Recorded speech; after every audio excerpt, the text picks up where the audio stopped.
347. After the water god finished speaking, there was no answer for a long time. She looked up and did not know whether to laugh or cry. The little teacher had actually fallen asleep while sitting. There was only a slight snoring sound. She smiled knowingly. The little teacher's freedom and relief did not seem to be very particular, but in her eyes, he was not inferior to the human heroes who could kill people in 10 steps and travel 1,000 miles without leaving a trace. The river god thought for a moment and was about to carry Qin Pingan to the residence to rest. Pei Qian was facing a great enemy. She hurriedly protected Qin Pingan and asked, "What are you doing?" The water god rolled her eyes and said, "Do you want him to sleep here until late in the morning? He has to have a comfortable bed to lie on. Otherwise, how can my green Turing manor treat guests?" Pei Qian acknowledged and reminded, "Then be careful. Don't wake my father up." At the same time, Pei Qian carefully hung the blade-strengthening gourd on Qin Pingan's waist. If she lost the wine pot, she would probably be beaten to death by Qin Pingan or scolded to death. There was no choice. In Qin Pingan's heart, she was the most worthless. The water god did not argue with her youngest daughter about the way she addressed him. She could naturally tell at a glance that little teacher Qin was definitely not related to the little girl by blood. As for why the old and the little girl would travel the pugilistic world together, it was probably fate. Fate met and separated. Fate came and went. It was the most wonderful thing. Just like tonight, who would have thought that Qin Pingan, who was visiting the green Turing manor for the first time, would bring her such a great opportunity? One had to know that on the path of the divine path, one could only rely on the accumulation of incense. Compared to Qi refinement warriors and pure martial artists, it was harder to improve. Think about it. For the gods of the mountains and rivers to advance, other than the imperial court's conferment and the emperor's decree to use the destiny of a country in exchange for the ascension of a god, they could only collect the incense essence from the good men and women in the ancestral temple bit by bit. The water god's movements were gentle as she carried the young man who had the best alcohol tolerance in the world. He was not heavy, and she did not use her divine ability to shrink the ground into an inch to directly go to the small courtyard. Instead, she carried Qin Pingan and walked step by step. For the impatient river god, this was unprecedented patience. She was very curious. How could such a young man have so much knowledge in his stomach? How could he be regarded as the successor of the Wensheng and Qi Jingchun? At that time, he should still be a young man. If he was really a young man, how good was his background and how good his talent? Could it be that he was the reincarnation of the legendary god, the proud son of heaven who was born with knowledge? However, thinking about it, she felt that something was amiss. The Wensheng had seen all kinds of geniuses. He should not be as tacky as her. Pei Qian walked beside the water god and kept looking up at her expression. Seeing that the owner of the mansion was smiling strangely, the little girl finally could not help but ask, "Don't tell me you like my father." The water god shook her head and said gently, "No, I don't like him, and I don't think he's worthy. If I have to choose a scholar from the world to be my husband, I would probably prefer that sloppy gentleman. Only by marrying such a man can I live. It's difficult for someone like young Master Qin. If she fell in love with Qin Pingan, Pei Qian would be angry. However, when she heard that the river god said that she did not like him, she was even angrier. She blurted out, "Are you blind?" The water god turned around and looked at the angry little girl. She smiled and said, "Oh, could it be that all the women in the world have to like Qin Pingan to not be blind?" Pei Qian snorted coldly with an arrogant expression that said, "You woman, your hair is long, and your knowledge is short. I'm not going to waste my breath on you." The water god was already in a good mood. When she saw Pei Qian's expression, she laughed out loud. Pei Qian, who felt that she had underestimated him, became even angrier. "What are you laughing at? My father is your benefactor, and I'm his daughter. I'm your little benefactor. Show some respect." The water god's footsteps were light as she asked softly, "Why don't I give you a gift of gratitude?" Pei Qian's eyes lit up, but they quickly dimmed. She said weakly, "Forget it. You can give it to Chen Pingon yourself. I don't dare to accept any gifts. Otherwise, when he wakes up, he will definitely despise me for not having any upbringing and etiquette. If my good intentions are treated as ill intent, why should I bother? Don't you think so?" The water god could not help but laugh. She finally held back her laughter and said seriously, "It's fine.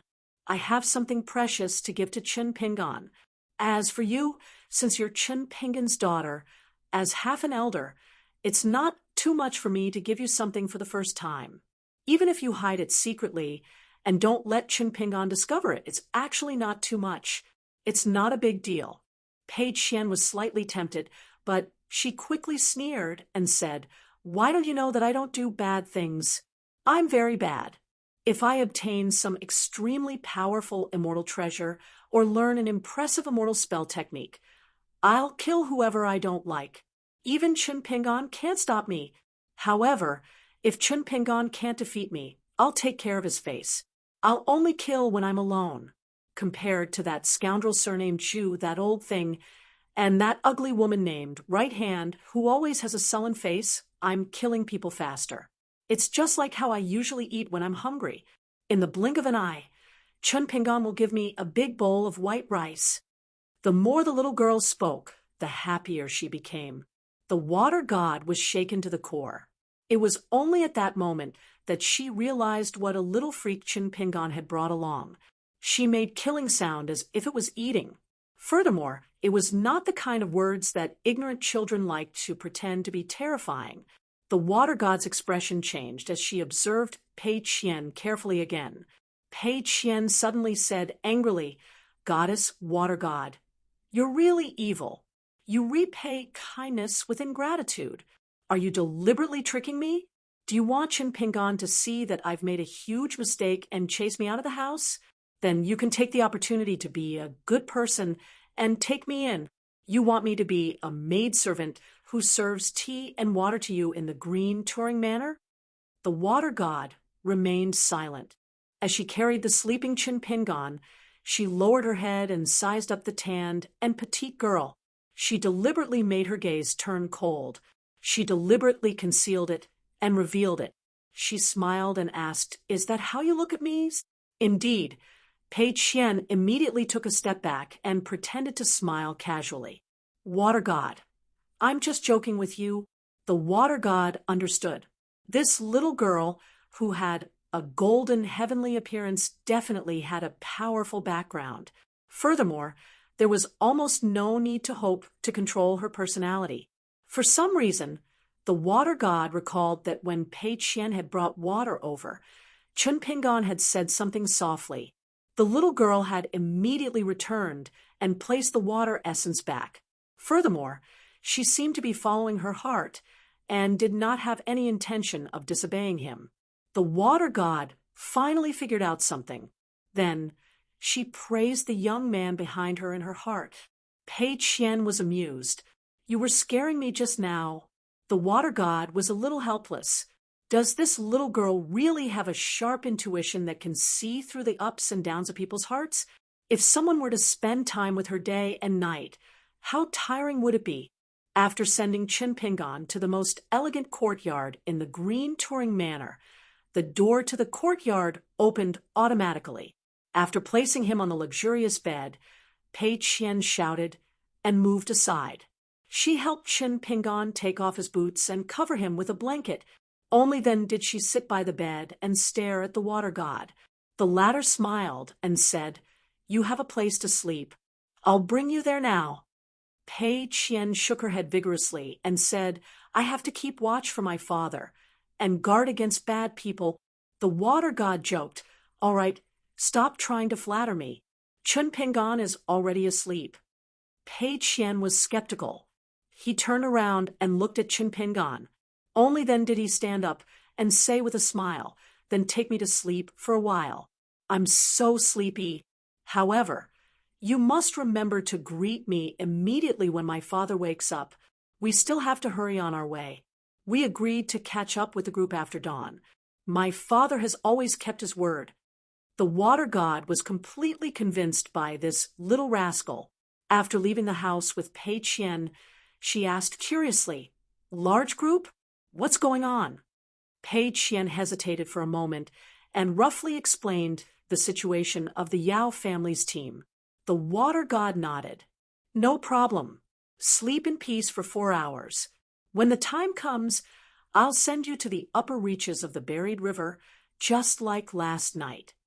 Only then did Pei Qian feel relieved. He followed the extremely rich short woman to her residence. It was in a nearby courtyard. Although he was picky and had a look of disdain on his face, he was already envious in his heart. He thought to himself that when he had a lot of money in the future, he would definitely have such a huge residence, such a luxurious and imposing house. He also wanted to use gold and silver to pave the floor.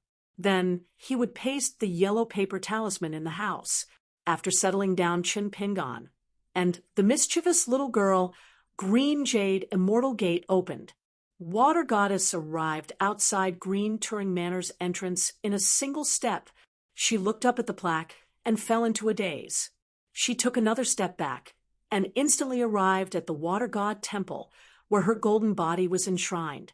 There was still about 15 minutes before the door opened to welcome the devotees. She strode into the main hall.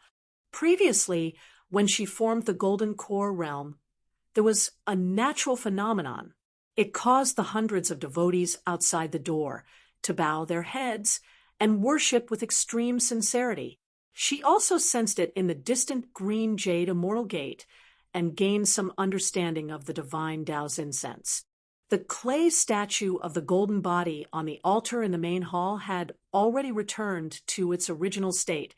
It no longer emitted divine light that shone on the river. The statue's appearance was actually only 40 to 50% similar to her actual appearance. Moreover, the statue's woman had a graceful figure.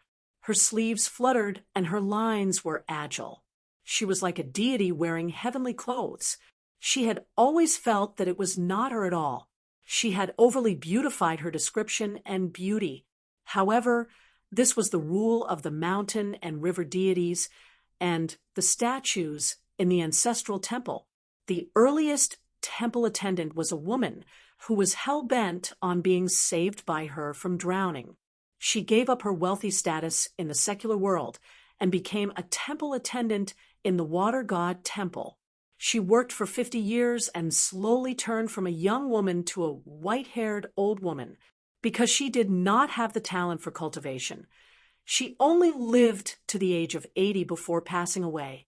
It was this temple attendant who was diligent and reluctantly traveled everywhere to help her gather believers.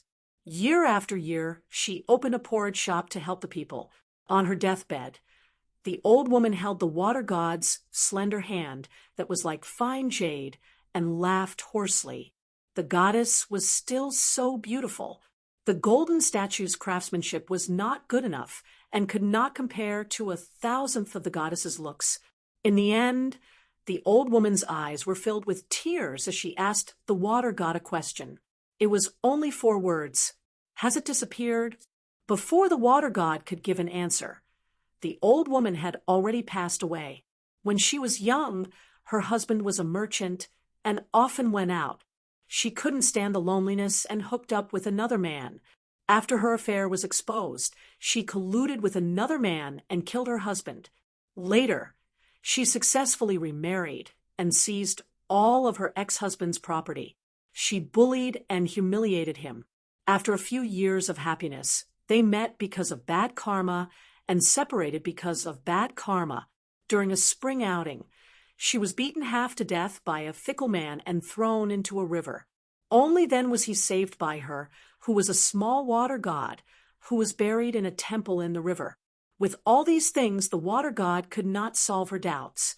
It was not until she read Master Wen Sheng's moral essay that human nature was evil and was taught to be good that the buried river god came to a sudden realization.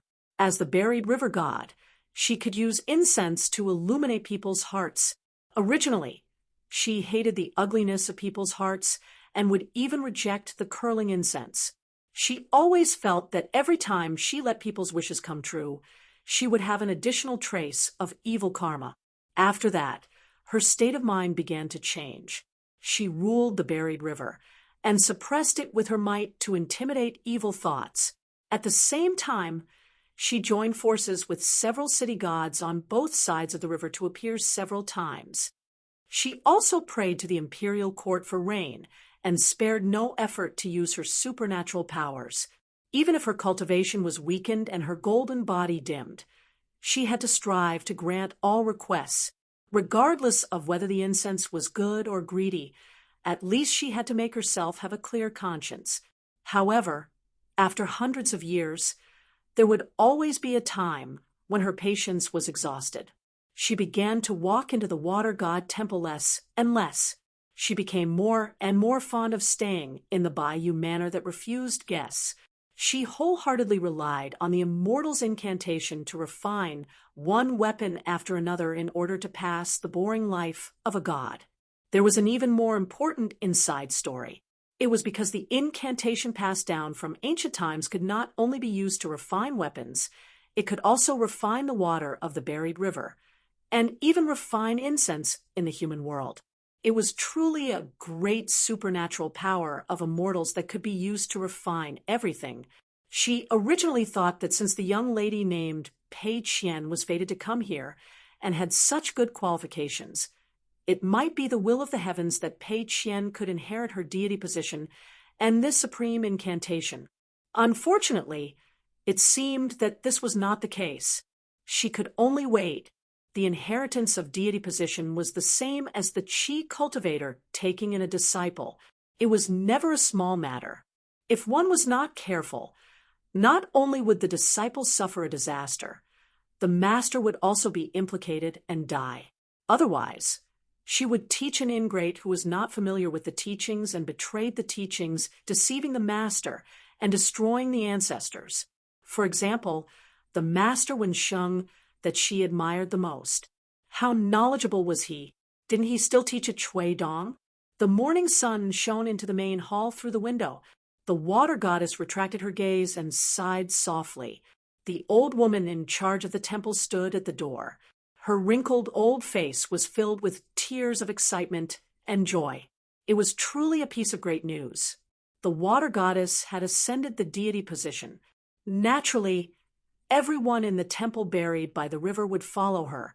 From now on, not only would the river demon have to tuck its tail between its legs and not dare to stir up trouble, but everyone from the provincial governor's mansion, the county governor's mansion, and the county yamen would probably have to change into a more respectful expression. Even the arrogant provincial governor, who thought that he was her benefactor, might have to be more polite to her in the future. The old temple attendant asked nervously, "Your Highness, the Lord City God, the Earth Lord, and some small river Hebo near the buried river have all rushed over to congratulate Your Highness. They know Your Highness's temper, so they don't dare to disturb the Bayou Manor.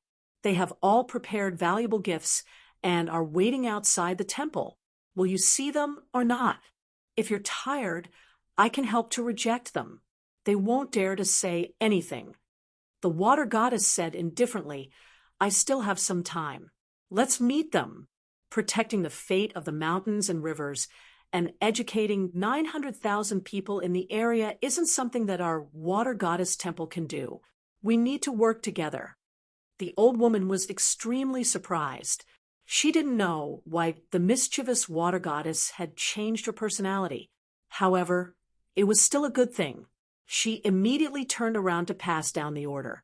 As long as the water goddess was willing to put in some effort to recruit the gods of the mountains and rivers, the buried river temple would definitely be able to respond to her call and become the #1 great spring water goddess. Ever since the first female temple attendant died, the buried river temple had been replaced one after another. However, she didn't have any feelings. Coming and going, life and death. It was just like that. At this moment, The water goddess, who was alone, seemed to be talking to an old friend. She smiled and said, I heard that there are two families in the Mirage City who are the best at creating deity statues. The Zhang family is known to be short and beautiful, adding to their elegance. The Chao family is known to be floating in the air like an immortal. Which one do you think is more suitable for me? Which family's craftsman would you prefer? The corners of her mouth curled up, and she smiled. She waved her hand and said, You don't have to think about it. Whichever family has a big mouth and offers a high price, pick them. Now we don't have to worry about money. At dawn, at the Riverside Post House, the old General Yao Jin found that Chen Pingon didn't appear for breakfast and felt a little strange. Zhu Lian smiled and explained that the young master hadn't returned from his travels. Last night, he suddenly had an idea to visit the buried river temple. The old general might as well hurry on his way. The young master would definitely follow. Yao Jin laughed and said that this guy was really not loyal. If he had known, he would have dragged him along last night. What was a delay of 1 or 2 days? Zhu Lian didn't say anything more. He smiled and left, sitting at the same table with Lu Baixiang and the other two. Lu Baixiang looked at him. Zhu Lian shook his head and smiled. Don't ask me. The young master didn't ask me to follow at that time. He only said to return as soon as possible and asked me to inform the post house. Wei Xian just lowered his head and ate the porridge, his chopsticks flying. Whether it was sitting posture or eating, Sui Yuyu was the most unique of the 4 retainers. Even the most simple-minded of the Yao family retainers felt that this beautiful woman with a sword on her back was definitely not an ordinary person. She wasn't a retainer that any young master of the Great Spring aristocratic family could have. Lu Baixiang frowned. Zhu Lian smiled. What? You don't trust me? Even if I have that kind of thought, do I have the ability?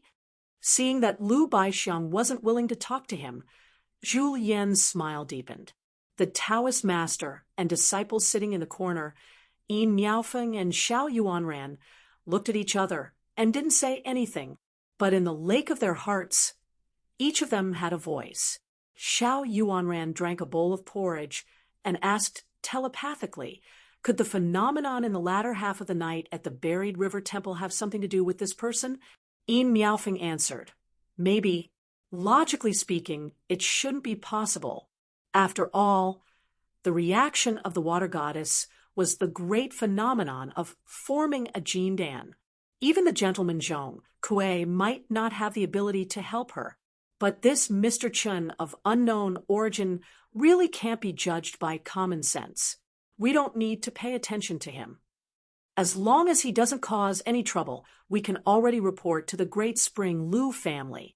Regardless of whether the Biot Manor ascends to the imperial palace or not, it is already fortunate that there is a gentleman from the academy supporting it.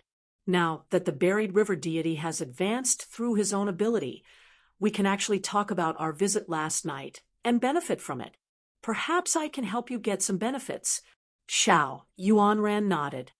He glanced at the Yao girl who had put on the veil hat again and didn't say anything else. Although Yao Xinji and Yao Lingji were the direct descendants of the Yao family and were highly regarded, they still didn't have the qualifications to sit at the same table as their grandfather, Yao Zhen. The 3 seats were occupied by old soldiers who had followed Yao Zhen for most of their lives, regardless of rank. Yao Zhen took it as a matter of course, and the 3 old soldiers also didn't feel that there was anything wrong. Yao Xinji blinked at Yao Lingji and pouted. Yao Lingji asked, do what? Yao Xinji lowered his voice. Do you think Mr. Chen met some blind guy and went on a killing spree to kill demons? Think about it. Mr. Chen used his own strength to defeat the demons within hundreds of miles of the buried river. They were all crying like ghosts and howling like wolves. Isn't this scene very heroic? Yao Lingji said unhappily, Are you still asleep? Do you like to dream during the day? Yao Xinji raised his eyebrows. You think Mr. Chen can't do it? Yao Lingji said, I don't think there are so many demons in the buried river. After all, There is the water deity temple suppressing it. Yao Xianji laughed heartily. Didn't I say so? You actually believe that young Master Chen has such capabilities? Yao Lingji frowned. Eat your porridge. Yao Xianji smiled happily. Today's porridge is especially delicious. Which young man didn't admire a true hero? Chen Pingon suddenly woke up. He sat up on the bed, sweating profusely. After thinking about it carefully, he felt slightly more at ease. In his memory, he only talked about the order of old Mr. Wensheng and did not talk much about the fight between the third and fourth places. He also did not talk much about Mr. Qi. However, even so, when he saw the goddess of the river burying God later, he still had to remind her. If they were to chat behind closed doors, they could speak and act without restraint, but if they were to open the door, they should not talk about this matter anymore. Otherwise, Chen Pingon would have left and returned to the Aquarius continent long ago, but the water goddess would not be able to move from the green touring manor and the golden body of the ancestral temple. Glancing at the pair of boots under the bed, he was stunned. The boots were placed with the tips facing inwards. Chen Pingon shook his head. Fine.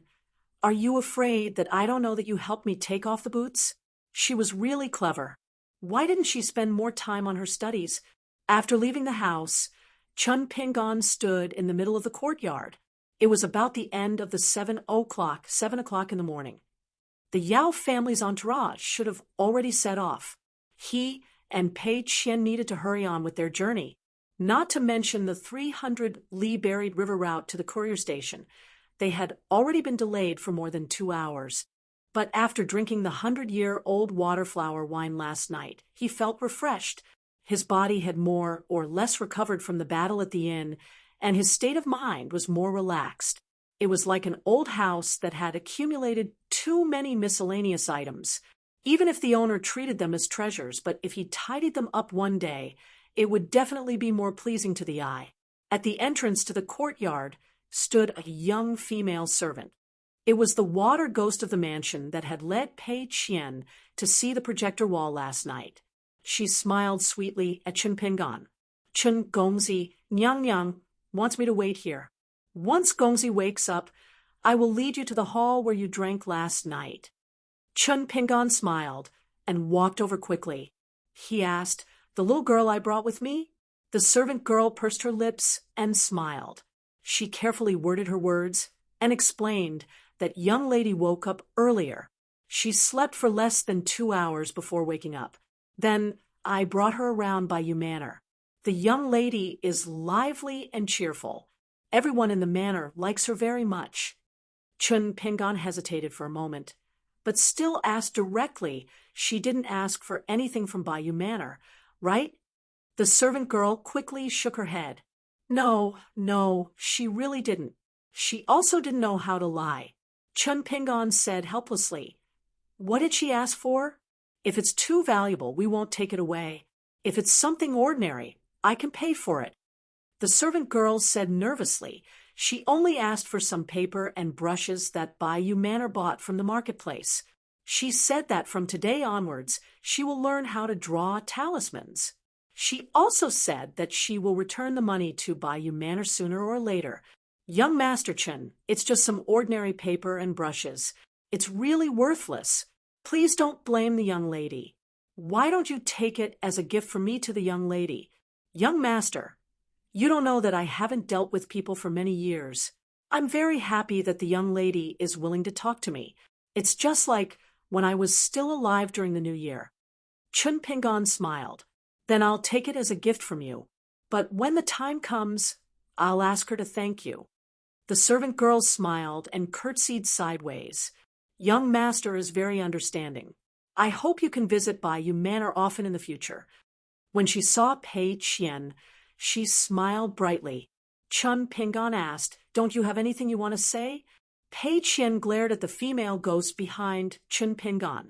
She resentfully took out a small writing brush made of bunny hair from her sleeve. Then she lifted her coat. It turned out that she had hidden a large stack of rice paper close to her body. She quickly said, I've told Sister Xianhua that I borrowed this brush and paper from Bayou Manor. I'll definitely return the money in the future. But I was afraid that you wouldn't agree, so I hid it. Chun Pingon asked, even if you earn money in the future, do you know how far Tongyi continent is from Aquarius continent? How are you going to return it in the future? If you let a mortal fairy help you send it, you can buy a house in Nanuan Kingdom's capital with that money. Are you sure you can earn so much money? Pei Qian was at a loss. Chun Pingon sneered. Maybe you know this, so you're willing to return the monies? Pei Qian smiled, awkwardly. Her gaze wandered, but she didn't dare to look at Chun Pingon. Chun Pingon stretched out his hand. Pei Qian said with a sad face, Don't hit my head, don't pull my ears. Hit anywhere else. Chun Pingon laughed angrily.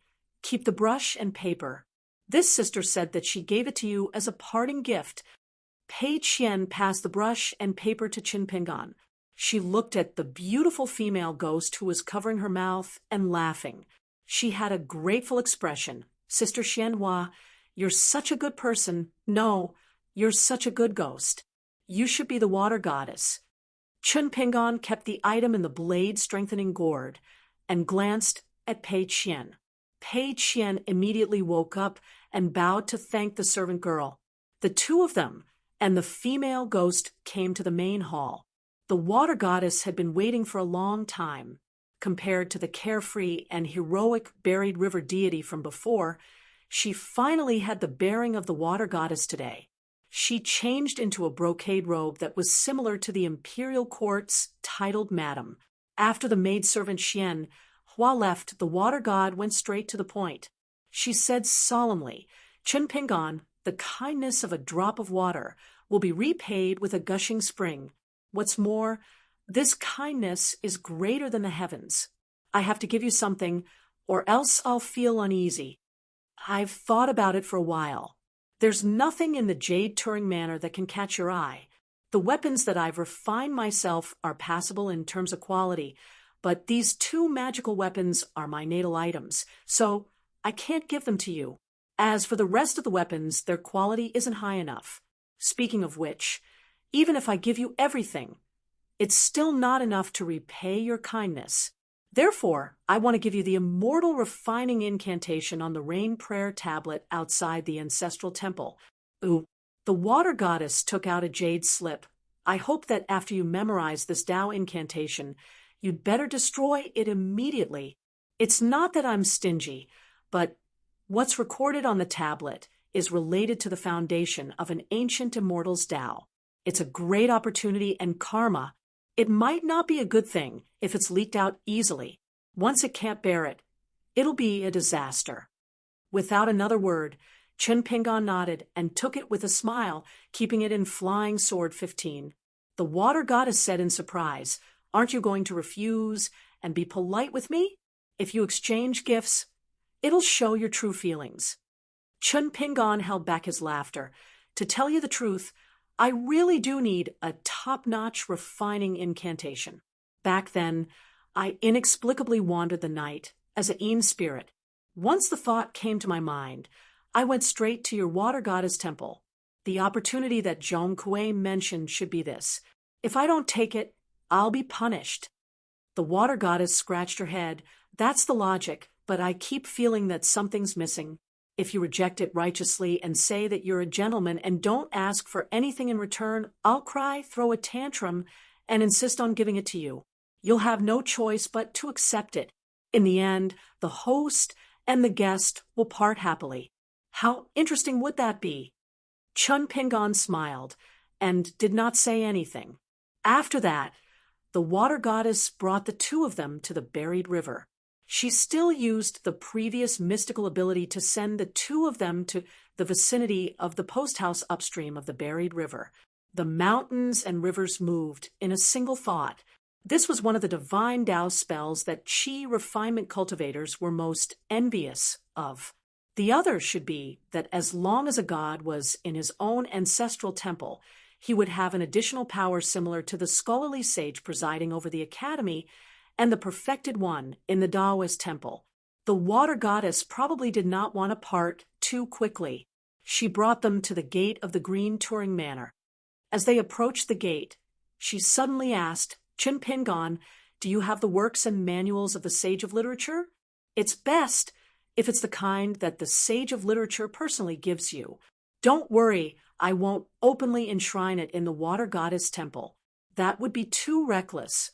I'll secretly hide it in the Green Turing Manor and put it together with the memorial tablet that I secretly engraved. This is one of my greatest wishes, and also my utilitarian heart, now that I've taken a huge step forward in my divine Tao and my cultivation has skyrocketed. From now on, I need to truly read the Sage of Literature's moral knowledge and bring the dead book to life. My intuition tells me that once I succeed, I'll be able to improve even further. Perhaps even the Great Spring Dynasty's 5 Great Mountains main temple is inferior to my Buried River Temple." Seeing that Chin Pingon was silent, the water goddess stopped and revealed a pleading expression for the first time. "Chin Pingon, I'm begging you." Chin Pingon pondered for a long time. "The old mister gave me an introductory Confucian book, but it's not his work." The water goddess's face was filled with surprise. "As long as it's a book that has passed through the hands of the Sage of Literature, it's fine. I'm not stupid. There must be the true meaning of the great Tao in the book." In Chin Pingon's mind, he recalled the short woman he had met for the first time. She carried a saber and a sword on her back and held an iron spear that was about twice her height. She fought the river demons at the bottom of the river valiantly. He also recalled the words she had said to him and Zhong Kuei when she appeared outside the Water God Temple. From the beginning to the end, she was not arrogant at all. She was so neutral and peaceful that she did not look like a god. Instead, she was a true scholar. Chin Pingon sighed and turned to the little girl. "Pei Qian, you should have memorized the book I asked you to read repeatedly. Why don't you give it to the water goddess?" The water goddess was stunned. He actually asked in a questioning tone. A scene that left the water goddess even more confused appeared. Pei Qian bit her lips and refused to speak, much less nod. Chin Pingon took off the blade-strengthening gourd and took a sip of wine. The water goddess gritted her teeth and said, "My Green Turing Manor actually has a treasure to guard the manor. It's extremely rare and is definitely not inferior to the Immortal's incantation. As long as you're willing to give me the book, I'll return the favor."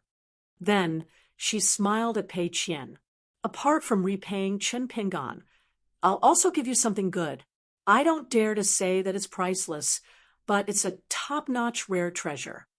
However, Pei Qian only stood in place without saying a word or nodding.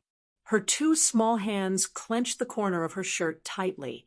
She was afraid that Chin Pingon would be angry at her and hate her even more. However, she was also afraid that Chin Pingon would nod and agree to the water goddess's request. At that moment, Chin Pingon put away the blade-strengthening gourd and bent down. He actually smiled at Pei Qian and rubbed her head. "If you're unwilling, forget it." Pei Qian hugged Chin Pingon and started crying. Chin Pingon did not know what she was thinking and why she was crying. He smiled helplessly at the water goddess. "I'm sorry, but after I return to the Aquarius continent, I'll try my best to find one for you. When the time comes, I'll send it to you. As for repaying me, there's no need." The water goddess sighed. She looked at Chin Pingon and then at Pei Qian. She wrung her hands and lamented, "That's the only way." They came to the side of the buried river. Chin Pingon carried Pei Qian and jumped into the water. The water goddess waved her sleeves, and the strange whirlpool that Zhu Yan had seen previously appeared in the buried river. In the next moment, she, Chin Pingon, and Pei Qian were already standing in the buried river 300 li away. One of them floated while the other stepped onto the shore.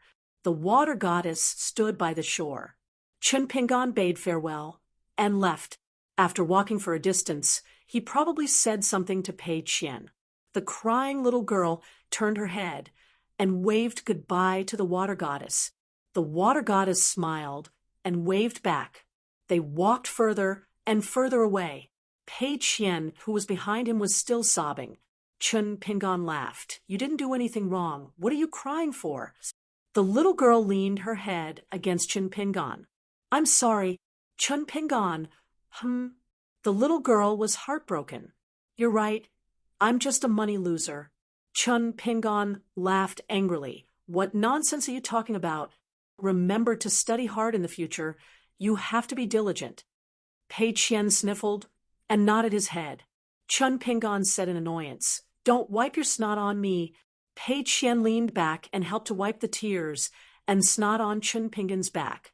He laughed, ha, until the big and small figures disappeared into the distance. The water goddess laughed heartily. As expected, this is the direct disciple of Master Wensheng. Chun Pingon had originally planned to give her the book if he heard that there was a precious treasure that could be exchanged. How many people in the world would really care about the wishes of a little girl beside them? After she stopped smiling, her expression was solemn. She bowed in the direction where Chun Pingon had left. Indeed, there was a hierarchy in learning the Tao. Last night, they sat and discussed the Tao. Today, they started to do it. This was the combination of knowledge and action. Chun Pingon was truly a teacher, a real teacher. F. 348. The Yao family was experienced in doing things. There were people waiting for Chun Pingon at the inn. Zhu Lian was among them. The young scout, Yao Xianji, even shamelessly stayed behind. Chun Pingon apologized to the two old soldiers of the Yao family. The old soldiers laughed heartily. One of them quickly waved his hand and said that young Master Chun was too polite. He was treating himself as an outsider. He could not accept this. The way Yao Xianji looked at Chun Pingon was like looking at a general who had returned victorious from the battlefield. Chun Pingon was a little confused. A group of people rode on horseback to catch up with the main group. Pei Qian and Chun Pingon rode on the same horse. The little girl was very happy. The old general, Yao Shun, had already let the carriage slow down. Soon, Chun Pingon saw the figures of the group, after a period of rest and recuperation. And with the help of a prince's miraculous medicine, Yao Shun's injuries from the assassin were almost completely healed. Today, the horses slowed down for the journey to the north. After obtaining Yao Jinji's permission, he left the carriage and began to ride. In the end, he was an old man who had spent most of his life fighting on horseback. When he was young, he was already used to the rapid march of long-distance attacks. He would not fall off even if he slept on horseback. Today, he was riding side by side with Chun Pingon. The scenery along the way was pleasant. His little benefactor also chatted with him about the scenery of the temple by the buried river. Yao Shun's spirit was very good, and his laughter was hearty. Chun Pingon wanted the old general to help him ask the government for a geomancy map of the buried river basin. Yao Shun agreed without asking. Pei Qian had already rushed Chun Pingon to the carriage. Once again, he was in the same room as Sui Yu. The latter sat cross-legged with his eyes closed. His sword was held horizontally across his knees. Pei Qian had always disliked this cold woman. She looked at everyone as if they owed her dozens of taels of silver. Who was she trying to show her sour face to? Be careful. She might become an old woman next year. Before entering the carriage, Pei Qian had asked Chun Pingon for the small regular script writing brush and rice paper. She sat in the corner and opened the cotton bag by herself. She carefully placed her new belongings inside. From the bottom of the bag, she took out a heavily wrinkled book. She glanced at the pair of boots in the bag. They were bought not long ago, but they were covered in mud. She stuck out her tongue and quickly put the bag, not daring to let others see it. Lying down, Pei Qian held the book. She flipped and flipped it over for a long time. She finally put it on her face and fell into a deep sleep. Sound. Before falling asleep, the little girl thought about what that fellow had said. He wanted her to study hard in the future and not just memorize books with her strength. She thought about it. Today was too tiring. She would talk about it tomorrow. She would do it tomorrow. She was so happy that she almost laughed out loud when she thought of the saying, "Tomorrow brings on tomorrow, and there are so many tomorrows." Therefore, the little girl slept especially soundly today. Sui Yu opened her long and narrow peach blossom eyes and gently exhaled. She quickly raised her hand and gently waved it, instantly shattering the aura. The four people in the picture scroll, except for the taciturn Wei Xian, who was the first to come out of the picture scroll cage, the other three came to this vast world on the same day. Zhu Lian had taken the extreme path of external martial arts. Only when he had reached the peak of martial arts did he switch from external martial arts to internal martial arts. Otherwise, this martial madman, who had been killed by Ding Ying, would not have wanted to kill the other 9 great grandmasters alone.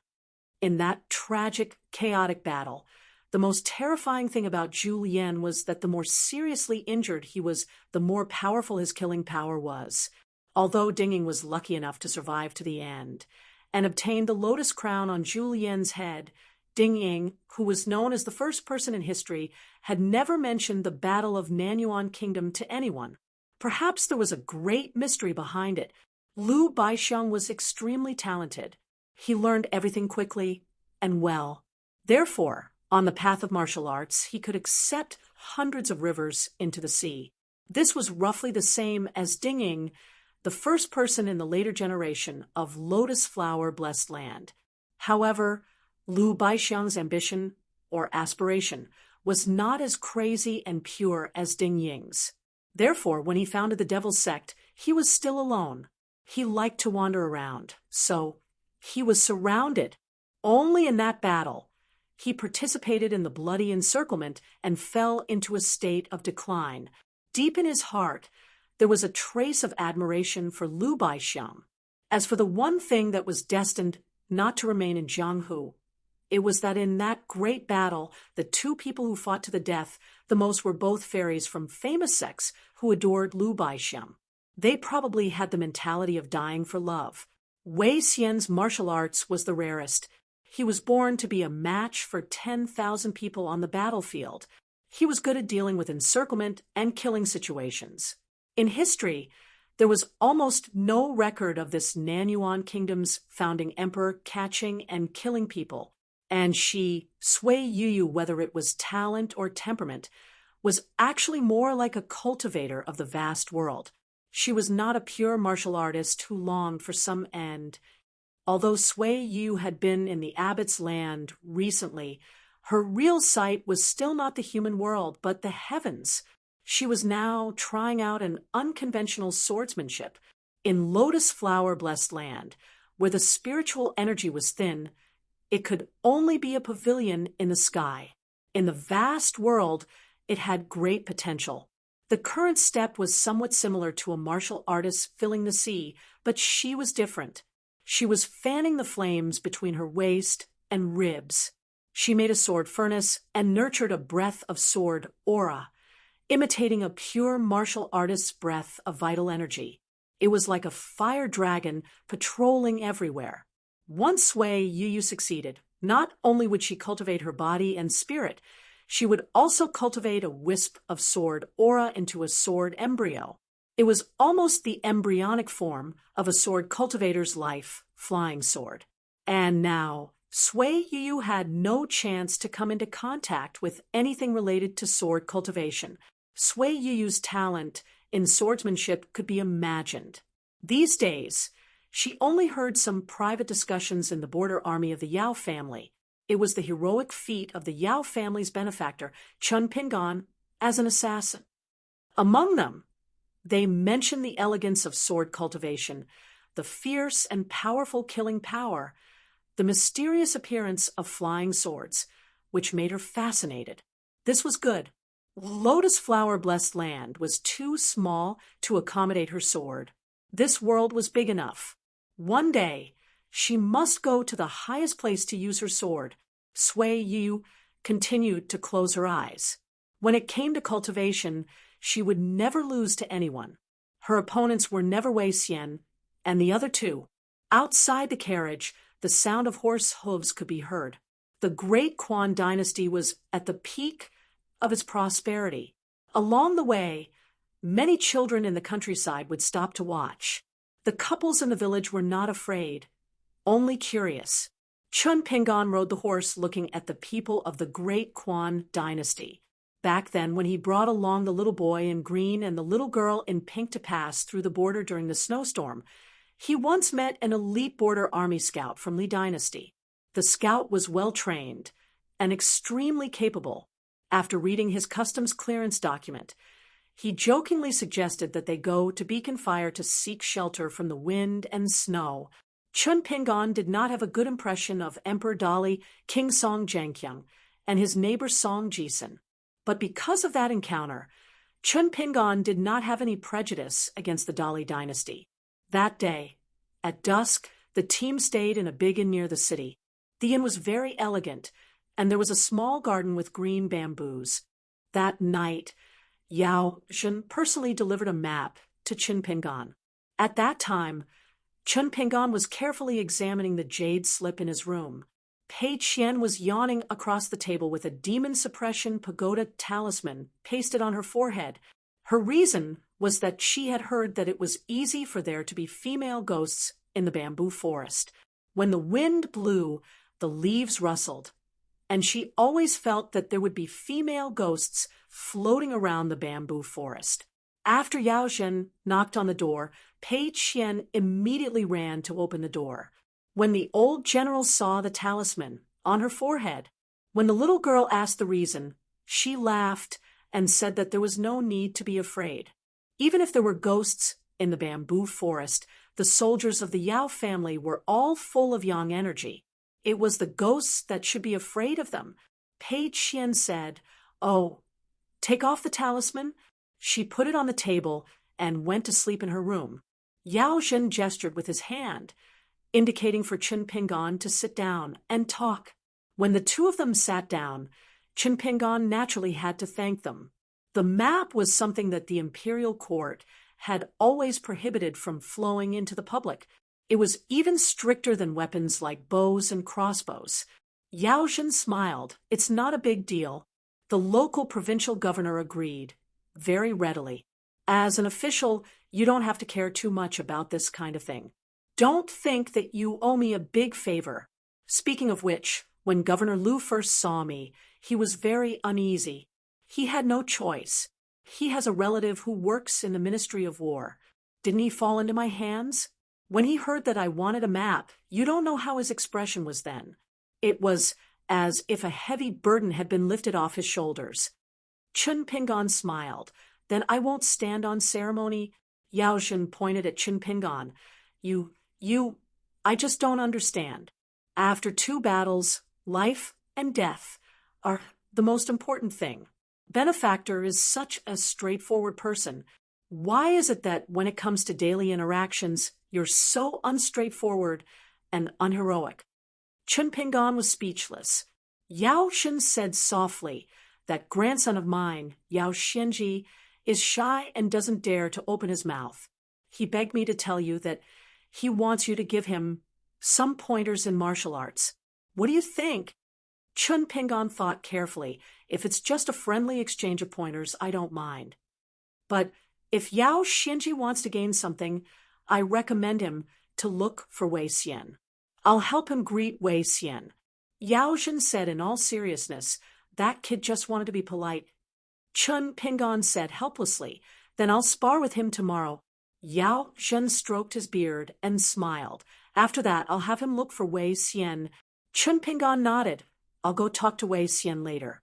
In this way, I'll be able to accept this geomancy map with a clear conscience. After all, the pointers of experts like us can't be bought with money." Yao Zhen slapped the table and laughed. "That's right. You're so shameless now, just like me when I was young. No wonder we hit it off." Chun Pingon smiled bitterly and shook his head. Yao Zhen came in high spirits and left in high spirits.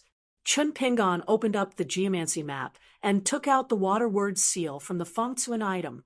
He exhaled lightly and stamped it heavily on the buried river deity temple and the roaming jade manor. Only then did he keep the water word seal and the geomancy map. He continued to browse the densely packed words on the jade scroll. The palm-sized jade scroll had more than 5,000 words carved on both sides. The front side was the main text of the immortal artifact refining technique, while the back side was the water deity's annotations and insights. Although on the surface, it was just an incantation for refining artifacts, it was actually talking about the great Tao of the 5 elements. The content of the words was clean and exquisite, and the purpose was lofty. As the water deity had comprehended it from a rain prayer tablet, she used the water element as the beginning to explain the general context.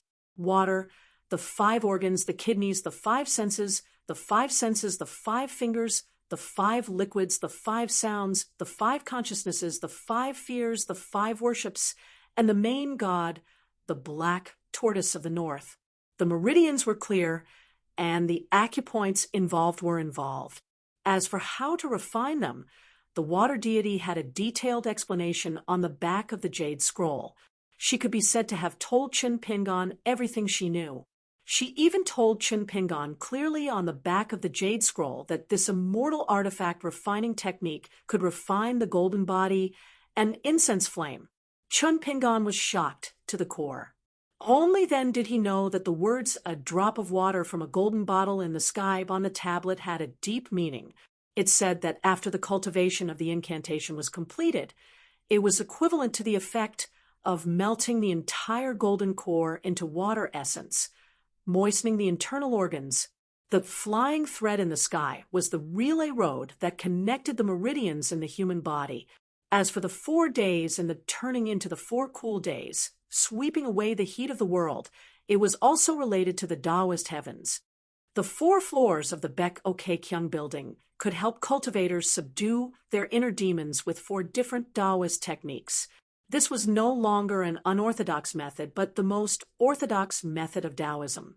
This was simply the path to heaven that all earth immortals of the nascent soul stage dreamed of. Walking on it might not necessarily be successful, but it was equivalent to building 4 bridges in the sky for earth immortals, giving them 4 extra chances to ensure that they would not go astray. They could even go back the way they came. Furthermore, during their cultivation, it could also benefit their body and spirit, who would not be envious of such benefits. No wonder the water goddess said that this art could be refined by all things. She deduced that even if it was an immortal cave abode with the word sect, this art would be a treasure unique to the sect master. Chun Pingon closed his eyes and silently recited the 5,000 words in his heart. He made up his mind not to take out the jade slip easily in the future. For some reason, Chun Pingon held the jade slip in his hand and felt cool all over. His entire body felt comfortable. The injuries from the battle at the inn were recovering at an extremely fast speed. Chun Pingon opened his eyes and realized that it was a little strange. However, Chun Pingon could not recognize what kind of beautiful jade the jade slip was. He thought that he could ask Wei Pai when he reached Luapa Mountain in the future. In the latter half of the night, a wave of water vapor suddenly filled the post house and enveloped it. The white fog made Yin Miaofeng and Xiao Yuanran forcefully interrupt their meditation. At the same time, they walked out of the house and went to the garden. Chun Pingon also stopped the sword furnace and opened the window to jump out. Soon, under the urgent reminders of a few cultivators who followed the army, the Yao family of the post house got up and put on their clothes. The old soldiers wore armor and held weapons in their hands, waiting for battle. Zhu Lian's house was pitch black, but the hunchbacked old man had been circling the tables silently. His steps were very particular. Sui Yu sat cross-legged on the bed, opened his eyes, and closed them again. Wei Xian lay straight on the bed. His hands were clenched and placed on his abdomen. He did not move at all. Lu Baixiang came to the window and stopped. At the bamboo forest, Yin Miaofeng and Xiao Yuanran were relieved to see the uninvited guest. Taoist Bao Jin smiled and cupped his fists to congratulate her. The water goddess has completed her golden body. Congratulations.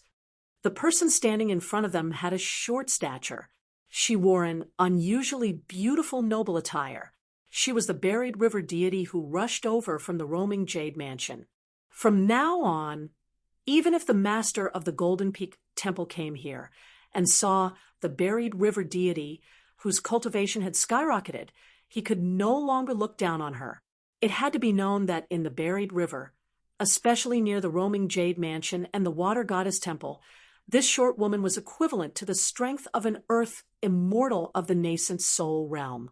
The water goddess smiled and said, "Last time, my roaming jade mansion did not treat you well and was very rude.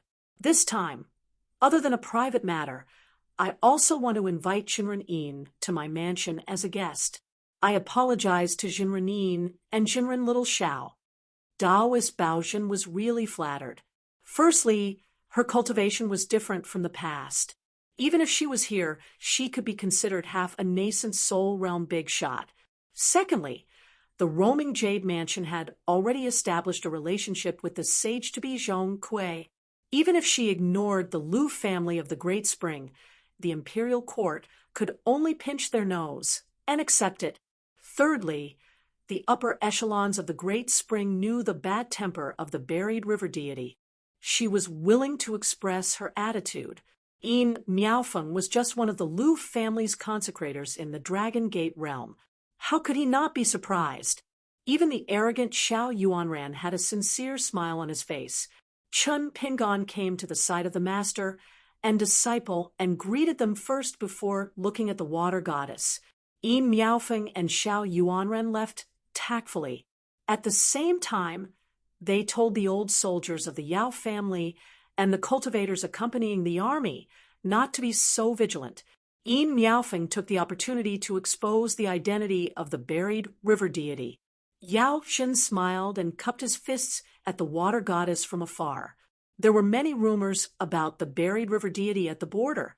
Naturally, it was very suitable for the old general's temper. The water goddess cupped her fists at Yao Xin and returned the greeting. She said something straightforward that made people not know whether to laugh or cry. When the general retires and returns to the border, you must come to my roaming jade mansion to drink as much as you want. Yao Xinji and Yao Lingji rolled their eyes almost at the same time. Yao Jinji wore a curtain hat and stood beside Yao Zhen. She was slender and elegant. Finally, the water goddess flipped her wrist, and a jar of wine appeared. She threw it to Chun Pingon and told him telepathically, "Keep that jade scroll carefully." The jade scroll itself is a good thing. Otherwise, it would have been blown to pieces by those great Tao words long ago. Following that, the water goddess did not hide her words, and everyone could hear her. She laughed heartily and said, "Along the way, I've been thinking about it and almost wanted to repay your kindness with my body. Fortunately, I held back. I drank half of this jar of waterflower wine when I came. Originally, I wanted to boost my courage. I didn't expect that after entering the post house, I was still timid and couldn't say those embarrassing words. Chun Pingon, don't you feel a little regretful that you're missing a beautiful woman? Ha! There's more than half a jar of wine left. Use it to drown your sorrows." This was the water deity. She came and left in a hurry. Chun Pingon stood on the spot and held the wine jar. He felt that it was not right to drink the wine, but not to drink it. Yao Zhen laughed in schadenfreude. After Yao Xinji was dumbstruck, he stretched out his hands and gave Chun Pingon 2 thumbs up. Pei Qian stood in the distance in a daze. Chun Pingon kept a straight face and brought Pei Qian back to his residence. When the two of them separated, Chun Pingon said seriously, "In the future, if you see a girl with the surname Ning, you are not allowed to tell anyone about what happened tonight." Pei Qian blinked his eyes. What if I accidentally let it slip?" Chun Pingon said in a deep voice, "After I'm beaten half to death, I'll beat you half to death. Do you understand?" Pei Qian immediately said in a clear voice, "Understood. I've read books and now I'm unyielding. I won't say it even if I'm beaten to death." They returned to their rooms. Chun Pingon wiped the sweat off his forehead. Finally, he laughed. He no longer practiced the sword furnace dance and laid on the table.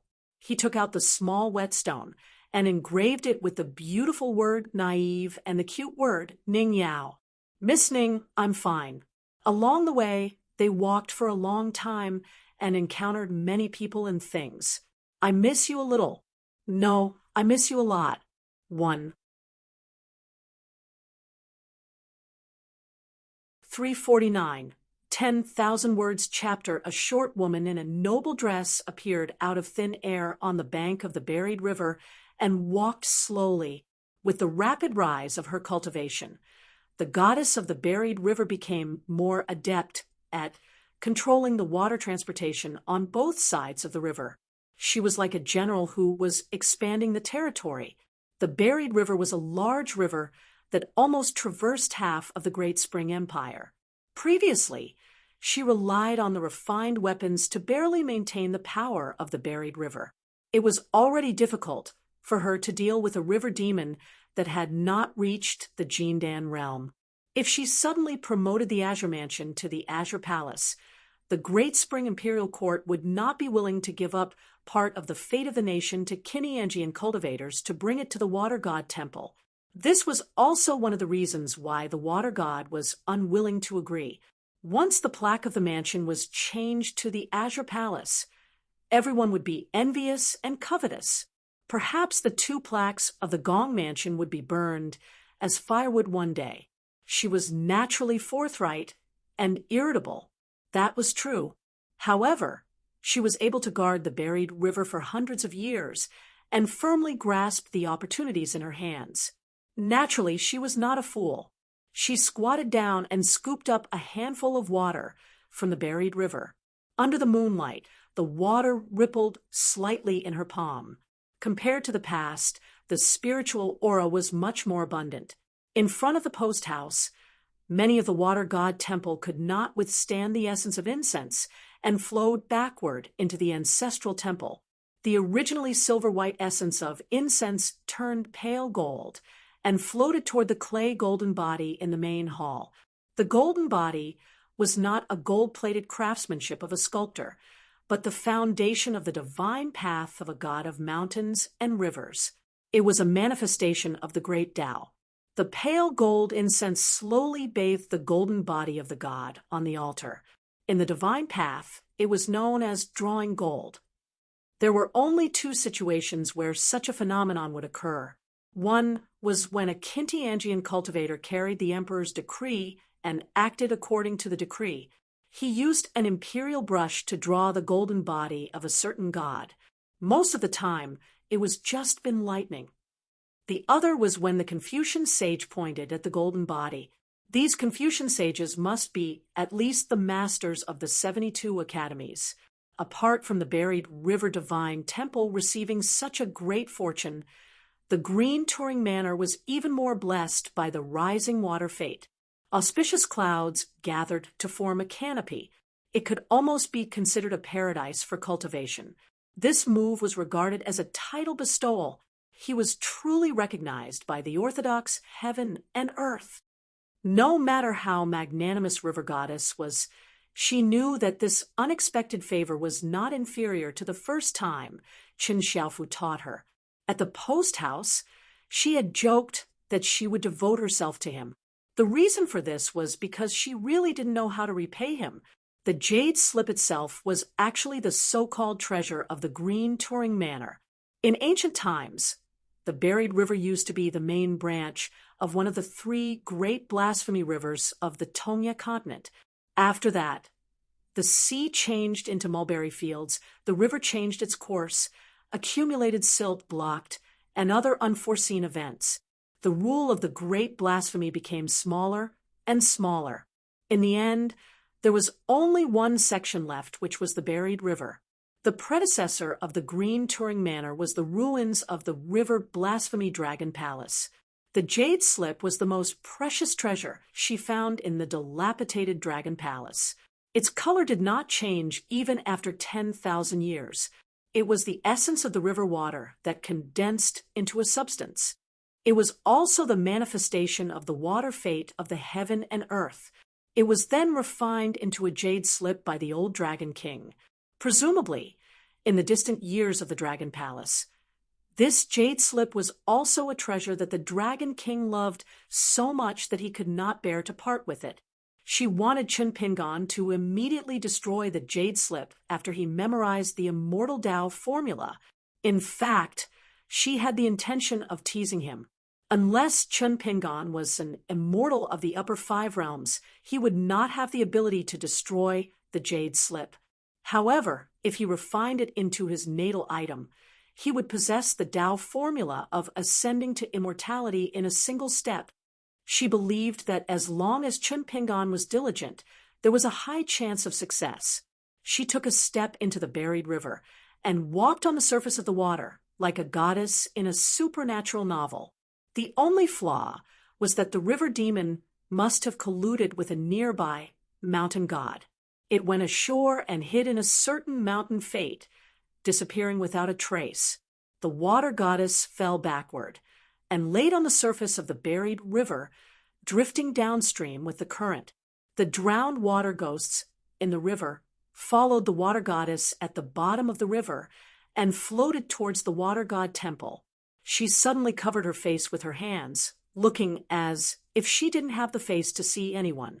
How can a virgin say such shameful words? Fortunately, she quickly regained her fighting spirit. She sat up and said excitedly, "Quickly get someone to go to the Mirage City to hire a craftsman to reconstruct the statue. Clothes make the man. Makeup makes the god." The curve of the statue's chest can be a little exaggerated. The legs can also be a little longer.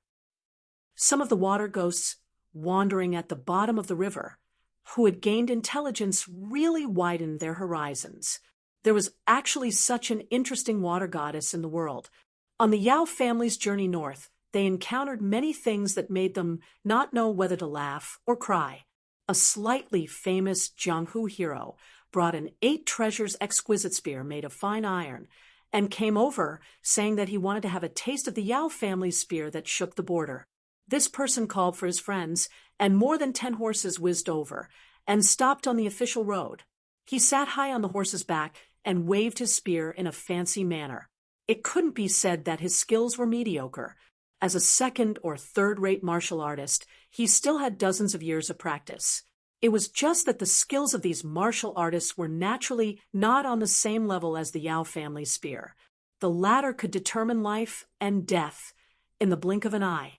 At that time, Yao Zhen was sitting in the carriage and reading military books. He only felt that it was funny and didn't lower himself to the level of these Jianghu heroes who wanted to be famous.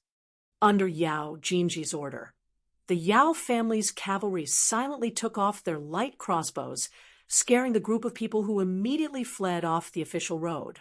When the Yao family's troops were far away, they chattered endlessly, complaining that the Yao family's cavalry was embroidered pillows with an undeserved reputation, and that they didn't even have the confidence to compare their spear skills. In the end, this group of people was arrested by the provincial capital's government on the same day, and they ate a solid meal in prison. Later, there was a young wild cultivator in his early 20s from the lower 5 realms who tried to become the Yao family's army consecrator. However, he didn't dare to be rash. He clearly explained his background and appropriately bragged about his immortal spells. Then he squatted outside the post house where he stayed, nibbling on dry biscuits and drinking inferior wine, waiting for his punishment. Yao Shun asked someone to give him 100 taels of silver. The wild cultivator's face flushed red, but he still took the silver before leaving. As they got closer and closer to the Mirage City, the news that Yao Zhen was about to be appointed as the Minister of War spread like wildfire and spread throughout the imperial court. Another down-and-out military cultivator, who was in the prime of his life and had a tall and sturdy figure, blocked the way and said that as long as someone from the Yao family could beat him, he would immediately get lost. Then Xiao Yuanren showed his skills and he got lost. What really aroused the curiosity of the Yao family's troops were the 2 strange incidents where the mountain god waded into the river and the water god went up the mountain. However, These two mountain gods were far inferior to the mountain god who buried the river. They were the most inferior local gods. The mountain god governed the territory within a radius of 100 miles, while the water god was in charge of a river of 200 miles. The two sides were adjacent to each other, and their relationship wasn't harmonious. However, in the past, they were only small fights and curses at the border of the mountains and rivers. Recently, because a big pilgrim changed his sect from the mountain god temple to the water god temple, it was related to who would get the 100,000 taels of silver every year. The little mountain god asked a local god under his command to secretly persuade the pilgrim to change his mind. Unexpectedly, the local god was beaten up by the river god. In a fit of anger, the mountain god directly crossed the border and waded into the river. He used two big axes to hit the river, causing monstrous waves to rise in the river for more than 10 miles. The common people were shocked. How could the water god lose face like this? He carried the river and went up the mountain to the mountain god temple. At that time, the Yao family's team was just near the riverbank. The two consecrators and the Yao family's accompanying cultivators protected Yaozhen and the third Yao as they went to watch the show. Chun Pingon followed them, and only Pei Qian and Zhu Yan followed beside him. Then, they saw the scene of river god beating up the mountain god temple. Both sides fought fiercely. The mountain god took advantage of the terrain and pushed river god back into the water. River god once again controlled the murky river water, and the more he fought, the fiercer he became. They fought back and forth, and each used their supernatural powers. The beautiful mountain was flooded into a mess, and countless towering trees were broken and collapsed. Outside the battlefield, the local god and mountain elf spirits on the mountain, the shrimp soldiers, crab generals, and water ghost servants on the river waved their flags and shouted. They all shouted themselves hoarse, and they looked more tired than fighting in the battlefield. They also competed with each other. Big red drums were set up by the river to cheer for their master river god. The drums were like thunder, and a flag that was dozens of feet tall was quickly brought out from the mountain and waved with all its strength. Xiao Yuanran stood beside Yao Jinji and explained the inside story of the mountain god to her. His words were humorous, and the young girl, Yao Lingji, listened with great interest. However, she did not know what her sister, Yao Jinji, was thinking. Pei Qian was busy picking up the lively river fishes by the riverbank. This was much easier than fishing by herself. This farce was interrupted by a pale-faced Lord Xingwang. He came with the wind, hovered in the air, and scolded the two gods. This Lord Xingwang was wearing an official uniform specially made by the Ministry of Rites of Daquan. The front and back of the uniform were the same as the official's uniform in the world of the living. The specific rank was the pattern. However, Lord Xingwang's uniform was all black, which meant that he was the monarch of the human world and walked in the underworld to restrain the ghosts and spirits that appeared at night. Compared to the obscene temples that were scattered all over the world, Lord Xingwang needed to be conferred by the imperial court. Moreover, there was almost no improper situation. Any family that ruled the country would naturally have the easiest control over Lord Xingwang, who had to be rooted in the city. Moreover, Lord Xingwang was naturally loyal to the imperial court. Chun Pingon looked at the commotion in the mountains and rivers, and his state of mind was calm. Compared to his experience in Longquan town and what he had seen and heard in his 2 travels, the scene in front of him was ultimately just a small commotion.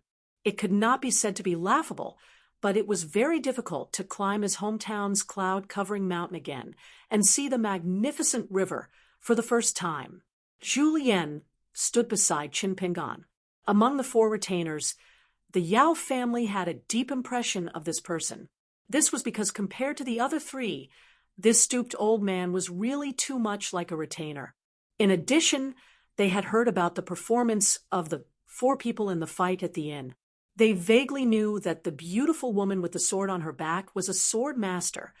The dignified Mr. Liu was a master of the saber, and the silent Wei Xian blocked the attack of the imperial family's qi cultivators.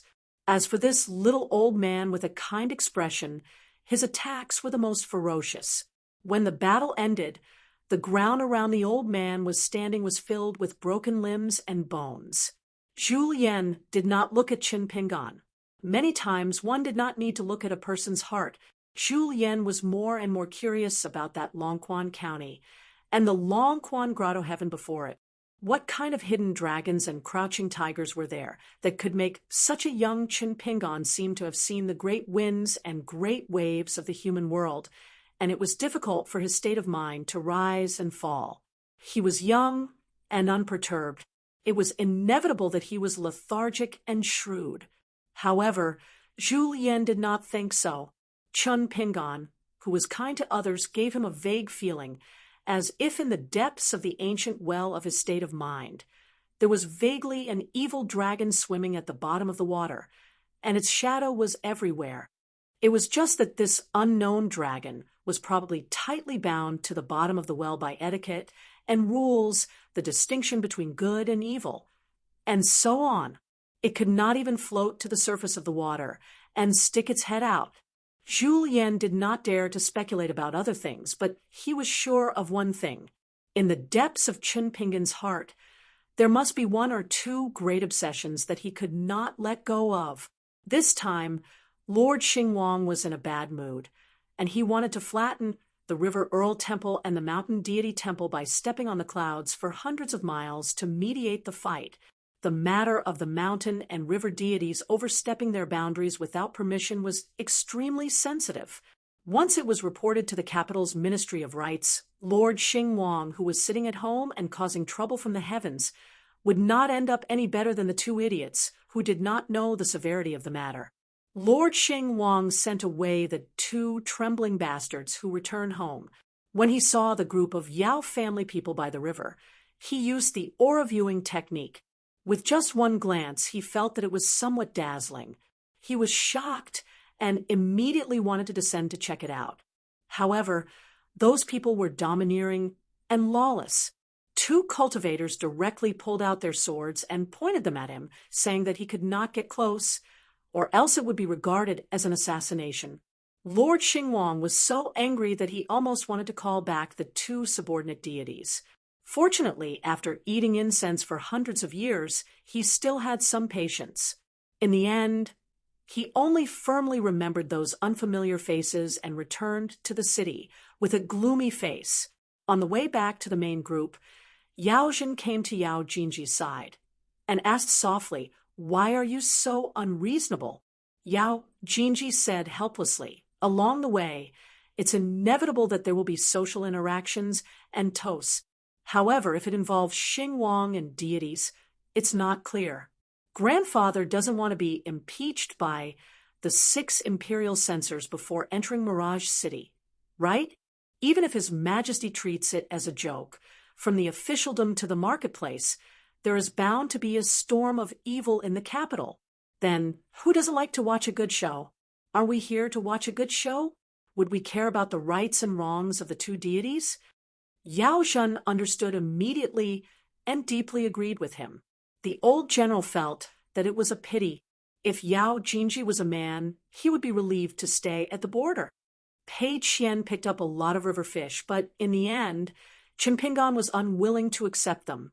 She could only pick up the fish by their tails and throw them into the river one by one. She was so tired that she was sweating profusely. When they arrived at Riding Crane City, which was both a prefecture and a prefecture, they were only a short distance away from Great Kwan's capital. This prefecture had a long history, and its name came from the legend that a cultivator had ascended here on a crane. There was a small mountain in the prefecture, and the scenery was ordinary. However, because it was the place where the cultivator ascended, every year countless scholars and poets would come here to tour. Around the small mountain were residences bought by the nobles of the capital, and every inch of land was worth an inch of gold. The Xingwang from before should be in this city, but Yao Zhen was not afraid of a prefecture's Xingwang. The Minister of Rights, who controlled the promotion and demotion of a country's Xinguang, had the same rank and salary as him. Furthermore, Great Quan respected martial arts, and the Minister of War was not an empty position. Otherwise, he would not have become the #1 position for all the generals to retire. He still stayed at the post house, which was the rule of the imperial court. The post house in the city took up a lot of space, and it was not inferior to the residences of nobles. In order to welcome Yao Jin, the trusted aides of the provincial governor and prefectural governor went to the post house several times, almost emptying the entire place. At this point, Yao Jin could only accept it and pretend that he did not know anything. When the water was too clear, there would be no fish. This was especially true in the officialdom. Normally speaking, the imperial court could accommodate loyal officials, corrupt officials, and many fence-sitters. However, it could not accommodate someone who seemed to be a moral saint. It was like there was a demon-revealing mirror hanging high in the imperial court, revealing all the flaws of the pillars of the country. The old general was filled with emotions. These were the words that his granddaughter, Yao Jinji, had said when she was 14 or 15. Sometimes, Yao Jin would laugh at himself. Could it be that all the life experience he had accumulated over the years had been fed to the warhorses like horse grass? Luckily, there was still Qin Pingan in the group. During this trip to the north, Yao Jin liked to chat with this young man. Qin Pingan had followed their agreement and sparred with Yao Xianji, giving him some pointers. Yao Xianji treated Qin Pingan's words as a guide. When he went back to find his grandfather to talk, he was very sad and said that he had spent his entire life training in martial arts like a dog. Yao Jin then asked him if his so-called lifetime was a few decades. Yao Xianji was speechless, which amused Yao Jinji, who was brewing tea. Although Yao Jinji had never won against Lu Baixiang in chess, she could be considered a national expert in tea. In the harsh sandstorm at the border, how could the Yao family, whose men and women had been valiant for generations, raise such a beautiful girl? Yao Xianji suddenly said, "Sister Jinji, I don't like that Xiao Yuan ran. I like Qin Pingan." Yao Jinji smiled and said, "Whether you like him or not, what does that have to do with me?" Yao Xianji wanted to say something, but Yao Jinji glared at him, scaring him into swallowing his words back into his stomach. Yao Jin's smile did not have the demeanor of a family head. Yao Jinji said casually, "Grandfather, if nothing unexpected happens, the imperial court will send a secret envoy to Riding Crane City soon. At that time, it won't be too late for grandfather to laugh." Yao Jin could not laugh anymore. He had been soaked in the red vat of officialdom for dozens of years. Each and every one of them had cultivated to become old fox spirits in the government. It was really a headache for him to play with their cunning minds. Qin Pingan was practicing the 6-step stance in his room, holding the sword in the air, closing his eyes to visualize each sword cultivator's style. There was a bamboo tube on the table. The bamboo was ordinary green bamboo, which was casually chopped from a bamboo forest on a green mountain along the way. Qin Pingan wanted to carve a brush holder as a parting gift for old General Yao. Pei Qian ran over and said that she wanted to go out for a stroll. Qin Pingan told her to ask Lu Baixiang if he was willing to take her out. If not, then she had to stay in the room and study. Previously, Qin Pingan gave her a second Confucian classic, and Pei Qian memorized it thoroughly. There was one time when she came to Qin Pingan's room with a face full of joy, saying that she could really recite it backwards. Qin Pingan picked up the book and let her try. Unexpectedly, she really did recite more than 1,000 words without missing a word. Then Qin Pingan pulled her ear and told her to go back to the room to reflect on her mistakes. He only said that she had to study hard, and she treated it as nothing. At that time, Pei Qian angrily returned to her room. She stood on the chair and looked down at the broken book on the table. She pinched her chin and frowned. Study hard? What was the meaning of this? She did not study hard enough?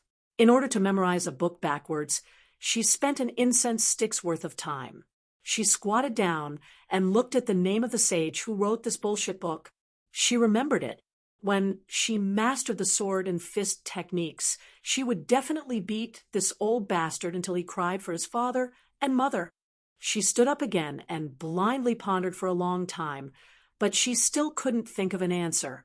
She jumped down from the chair and picked up the mountain staff that she had relied on for a long time and practiced a crazy staff technique. After she finished practicing, she threw away the mountain staff. She suddenly felt that she was closer to being the #1 expert in the world. Only then did her mood improve. She threw herself on the bed and fell asleep. Today, after she received Chun Pingin's promise, she eagerly went to find Lu Baixiang, who she secretly gave the nickname Xiao Bai. However, Lu Baixiang was playing chess with Sui Yuyu and said that he would wait for him for an hour. Pei Qian turned her head and looked at Wei Xian, who was sitting at the side. He didn't understand chess and was just waiting for the winner to be decided. She was about to speak when Wei Xian suddenly said, "Let's go," and stood up. Pei Qian suddenly understood. The two of them left the hotel together to go shopping. Pei Qian smiled and asked, "Old Wei, do you have money on you?" Among the four of them, Pei Qian was the least afraid of Wei Xian. He called him Old Wei, and Wei Xian also never showed a bad face. In fact, he didn't care at all. Wei Xian was silent. Pei Qian grumbled, "Then what's the point of going to the streets? We can't even afford to buy anything beautiful or delicious." Wei Xian suddenly said, "I have some money." Pei Qian frowned. "Where did you get it? Did you steal it? Give me half, and I won't tell Chun Pingan." Wei Xian said, "I taught the In's little cripple a set of fist techniques and earned some money.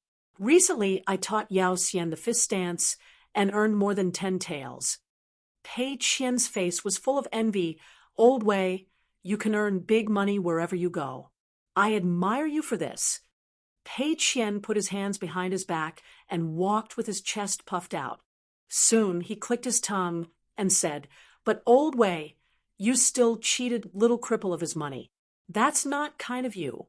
You might as well cheat Junyang. She really has money in her pocket. What a pity, Old Wei, you don't look likable. You're not as young and handsome as my father. Old Wei, you were born with such an ugly appearance. Do you blame your parents?" A dignified emperor said this to a young girl. How could Wei Xian be indifferent? The short man said with a straight face, "Back then, when the court painters painted my portrait, they all praised me for my heroic appearance. I think they were telling the truth." Pei Qian was shocked. "Old Wei, are you blind, or do they have eyes on their butts?" Wei Xian continued to meditate in silence. There was no night ban in Crane Rider City. There were countless rich people in the city who were willing to spend a lot of money. After leaving the post house and turning into a street, the two of them walked in the bustling crowd. Pei Qian didn't have a single coin in his pocket, but his aura was like that of a rich man. This wasn't strange. She was able to fool a large group of people her age in a strange place like Hu town. They all thought she was a princess living among the common people. In the end, she was able to deceive a group of shrewd and slippery constables who respectfully escorted her back to the inn. Pei Qian suddenly asked, "Old Wei, I always feel that the girl who doesn't dare to meet people every day looks at my father strangely." Wei Xian said indifferently, "The emperor is scheming." Pei Qian was confused. "What are you talking about?" Wei Xian didn't say anything. Pei Qian didn't want to get to the bottom of it. He swallowed his saliva and said with a smile, "Old Wei, can you buy me a candy man?" Wei Xian shook his head. Pei Qian said angrily, "Old Wei, why are you so stingy?" Wei Xian smiled for the first time. "I don't have Chun Pingan's ability and patience. I can't raise you well." Pei Qian was confused and said pitifully, "Then I'll borrow money from you to buy a candy man." Wei Xian nodded. According to the 30% interest, Pei Qian frowned. Although I know the 30% interest rule, I think it's better to forget about it. If you don't want to eat, then don't eat. You won't starve to death. Even though she said that, she ran to the front of a candy-blowing man's stall and rooted herself to the ground, refusing to move no matter what. Wei Xian couldn't just leave Pei Qian here alone. If he lost Pei Qian, someone like Qin Pingan would definitely beat him up. At the stall, the old man was skillfully blowing candy, while the young children were drooling with their eyes wide open. Those who had an elder beside them were able to get their hands on a candy man of different shapes. Underneath the rectangular cabinet was a round wooden cage, with a small charcoal stove inside. The old man was using a large ladle to pour the sticky golden sugar paste, which he spun around, and in a blink of an eye, all kinds of colored sugar figurines were produced. Wei Xian took out his money and bought 2 sticks. He stared at Wei Xian, who was holding 1 stick in each hand. Wei Xian passed it to Pei Qian. "This is your reward." His tone was as if he had been bestowed with a large piece of land by an emperor. Pei Qian smiled. "When I go back, I'll say good things about you in front of my father every day. I'm half a scholar now. Every word I say is as good as a nail." 1 big and 1 small, munching on the candy man. They didn't stand out in the sea of people. In the hotel, the winner was already decided on the chessboard. It was still Sui Yu who lost. Sui Yu didn't want to win in this game. Lu Baixiang was reviewing the chessboard alone in his room. He stared at the chessboard and twirled a free chess piece between his fingers. He pressed it against the table and gently slid it. In a room not too far away, Qin Pingan was carving a bamboo tube. He wanted to try to inscribe an entire essay of the sages on the outside of the brush tube. Fortunately, he had been carving words on bamboo slips all these years. Because he was familiar with them and also had the foundation of his youth, he didn't dare to say that the words he carved were full of spirit. But between the lines, there was a sense of propriety. There wasn't an aggressive and forceful aura, but it was still as long as a stream. In the end, there was still some meaning to it. Some people said that the cultivators of the lower 5 realms cultivated longevity, the cultivators of the middle 5 realms sought immortality, and the cultivators of the upper 5 realms walked the great Tao at an even higher level, almost never stopping for a moment. Qin Pingan didn't think there was anything wrong with this. He was busy and didn't waste his time. But occasionally he still needed to stop or slow down his pace. He needed to calm his heart and enjoy the scenery on the road of cultivation. This was the case for carving beautiful words on bamboo slips. This was also the case for personally making a brush tube that wasn't worth much but only had the heart. The night passed uneventfully. Qin Pingan stayed up all night and carved more than half of the brush tube. After sleeping for 4 hours, he got up and continued to practice his fist stance. At the same time, he also practiced his sword. Winter was coming. He didn't know if he was lucky enough to encounter the first heavy snow of the year at the ferry outside Mirage City. It was said that Mirage City in the heavy snow was like a fairyland. During breakfast, Qin Pingan learned that the Yao family's team was going to rest in Crane Riding City for 2 days, but he didn't care. Yao Xinji ran to Qin Pingan and said that everyone had agreed to visit the small mountain where the immortals rode cranes and ascended. Moreover, the provincial governor's mansion had already informed the courier station that regardless of whether old General Yao went there or not, the vicinity of the small mountain would be under martial law today. No one was allowed to climb the mountain. After meeting, Qin Pingan found that there were quite a few people. There were the 3 Yaos of the same generation: Xiao Yuanran, a Taoist priest wearing a green robe, and Sui Yu, who rarely showed his face in public. Wei Xian and Lu Baixiang chose to stay at the courier station. However, old General Yao didn't show up this time, which was a bit unusual. When he went out today, Qin Pingan had already changed into the golden wine robe of a higher grade, so he appeared in white. If one paid attention, they would notice that there was a white jade hairpin in his hair bun. In the Dali dynasty in the northernmost part of the Aquarius continent, the young men were tall and big. They were at least half a head taller than those in the old dragon city in the south. Moreover, it was common for 15 or 16-year-old men to marry and settle down in the countryside of the Aquarius continent. Only rich families and scholarly families would pay attention to 20 years of age.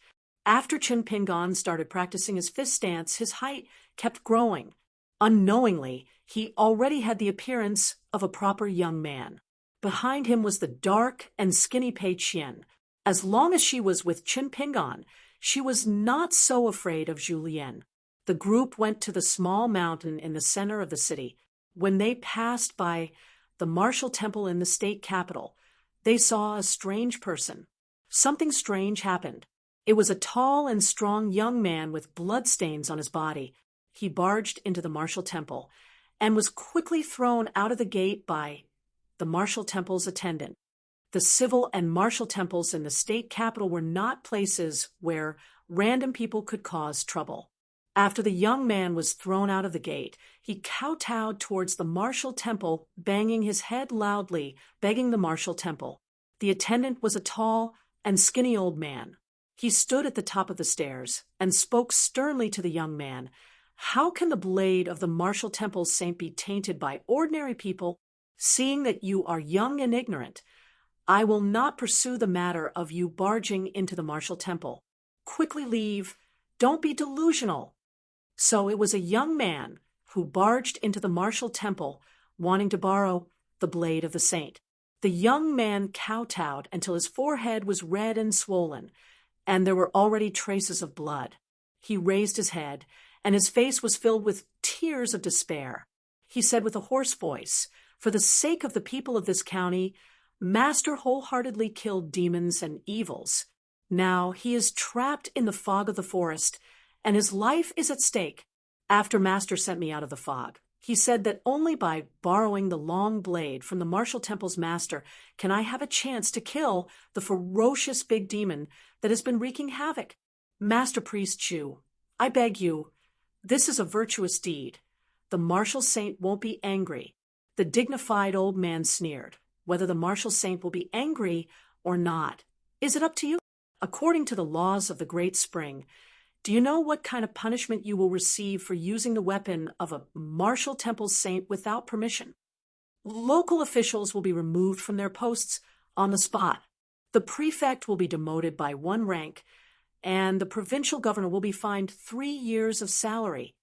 The young man was heartbroken, and he muttered, "There is a demon that harms people in this place. It's fine if the officials don't care, but now even the martial saint isn't willing to care?" The old man seemed to be speaking sternly, and his eyes were cold, but he was actually sighing in his heart. "Young man, how can things in this world be so simple?" Zhu Lian raised his eyelids and glanced at Chen Pingan, who was standing in front of him. Chen Pingan was about to lift his foot, but Xiao Yuan Ran had already walked out in large strides. Chen Pingan quietly stopped moving. Xiao Yuan Ran came to the young man's side, squatted down and asked, "Where's your master trapped? Do you know the demon's cultivation level?" The young man answered one by one. Xiao Yuan Ran reached out to help the young man up and grabbed his shoulder, smiling, "I'm going to save your master and help him get rid of the demon."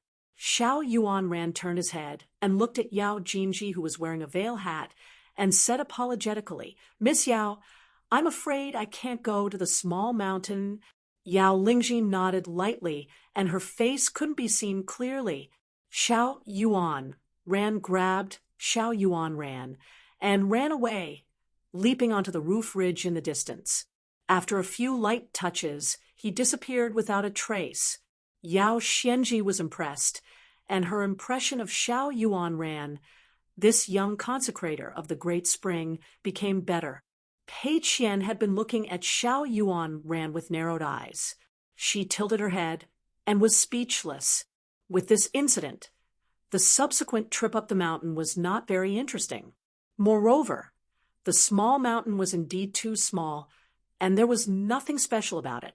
Only Sui Yuyu, with his sword on his back, stood at the top of the mountain, looking up at the sky with a burning gaze. Chun Pingon, other than feeling a little regretful that the scenery here was ordinary, did not reveal much emotion. The great spring mountain god waded through the water god ascended the mountain, and the young man in riding Crane City borrowed a knife from the martial temple, but in the end, they were just insignificant splashes. The Great Fu Academy went to meet up with the Lord of Taiping Mountain and worked together to stop the great demon of the 12th realm from escaping into the sea. The gentleman Zhong Kuei going to the gate of Taiping Mountain was also not a small matter. Other than the other 2 gentlemen, 3 sages, and more than 20 disciples of the Great Fu Academy, there were more scholars from the Wenyuan Academy, which was further south, who came to Taiping Mountain. There were more than 50 of them. Unfortunately, there was only one old gentleman leading them, and the rest of the disciples were far inferior to the Great Fu Academy. This was the awkward part of the Wenyuan Academy. The academy was not famous, and was the least talented among the 4 major academies of the Tongya continent. There were often rumors on the mountain that the Wenyuan Academy would be stripped of its title as one of the 72 academies. This was because this academy had not produced a new gentleman for close to 100 years. The 3 mountain lords of the academy also did not have many works of sages. The people of the world did not travel to the Wenyuan Academy for the sages, but for the countless books in the Wenyuan Pavilion. When Zhong Kuei arrived at the gate of Taiping Mountain, he followed his teacher's instructions and told all the disciples of the Great Fu Academy to listen to the arrangements of the Taoist of Taiping Mountain and not to act on their own. Although there were disasters everywhere, the Taoist of Taiping Mountain, regardless of their seniority, did not panic. They made decisions in an orderly manner, and groups of Qi cultivators went down the mountain to suppress the demons. There were casualties, and those who died in battle were mostly Taoist of Taiping Mountain. This made the Qi cultivators of the 2 major academies and many immortal abodes respect them, and they cooperated more sincerely. In between the battles, the people who came from all over the world but had a common enemy talked the most about the outer sect odd-job young man from the Fuji sect who became famous overnight. It was said that he was taken in as the last disciple of the Fuji sect and was given a half-immortal weapon that was once refined by the Taoist partner of the sect for 100 years. If the young man did not see through the conspiracy of the 12th state demon and had to take action in advance, the consequences would be unimaginable. Most of the demons in the well of Taiping Mountain that suppressed the demons would not have escaped, but all of them would have seen the light of day again, especially the demons at the bottom, whose cultivation was at least in the nascent soul realm. In the recent 10 days, demons who had been lurking in various places constantly surfaced and wreaked havoc. These demons were mostly in the Dragon Gate realm and the Golden Elixir realm, and were extremely difficult to suppress. The Taoist of Taiping Mountain did not dare to be careless. Almost all the Taoist of Taiping Mountain went out to help. Only the gentleman Zhong Kuei chose to stay in Taiping Mountain. No one had any objections. Zhong Kuei had killed the most enemies during their journey to slay demons and devils. Moreover, he did not blindly protect the disciples of the academy. For several times when he had gone down the mountain to fight, he had actively joined the Qi cultivators of other sects on the mountain. Therefore, the Earth Immortal of Nascent Soul Realm, who was originally in charge of the overall situation of Mount Taiping, told Zhong Kuei, with a smile, before he went down the mountain that he would entrust the mountain gate to Mr. Zhong temporarily. The Earth Immortal of the Nascent Soul Realm secretly revealed to Zhong Kuei that the founder of Taiping Mountain would soon return, and might even bring back the crown princess Huang Ting from the lotus flower-blessed land. Zhong Kuei laughed and said that it would be better if he came back as soon as possible, so that he would not have to watch over the well every day. After that, Zhong Kuei would patrol the bottom of the well alone every day. Late one night, just as he walked out of the well, he saw a big demon that he had heard of but had never seen before. In fact, Even many senior Taoists of Taiping Mountain had never seen this big demon that cultivated in Taiping Mountain, let alone Zhong Kui, who was an outsider. It was a white ape with a sword on its back, dressed in black. It was as tall as an adult man, but the white ape with a very high cultivation state did not transform into a human shape and always maintained its original appearance. Although the old ape was a big demon that was famous in the Tongya continent, it was also the guardian of Taiping Mountain. Not to mention the years that the old ape had cultivated, it had been guarding the gate of Taiping Mountain for 3,000 years. The old ape was even older than the founder of Taiping Mountain, who had left the mountain, and was the only surviving founder. The construction of the well prison was the work of the founder of Taiping Mountain. But in the long years after that, the guarding of the well prison was handed over to this white ape, who was fond of carrying a sword on his back and rarely showed up in the world. In history, there were only a few times when the big demons escaped. Without exception, it was the white ape who took care of them all by himself. He handled everything neatly. Even many earthly immortals in Taiping Mountain had never heard of him. During the chaos, the old ape, a sword cultivator in the Jade primitive realm, was in closed-door training trying to break the bottleneck of the immortal realm. Unexpectedly, the old ape came out after only 3 to 5 years of closed-door training. Could it be that he knew what was going on outside and had to show up in advance? The autumn wind was chilly and the forest was silent. Even if the old ape just stood there, he was like a lofty mountain. Zhong Kui was still wearing the green robe he wore at the inn by the Great Spring. He asked, "It's you, right?" The white ape with a sword on its back did not speak. He only answered with the rainbow-like sword energy rising from his back. 7.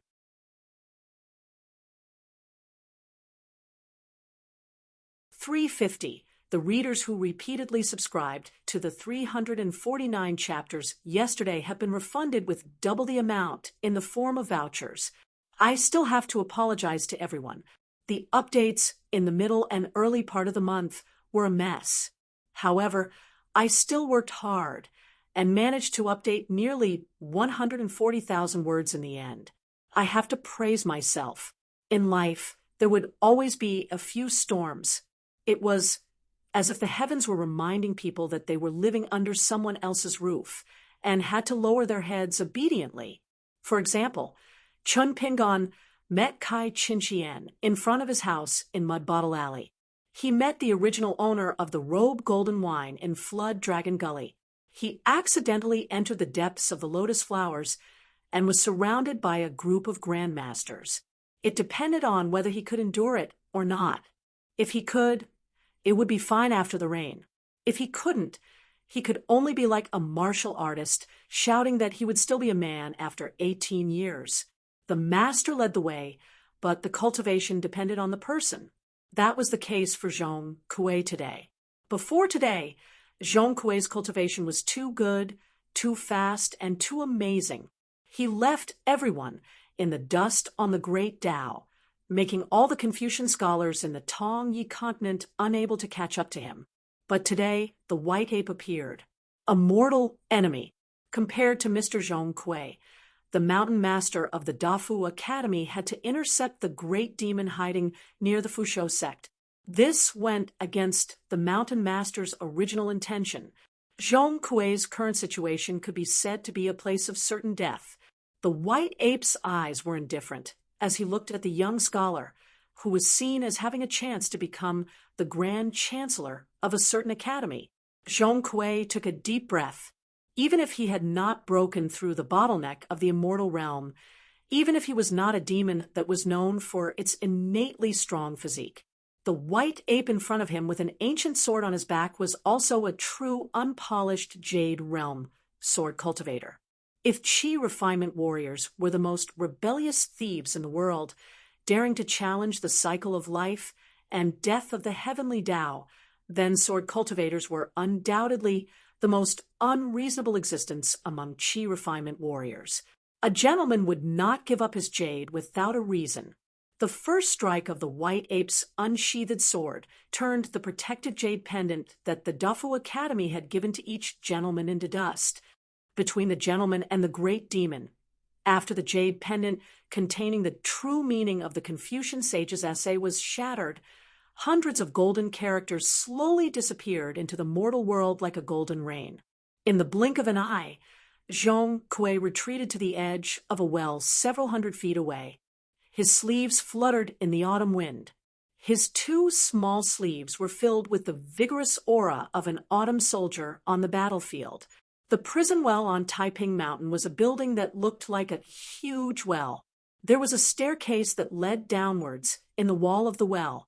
The staircase spiraled downwards, giving off a gloomy and cold aura, like a bottomless pit that led straight to the underworld.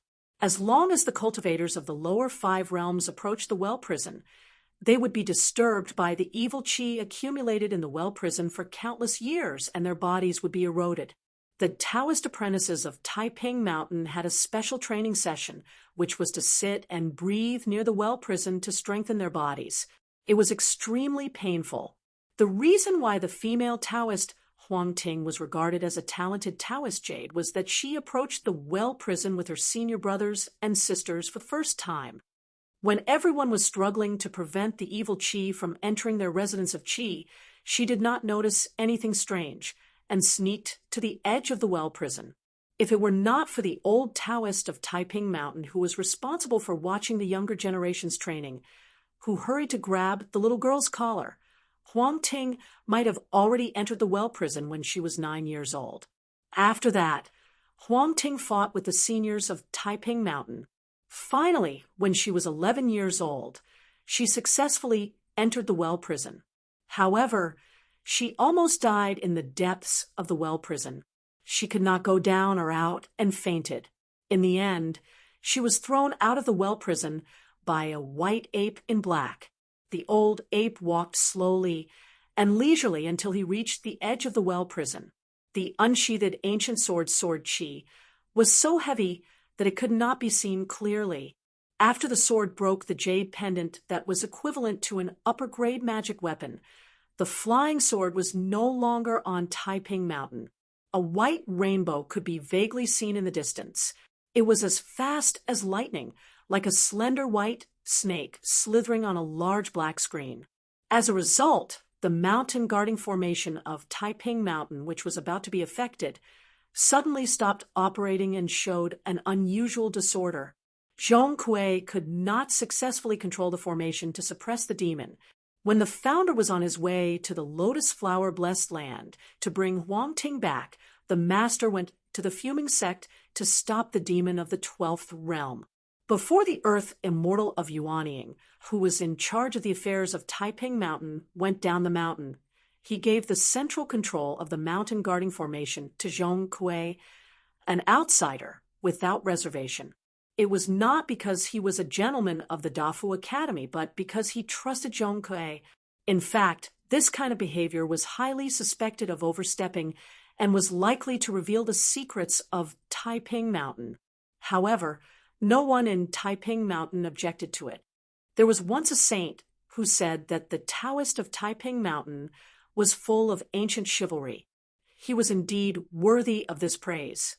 However, as the saying goes, virtue is 1 foot tall and the devil is 10 feet tall. This white ape was indeed worthy of being the guardian of Taiping Mountain for 3,000 years. It could even make the formation temporarily stop. Zhong Kui looked dignified and silently read a sage's article in his heart.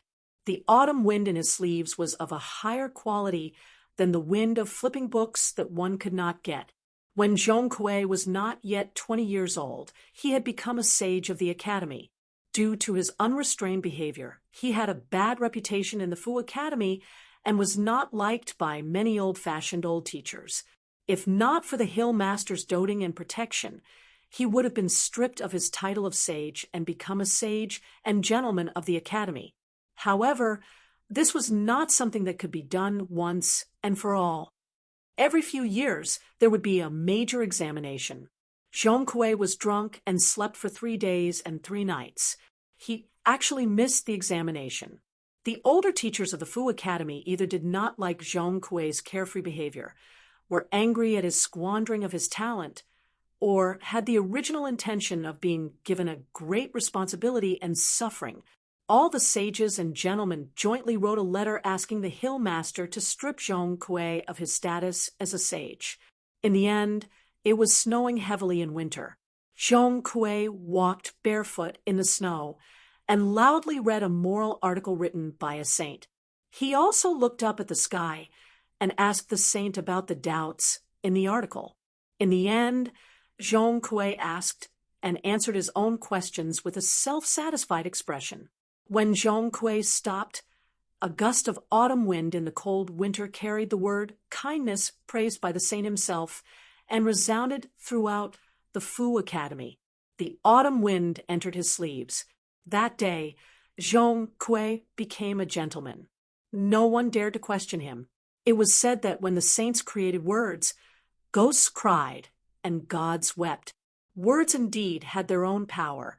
At least, it was especially so for the disciples of the Fu Academy. The most powerful manifestation was the natal characters of the sages in the cultured and orthodox Confucian temples. These great sages had been standing high above the altar for countless years and were worshipped by the people. Their literary veins were endless, and their incense was eternal. However, even the saints in the orthodox Confucian temples were only left with four, not to mention the holy master in the middle and the five accompanying him. The rest of the saints only had one natal word. There was only one exception in the world, Qi Jing Chun of the Cliff Academy. Chun and Jing were the natal words of this person. Moreover, these two words were extremely big.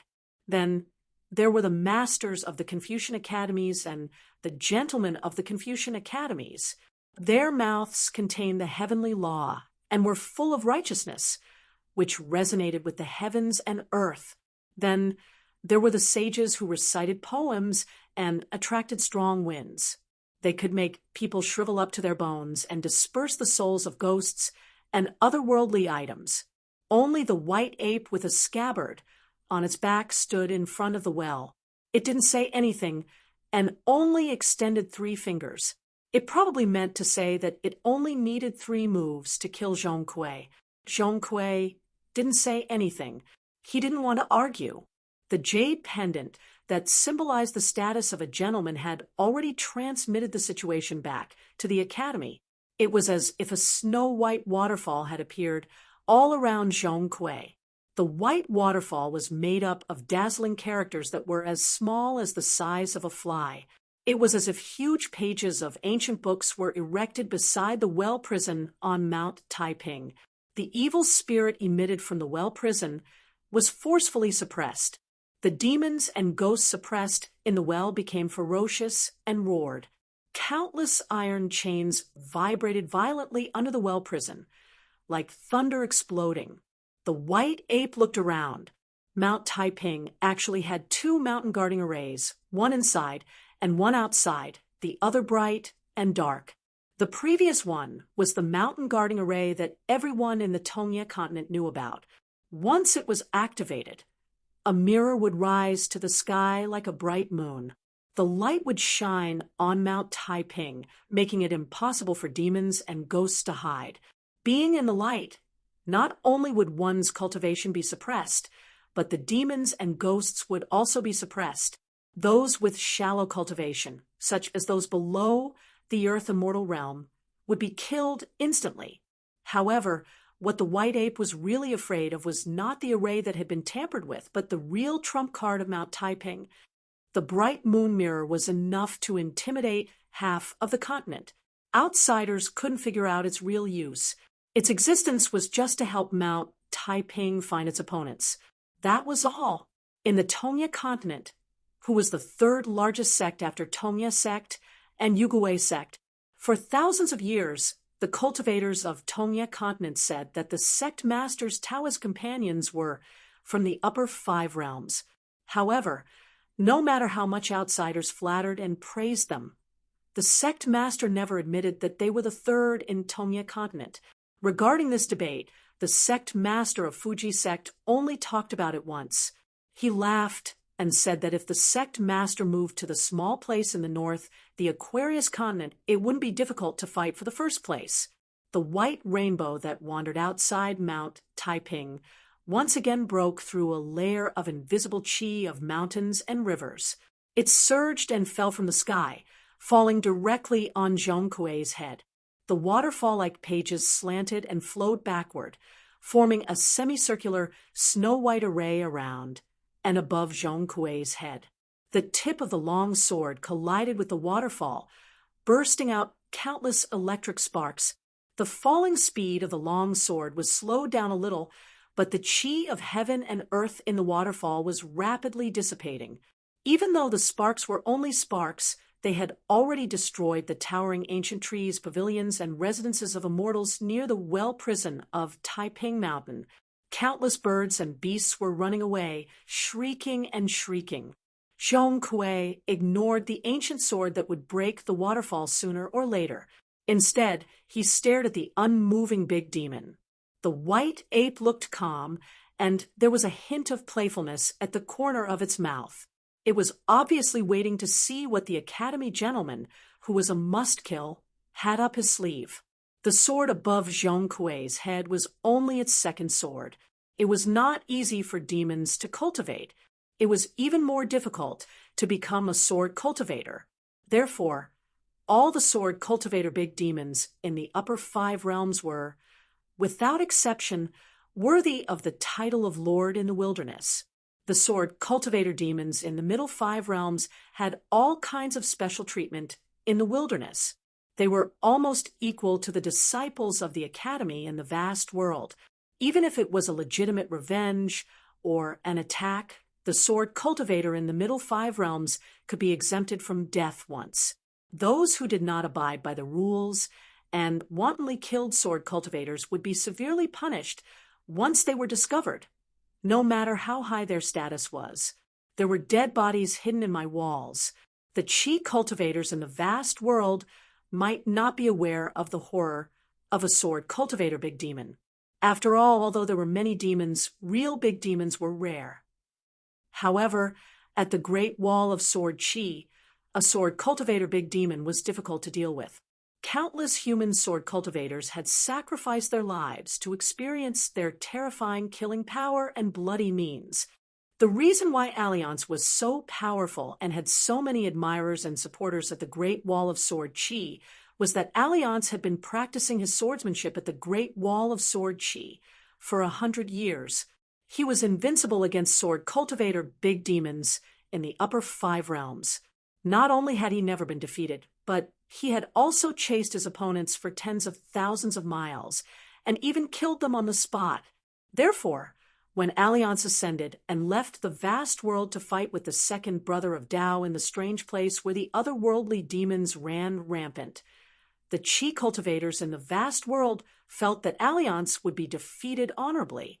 On the other hand, most of the demons in the wilderness believed that the swordsman Alliance, who would not be satisfied even if he died 10,000 times, would defeat the real invincible. The demons respected and worshipped the strongest, even if they hated Alliance, who called himself the swordsman. To the core, a peak big demon suggested that after Alliance died in battle, he could be buried in the wilderness with a sword as a tombstone. The entire wilderness, a barbarian land that was regarded as silent by the vast world, actually took the suggestion as a matter of course. The hundreds of Taoist priests who stayed on Mount Peace did not stand aside. Almost all of them were the lowest-ranking Taoist priests in the mountain sect. Many of them were young Taoist children with pale faces but determined eyes. However, Zhong Kuei said sternly, "Retreat. Don't throw your lives away."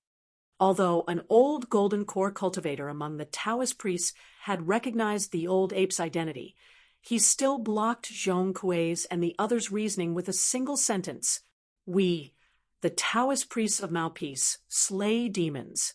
There's no reason for us to die in front of others." The white ape did not even look at the golden core cultivator. He casually punched and the fist aura shattered the body of a golden core Earth immortal in the eyes of the secular world. Repaying kindness with kindness, one would die without regrets. The Taoist priests of Mount Peace were like that. Zhong Kui was even more so. With a wave of his sleeves, 2 gusts of autumn wind swept up the Taoist priests of Mount Peace and tossed them into the distance.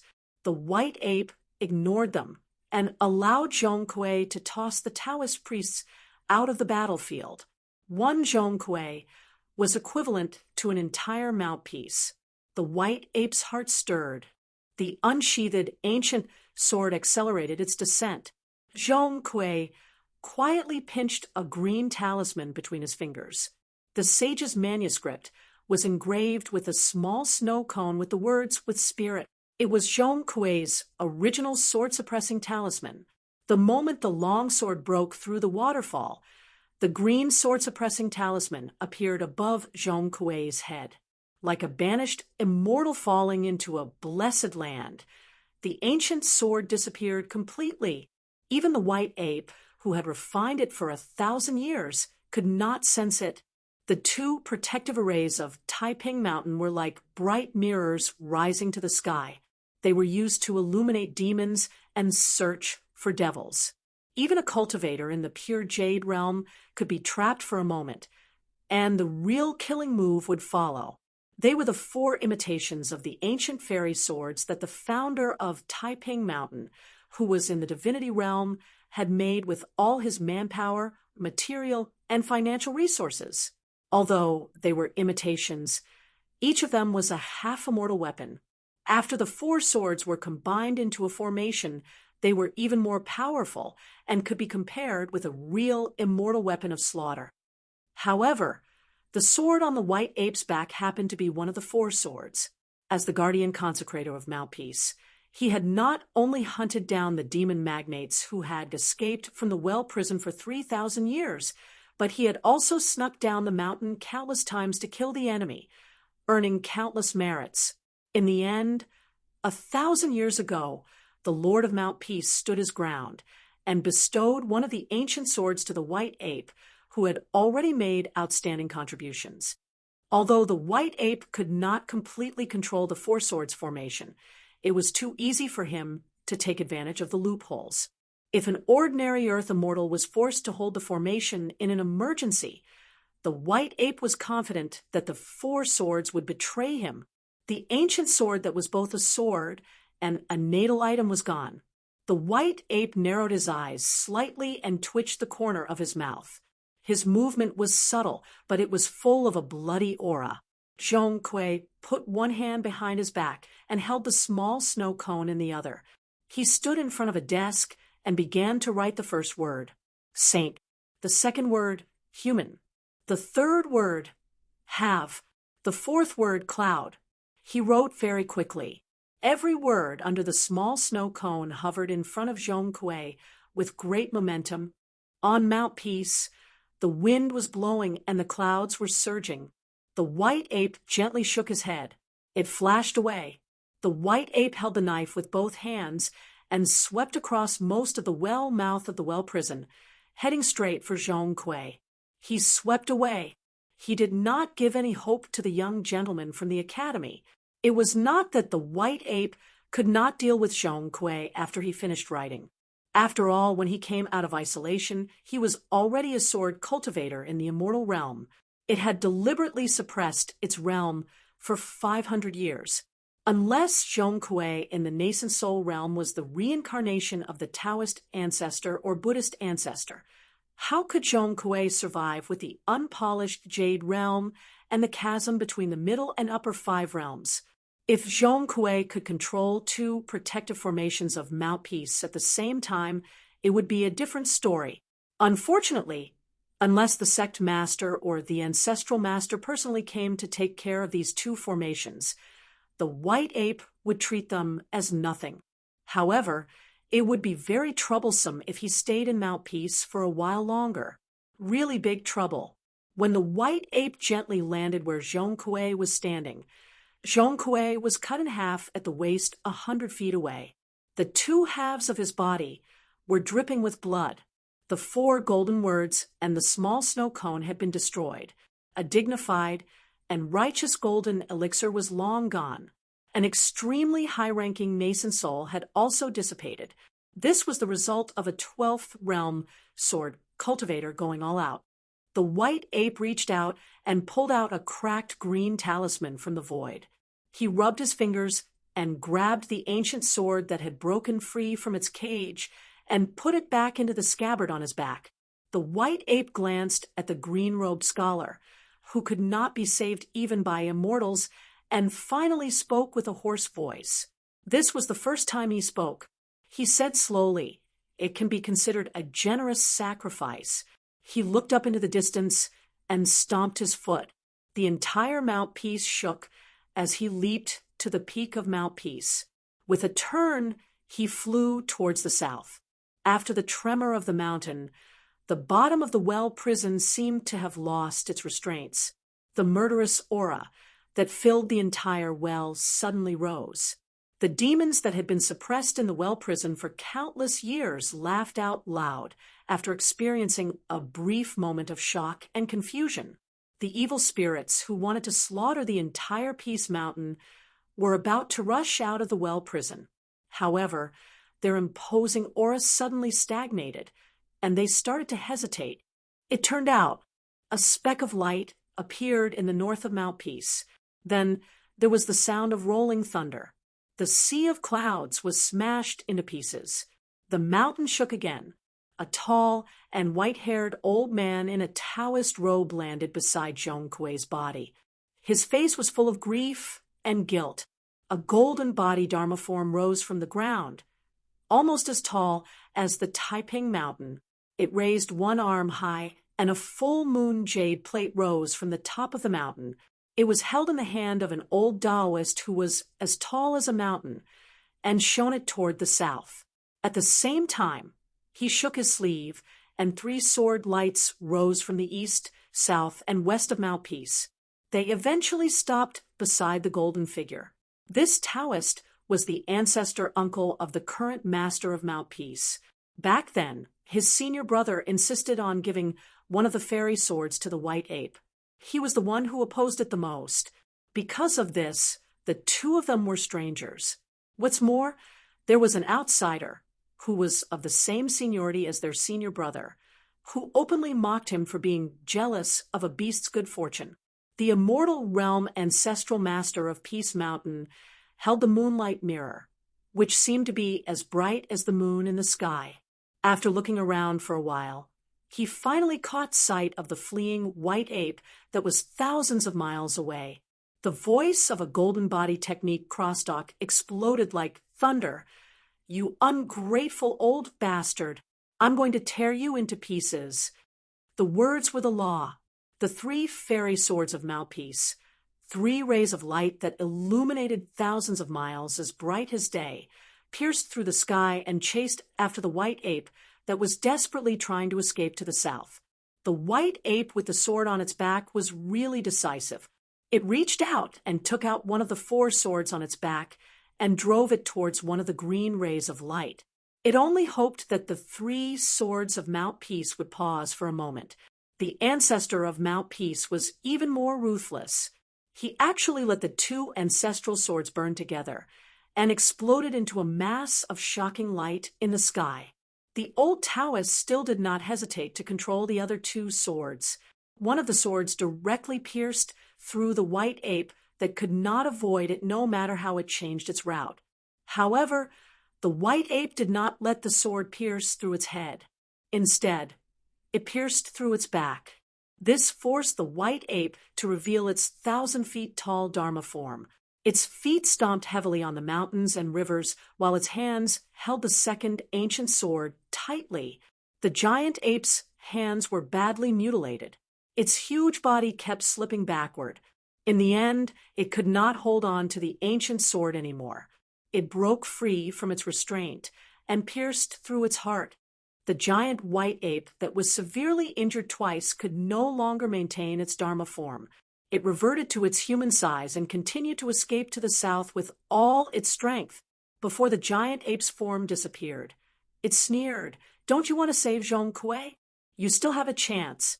Do you want to save people or kill demons? Killing demons means killing people. Ha! After the big demon ran for hundreds of miles, its body was pierced twice by the two ancient swords that finally revealed their true forms because it was too far away from Mouthpiece. The old Taoist heaved a sigh. He had already tried to forcefully change and weaken the fate of Peace Mountain and move the Dharma form of the entire Peace Mountain a few hundred miles forward just to maintain the power of the two remaining celestial swords.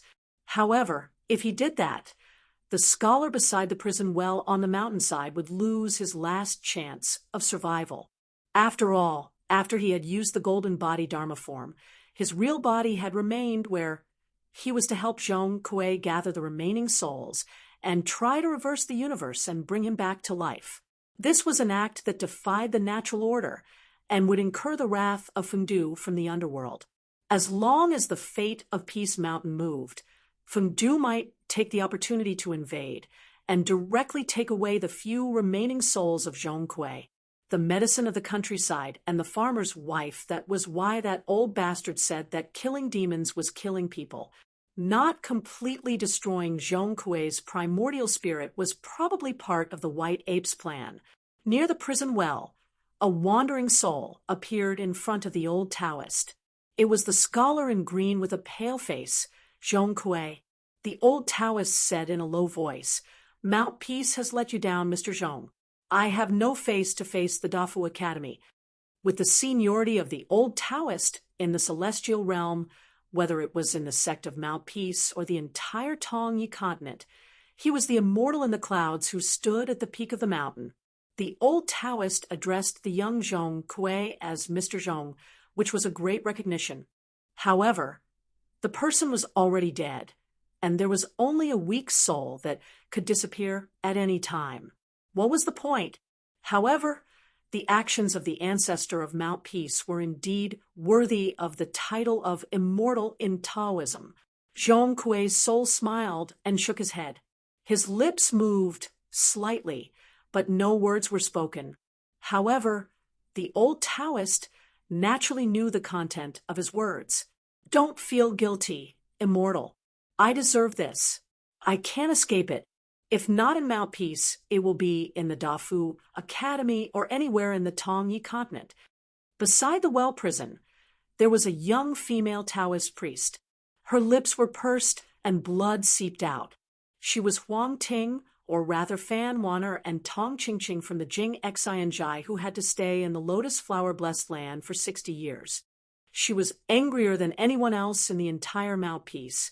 The white ape with the sword on its back was one of her lucky chances on the path of cultivation. It taught her the sword-carrying technique that was not recorded in the sect. It was engraved in her heart, and she even brought it to the lotus flower-blessed land.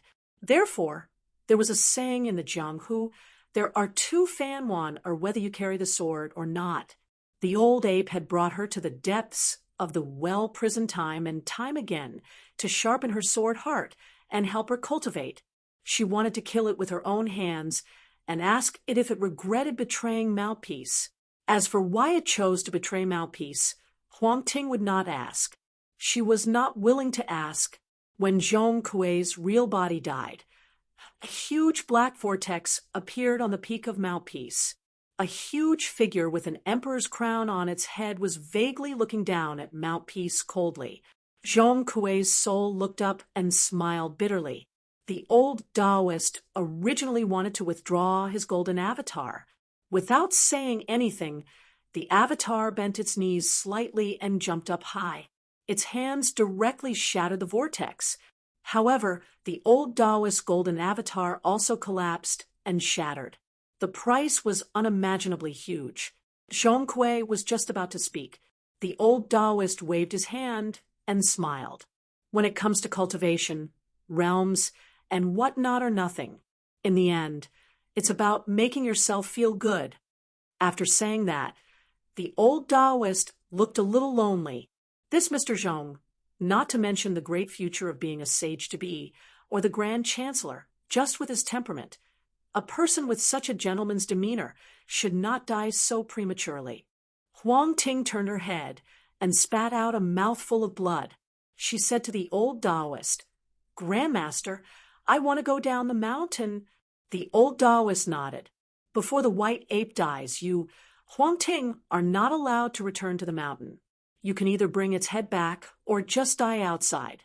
You can borrow the 2 mountain-suppressing ancient swords for 60 years.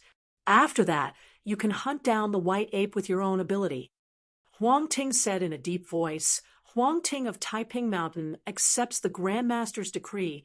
The young woman turned into a flowing rainbow and headed south. The Grandmaster of Taiping Mountain was not a person who could speak eloquently.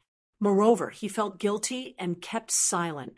Zhong Kuei also felt guilty deep in his heart.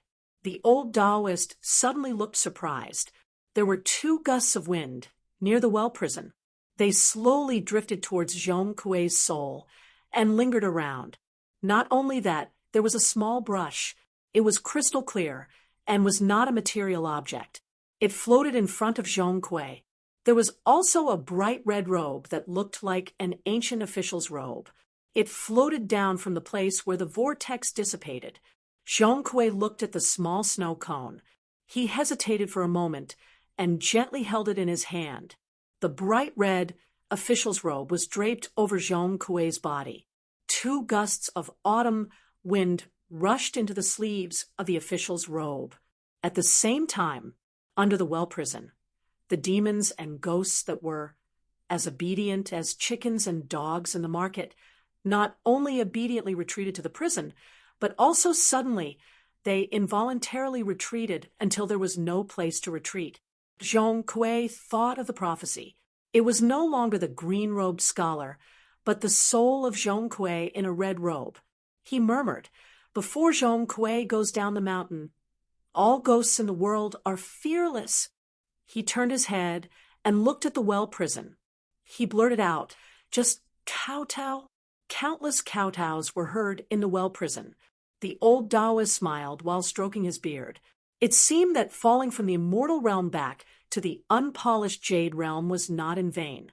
Zhong Kuei seemed to have understood something and was speechless for a long time. Finally, he said, "Old Junren, I have something to help you with." The old Taoist nodded and said, "As long as you don't want me to kowtow to you, it's fine." Zhong Kuei laughed and finally bowed. "Although I'm a ghost, I'm still the Taiping Mountain Junren." The old Taoist was slightly surprised. Then he laughed heartily and said, "This flattery is great." Late at night, Chen Pingan felt irritated for no reason. He went to the courtyard outside the post house to practice his swordsmanship. However, he could not calm down. He suddenly looked up. An imperceptible ripple appeared in the sky far away. Chun Pingan took a few steps back. Flying sword number 1 and sword number 15 had already flown out of the blade, strengthening gourd. Chun Pingan heaved a sigh of relief. It was the gentleman Zhong Kuei in a strange red robe. Beside him was a white-haired old Taoist.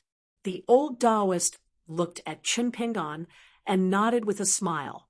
Then he said to Zhong Kuei softly, "You guys talk. Tell me when you're done. I need to take you away quickly. You can't walk in the human world for too long." Chun Pingan's heart tightened. Zhong Kuei smiled and said, "Don't ask anything. Let me tell you." Zhong Kuei gave a brief account of the Battle of Taiping Mountain, as if he were an outsider.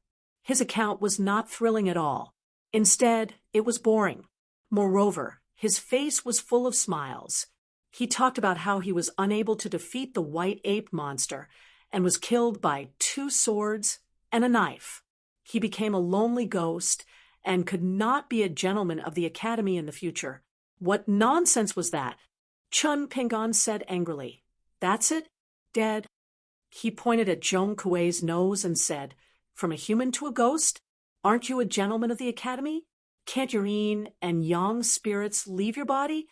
In the end, Chin Pingan's voice became lower and lower.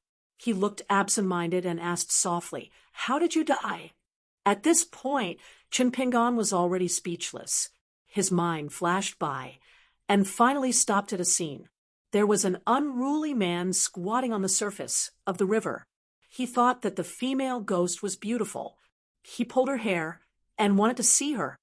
How could the people in his mind all die? Chun Pingon subconsciously took off the blade, strengthening gourd, and silently put it back on his waist.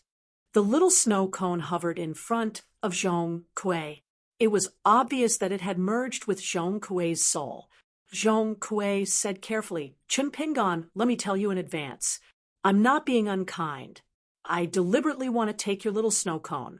It's up to you whether you want to beat or scold me." Chun Pingon asked, a gentleman's word. "What do you mean after that?" Zhong Kuei said guiltily, "Can't go back on my word?" Chun Pingon sat on the stool beside the stone table.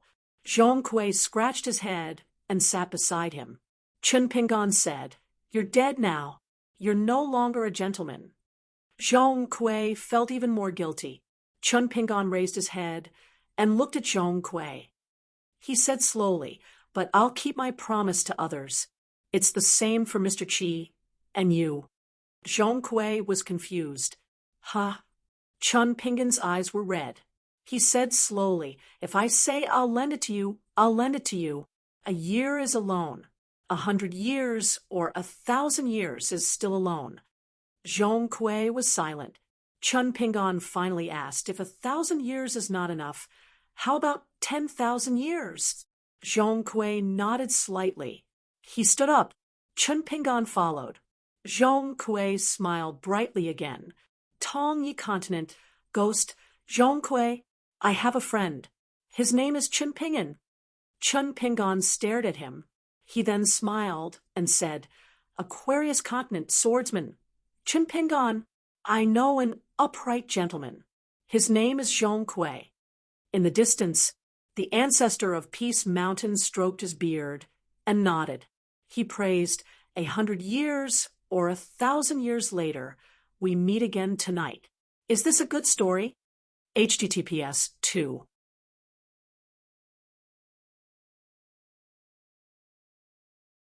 351. After Zhong Kuei left the post house, the old Taoist took him into an old acacia tree. The old Taoist suddenly turned around and appeared in front of Chun Pingon's courtyard in a single step. Chun Pingon, who was still in a daze, quickly bowed and cupped his fists. "Junior Chun Pingon greets old immortal master."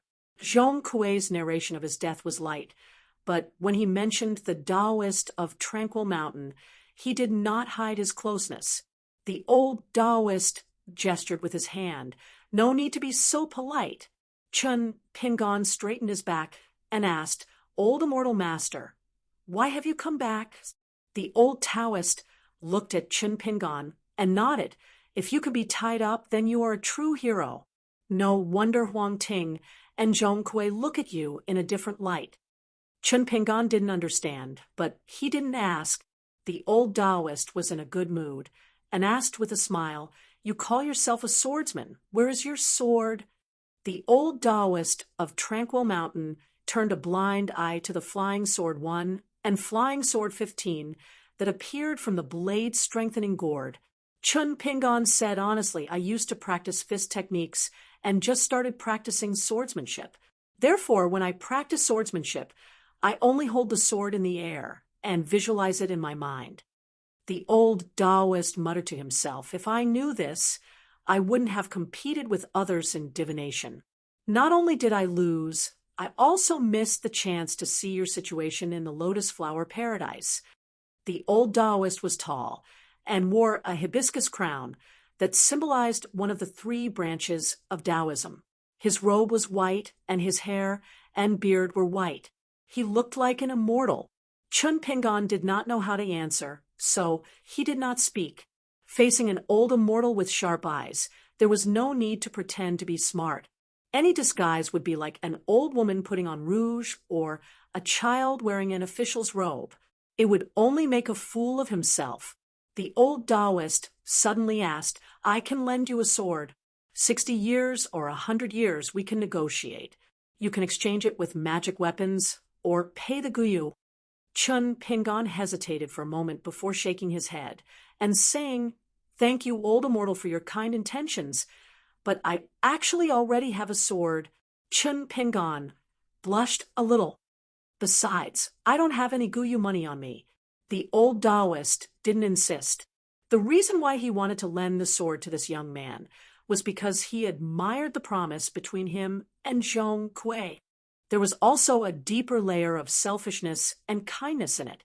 However, after saying those words, he already regretted it. It was better not to spoil things through excessive enthusiasm. The chaos in the Fusher sect worried the old Taoist priest. As for why he had returned to the small courtyard, it was because he had noticed the unusual movements in Chinpingan's Heart Lake. It seemed that Zhong Kui's death had greatly affected this person's state of mind, but when he looked at it carefully, he relaxed. For cultivators, it was taboo to have a mind like a small boat drifting with the current. As for those whose state of mind was as messy as willow catkins, in the eyes of the old Taoist, they were not worthy to talk about taboo. They should not cultivate Tao at all. After cultivating Tao, they were lucky enough to climb to a higher realm. Everything they did was for personal gain, snatching opportunities, fighting for magic weapons, seizing spiritual chi, and leaving the mountain to roam the world. Apart from showing off and bullying others, what good could they do? However, no matter how much the old Taoist disliked those chi cultivators who cultivated their strength but not their mind, he could only guard the peaceful mountain and keep the sect's reputation intact. Chun Pingon asked shamelessly, "Old Immortal, do you have a mountain guarding formation?" The old Taoist nodded and said, "The peaceful mountain has 2 mountain guarding formations. The center of the formation is the bright moon mirror, which can illuminate all demons and evil in the world, making it impossible for them to hide. The distance depends on the cultivation of the person holding the mirror.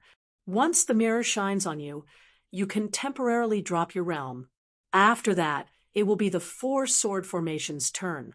4 ancient swords, imitations of the 4 great immortal swords from ancient times, are half-immortal weapons. After forming the sword formation, it is equivalent to an immortal weapon. It can travel thousands of miles in the blink of an eye. If that old beast had not refined one of them, I would have killed it long ago. It would be fine even if it ran for thousands of miles. Now it has escaped death, but the realm of immortals is still around. The old beast has just entered the 12th realm, and his realm is not stable. Moreover, he is suppressed by the rules of this world. Now that his natal item has been destroyed, and his true body has been pierced with several holes, injuring his primordial spirit, it is not worth mentioning. When the old Taoist mentioned the old ape with the sword on his back, he was full of murderous intent. His majestic spiritual energy seemed to materialize, forming a white mist that lingered in the surroundings like thin streams of water. The old Taoist calmed his mind, and the strange phenomenon disappeared. This was actually one of the side effects of the drop in realm. The trouble is that the old beast suddenly drilled into the ground and disappeared along the broken ancient dragon vein.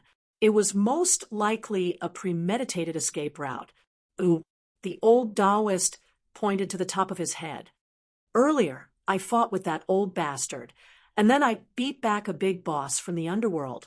Of course, a certain scholarly sage who was in charge of overseeing the canopy above the Bronze Leaf continent naturally saw it and landed on our peaceful mountain. When he learned of Zhong Kui's death, he flew into a rage and personally went after that white ape. Who would have thought that the old bastard would still hide him? Now let's see if Huang Ting, who has some karma with it, can find some clues. As long as we find it, even if Huang Ting dies in battle, one of the 72 sages in the Confucian temple will be able to kill it with a single strike. Chun Pingon wanted to say something, but he hesitated. The old Taoist smiled and said, "This is the worst-case scenario. Huang Ting has always been lucky, and her temperament has been sharpened at the lotus flower-blessed land. With the protection of the 2 ancient swords, she might have a chance to break through to the next realm by chasing after the white ape." Chun Pingon nodded. The old Taoist wore a mocking smile. "After I dragged her out of the lotus flower-blessed land, I thought she would complain to me for a long time, but she didn't complain at all. She even mentioned you many times along the way, saying that she must find you at the Dragon Spring of Dali. The old Taoist waved his sleeves. That's strange. I'm not a talkative person. What I said tonight is equivalent to decades of saliva. Back to the topic. The defensive formation of our peaceful mountain has a long history. It's capable of both offense and defense, comparable to many of the superior sects and orthodox sects in the Central Plains. It's not appropriate for me to teach you the way to refine and operate the formation, as it involves the fortune of the mountains and rivers of the peaceful mountain. However, I have my own defensive formation that I obtained from an ancient immortal's cave abode. It's extremely powerful, so I can sell it to you. However, it's a waste of money. It's expensive to build, and it's a waste of the fortune of the mountains and rivers to maintain the formation. I was planning to give it to Huang Ting as her dowry if she wants to establish her own sect in the Bronze Leaf continent, or if she marries someone and becomes their partner. That way, I'll have to fork out half of my coffin. Chen Pingon swallowed his saliva. It had nothing to do with Huang Ting's dowry or the coffin. He was shocked by the old Taoist's words, a waste of money. Noticing Chen Pingon's hesitation, the old Taoist laughed heartily and joked, "Good plan, good plan. I like it." Ooh. Before Chen Pingon could figure out the crux of the matter, the old Taoist had already dropped the topic of the defensive formation and reminded him softly, "Chen Pingon, although I don't know what treasure you have with you that can conceal the secrets of the heavens and prevent others from divining your position and fortune, you must cherish such an item. It's truly an item that can only be encountered by chance. There's only one such item in the entire peaceful mountain, and it was left behind by our founding ancestor." Chun Pingon recalled that inconspicuous oil paper umbrella and nodded heavily. He looked at Chun Pingon. The old Taoist was very pleased. Female Crown Huang Ting and Gentleman Zhongkui were both young men that the old Taoist could count on one hand. And now, Chun Pingon was added to the mix. The old Taoist felt that whether it was the Bronze Leaf continent in the southeast or the vast Howren world, it was better to have one more young man like him. The world was in chaos again. There were still pillars of support. In order to prevent Zhong Kuei's ghost from being taken to the Yellow Springs Road by the Mansion of the Dead, the old Taoist had dropped a realm. He knew very well that he would never have the chance to make up for his biggest regret in this lifetime. After the founding ancestor of Peaceful Mountain successfully ascended to the immortal realm, he was given the title of Lord of Heaven by his Taoist orthodoxy.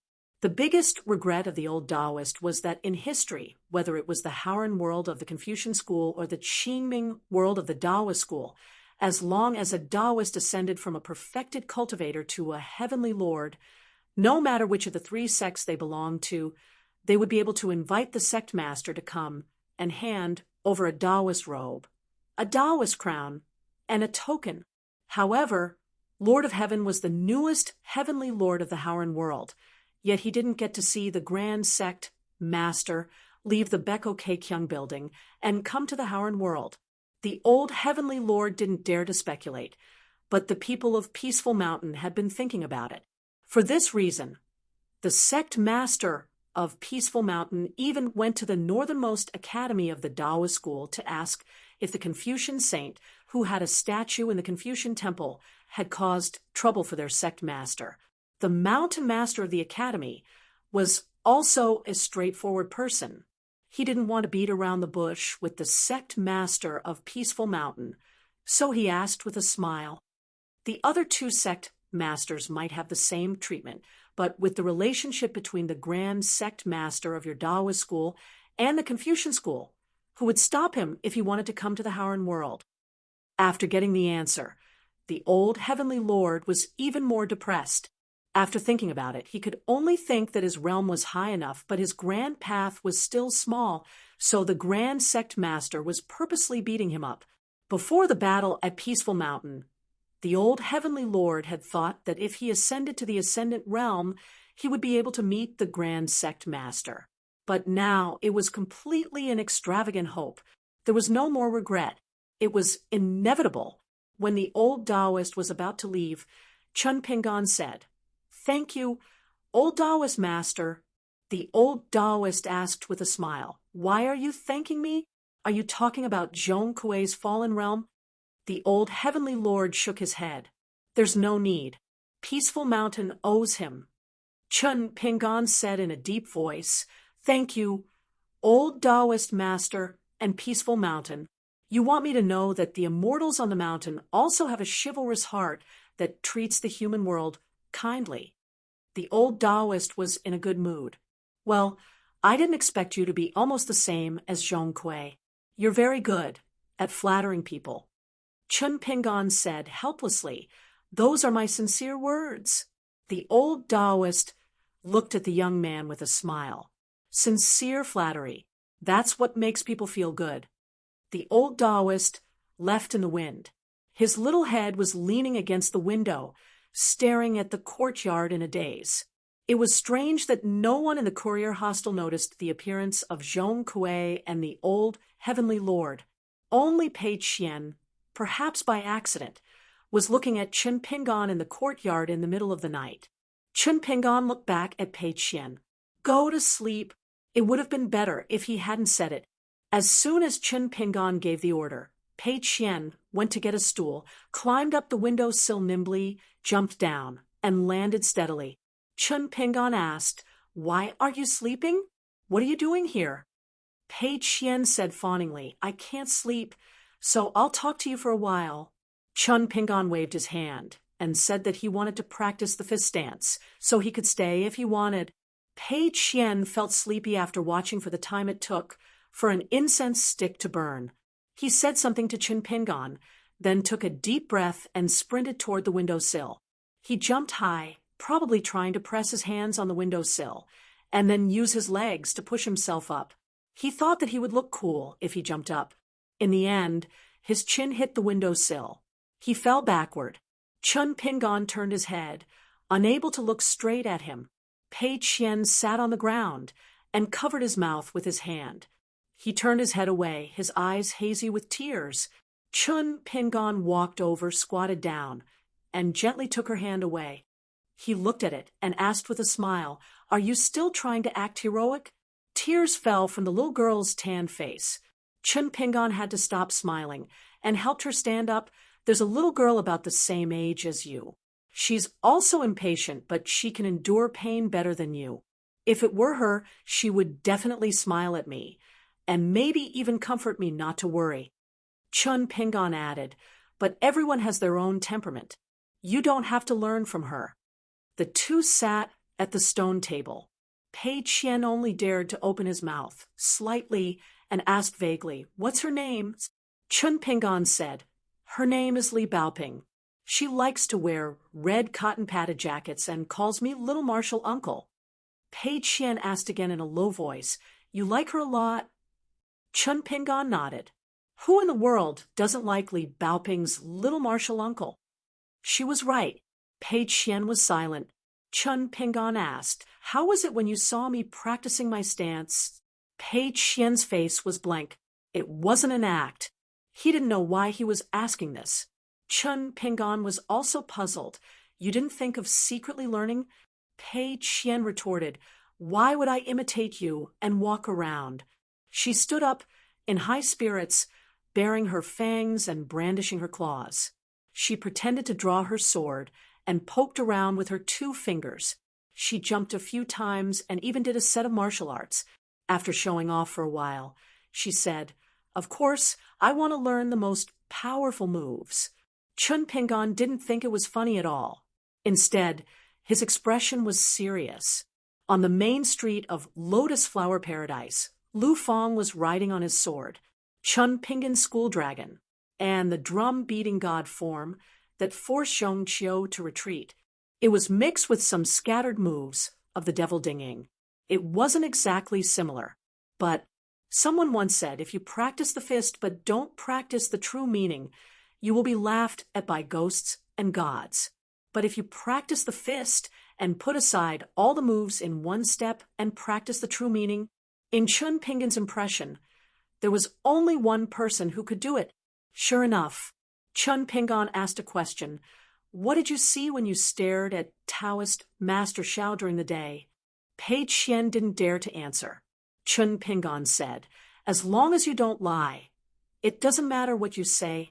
Pei Qian looked around and said softly, I think that Xiao doesn't have good intentions. He's not a good person.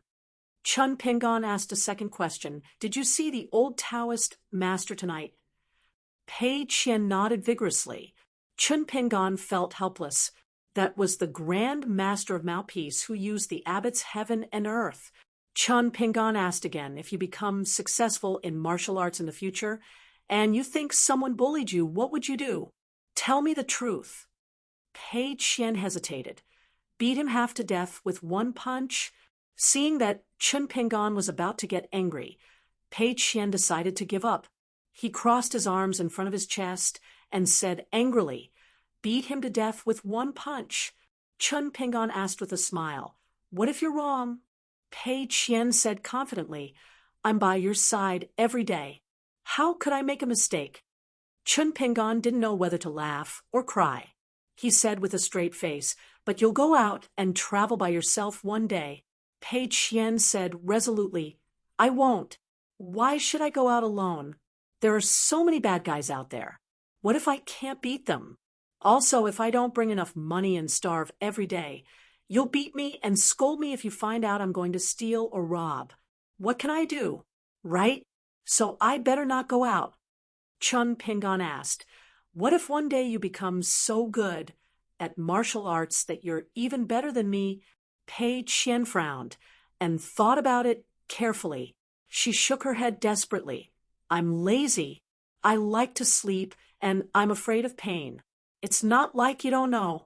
There are blisters on the soles of my feet when I walk. When they burst, I cried until my throat was hoarse. When you fight with someone at the inn, you won't cry even if your bones are visible. I can't. When I look down at my arms, I might faint from fright. Sigh. If there's a peerless martial art that can be learned in one night without suffering, then it'll be great. Ooh. Chun Pingan held back his laughter. You also know that you're lazy, unmotivated, and timid. Pei Qian drooped her head, dejected. Chun Pingan asked, why aren't you saying anything? Pei Qian felt wronged. My chin hurts.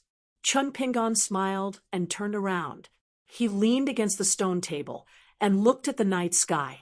Pei Qian imitated him, but she was small, so she could only lean the back of her head against the stone table.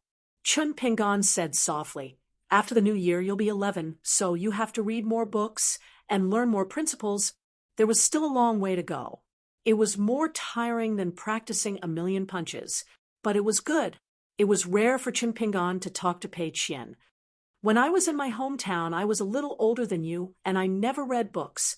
Mr. Qi told me that principles are in books, but life is outside of them. Chun Pingan finally murmured, I hope that everyone in the world can meet a Mr. Qi when they're young. Pei Qian was still a little girl who only liked to listen to what she liked. For example, Chun Pingan said that she would be 11 next year. In this world, only Chun Pingan would remember these things. She was 10 this year and 11 next year. The old Taoist of Peace Mountain suddenly stopped and took out the locust wood. Zhong Kuei's ghost appeared and floated down. Above the sea of clouds, Zhong Kuei saw a familiar person standing not far away. It was the Hill Master of the Dafu Academy, his teacher. The Hill Master of the Academy just looked at Zhong Kuei. Zhong Kuei asked in a low voice, Teacher? The Hill Master seemed to not dare to believe the bad news. Even now, he couldn't believe what he saw. It shouldn't be like this. It shouldn't be like this. Ooh, he shouldn't have gone to the roaming green mansion back then. And he shouldn't have let this disciple whom he liked the most go to the peaceful mountain. He should have stayed in the inn in the border town and kept an eye on the nine-tailed fox that had hidden itself. Although the nine-tailed fox was a big demon in the 12th state, Her identity was too special, and her seniority was too high. Therefore, her real name had long been exposed.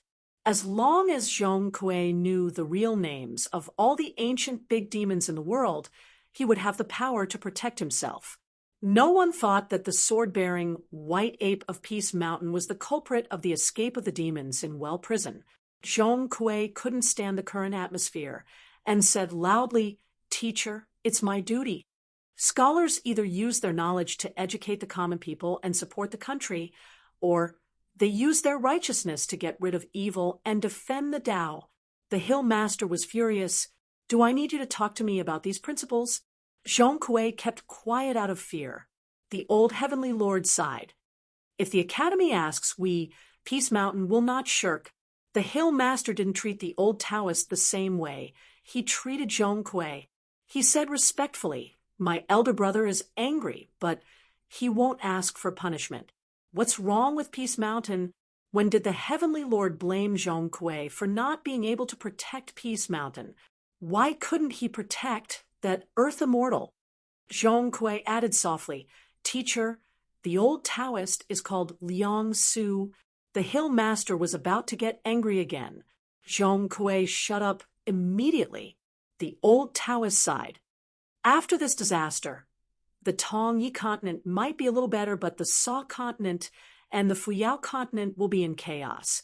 The appearance of treasures in the 3 continents was indeed a demon's plan. The old man whispered, "The Academy must protect that youth from the Fuyao sect. If he can see through this—" He didn't continue. The Hill Master nodded. "Of course, I've already discussed it with the Fuyao sect. That youth will enter the Great Fu Academy to study under an alias. As for whether he will become a Confucian disciple in the future, it's all up to him." The old Taoist smiled.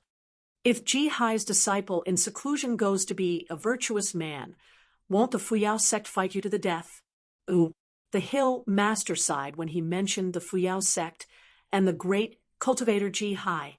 Ji Hai frankly said that he should accept the youth as his disciple and give him that weapon, but when he saw the youth, he couldn't calm down.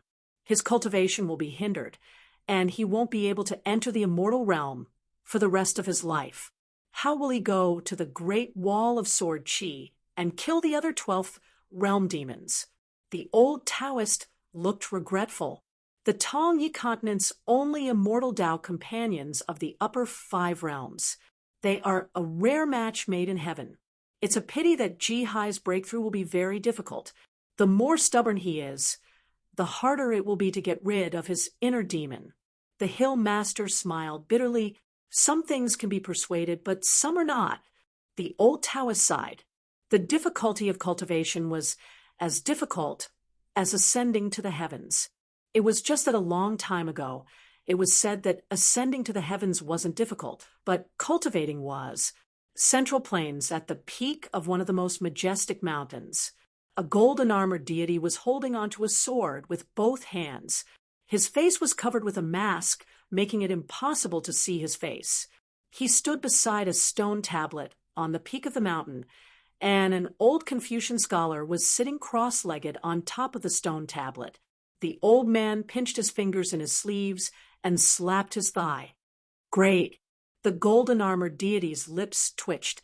The old man was proud of himself and asked, "How is my disciple in seclusion?"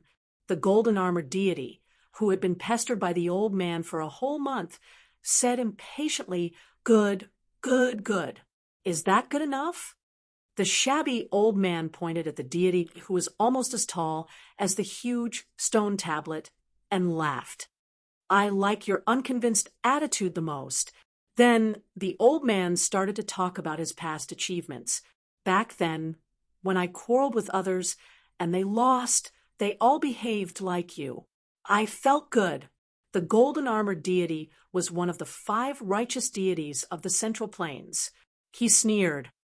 "Who was the one who suggested letting a poor scholar like you enter the Confucian temple?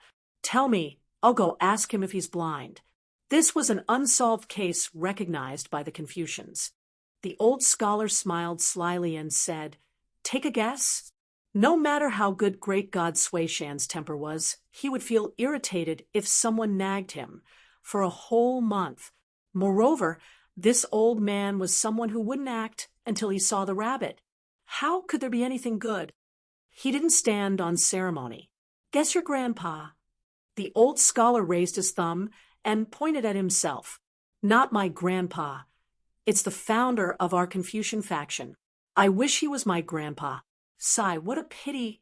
Great god Sui Shan, who was known to be unruly, straightened his back and let go of the hilt of his sword.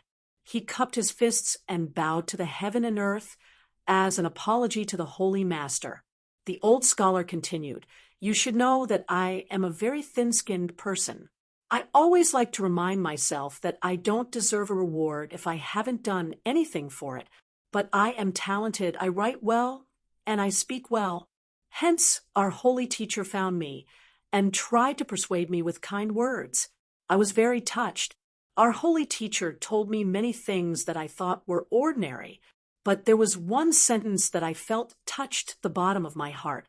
Since ancient times, sages must be true heroes, but heroes may not be sages. When I heard that, I felt that our holy master understood me. Thus, I made a small request to this founder. Great god Sui Shan said in a deep voice, I don't want to hear it. Shut up. The old scholar lamented. Why can't you tell the good from the bad? Great god Sui Shan sneered. If I could tell the good from the bad, would I let you go up the mountain? The old scholar rubbed his chin. He felt that he wasn't in the right in this matter. He immediately changed his words. That old bull of the Eastern Sea doesn't have a likable personality, but he's still a decent person. He's generous and doesn't embarrass himself. I know that he gave that kid a good thing. Even though it doesn't help his cultivation, there's nothing better than a coincidence in this world. It can help conceal the secrets of heaven. It's even better than Alliance's broken bamboo hat. Just based on this gift, I won't argue with him about the dirty things he did in the lotus flower-blessed land. Great god Sui Shan said sarcastically, even if you want to arm wrestle with him, can you? The old scholar said earnestly, we scholars still have to compete with others in terms of reasoning. Fighting, killing, and piercing through the sky isn't considered true ability. For the first time, great god Sui Shan didn't refute. The old scholar held his hands in his sleeves. The astral wind on the peak of Sui Shan raged. Even great god Sui Shan's golden armor had ripples of talisman, but the old scholar's sleeves and hair didn't flutter at all. The old scholar said softly, it's hard for a saint to die, but it's hard for a gentleman to live among the 100 schools of thought. Only we Confucians don't pay attention to Taoist protectors. The academies are the greatest Taoist protectors of the world's scholars. In the vast world, the 3 major academies and 72 academies all have such gentlemen who died before they became saints. I feel that these gentlemen who aren't smart enough are the backbone of our world. We can... At this point, the old scholar was suddenly at a loss for words. He turned his head and shouted, Blockhead, think of an explanation. Great god Sui Shan said indifferently, indomitable spirit. The old scholar slapped his thigh again. Good. Great god Sui Shan said coldly, you've never been a proper Confucian gentleman. The old scholar was silent. In the Confucian temple, a sage walked out from his clay statue. His altar was extremely high, and his statue was very close to the supreme sage. He was even holding the hand of a young man who followed him to the vast world from another world. After bringing the young man over the threshold, the sage turned around and glanced at the empty statue. He smiled at the young man and said, if you have the chance in the future, you can compete with someone.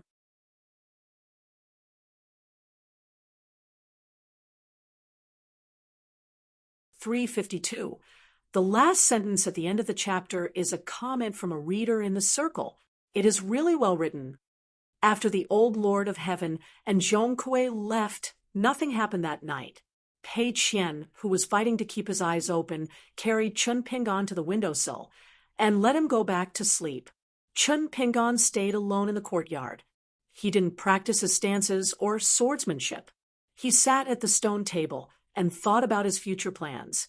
Occasionally, he would be absent-minded and look up at the night sky. He heard from Zhong Kui that among the saints of the Confucian Temple, except for some who went to explore new territories and find new paradises, the rest of the saints would stay in the sky above the vast continents, lakes, and seas, overlooking the mortal world. In their eyes, the great cultivators of the mortal world, whether they were on the mountain or below the mountain, were like fireflies floating in the summer night. The strength of the light depended on the level of the immortals on the land. Therefore, in the Battle of Mount Taiping, he fought with all his might with the white ape. He no longer concealed his aura. In the eyes of the sages above the Tongya continent, they were like two balls of light that suddenly exploded. Therefore, the sages came down to prevent the great cultivators with supernatural powers from being unreasonable or fighting out of personal anger.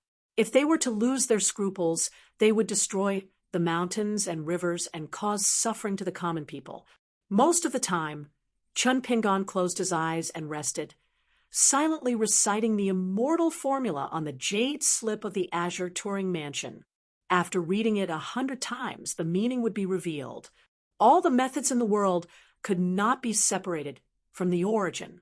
At dawn, Chun Pingon opened his eyes and heard the footsteps of the old General Yao Zhen outside the courtyard. He stopped at the entrance of the courtyard, as if he was hesitating whether to knock or not. Chun Pingon got up to open the door. Yao Zhen smiled and said, "You are indeed a master of martial arts. You can distinguish people by listening to their footsteps." Chun Pingon asked, "Shall we take a walk in the garden of the post house to relax?" Yao Zhen walked side by side with Chun Pingon and said slowly, "The reason why I didn't follow you to visit the place where the ancient immortal ascended on the crane yesterday was that I received news that the secret envoy of the Mirage City was coming to the post house. Therefore, I had to wait. We waited until the second watch in the evening, before the VIP arrived. Guess who it is?" Since he was asking about Chun Pingon, he was definitely not a person from Mirage City that had nothing to do with him. Chun Pingon's eyes flashed as he replied, "Duke Shin, Gao Shizhen." Yao Zhen gave him a thumbs up and nodded. "That's the High Duke. Those who came did not come with good intentions, and those with good intentions did not come."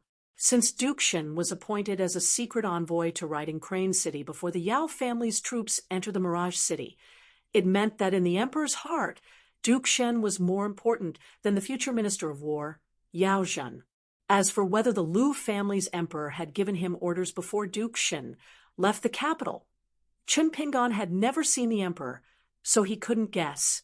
Therefore, Duke Shen's secret entry into Riding Crane City's post house was no different from an enormous display of strength to the old general. It was not easy to live in the capital. Even if you were Yao Zhen, you were still an outsider from the border. Chun Pingon benefited a lot from the long trip to the lotus flower-blessed land, where he accompanied the old Taoist of Donghai to observe the Tao. Perhaps it was only until the moment he left the lotus flower-blessed land that the last bit of dirt on his trousers was shaken off. Yao Zhen slowly said, "In the Great Spring Dynasty, there are a total of 10 dukes with different surnames. The Lu family has been established for 200 years, and after many ups and downs, only Duke Shen's mansion is left. The old Duke Shen Guogong's reputation was very good, and he was a fair person. Twice, he took the risk of having the Duke Shen Guogong's horizontal inscribed board taken down, and separately, he protected a group of high-ranking officials and a military general from the border. Therefore, in the imperial court, whether civil or military, everyone cherished the incense burning of these two Duke Shen Guogong. The current Duke Shen Guogong, Gao Shizhen, kept a low profile and did not like to be in the limelight too much. However, when he was young, he had close contact with that secret residence. Looking back, this Duke Shen Guogong was not simple. That's why Gao Shui has the ability to do whatever he wants in the Mirage City. Chun Pingan suddenly interrupted. Gao Shui is domineering and has annoyed all kinds of influential people. This may be a way for the Duke Shun's mansion to tarnish their reputation. The two generations of Duke Shun have each used their own ability to obtain benefits that the officials don't even dare to think about. If Gao Shui doesn't do anything, the Duke Shun's mansion may end up in the same situation as the Yao family's border army. Yao Zhen's expression was strange, and he once again gave Chun Pingan a thumbs up. It's similar to my granddaughter's opinion. However, Yao Zhen patted Chun Pingan's shoulder. However, this opinion was said by our Jean Ji when she was 14 years old. Chun Pingan laughed inwardly. Why did you, old General Yao, want to compete with me? But his mouth still echoed. Miss Jean Ji has an orchid heart and a pure mind. She is an expert in all sorts of studies. Naturally, I am far from her. A smile bloomed on Yao Zhen's weathered face, and the haze in his heart was swept away. As for what Duke Shun and Gao Shizhen talked about when they arrived at the post house, Yao Zhen, as a subject of the Lu family, would naturally not reveal anything. However, if the Duke Shun and Mirage City wanted to deal with his little benefactor, Yao Zhen didn't mind dying again. In any case, his old life was returned to Chun Pingan, and the Yao family had profited. After all, the Yao family's cavalry could be considered to have completely escaped from this storm. This was the conclusion that his granddaughter had reached after sending Gao Shizhen out of the city last night and returning to the post house to talk with Yao Jinji. When Yao Zhen entered the capital, the Mirage City would have a grand ceremony to welcome him. The reputation of the Yao family's cavalry would be promoted by layers of officials and spread throughout the court. The garden of the post house was extremely famous. Under the efforts of scholars, poets, and demoted officials, it had the reputation of the beauty of the mountains and lakes, the elegance of the pavilions. The kings of the capital cannot compare.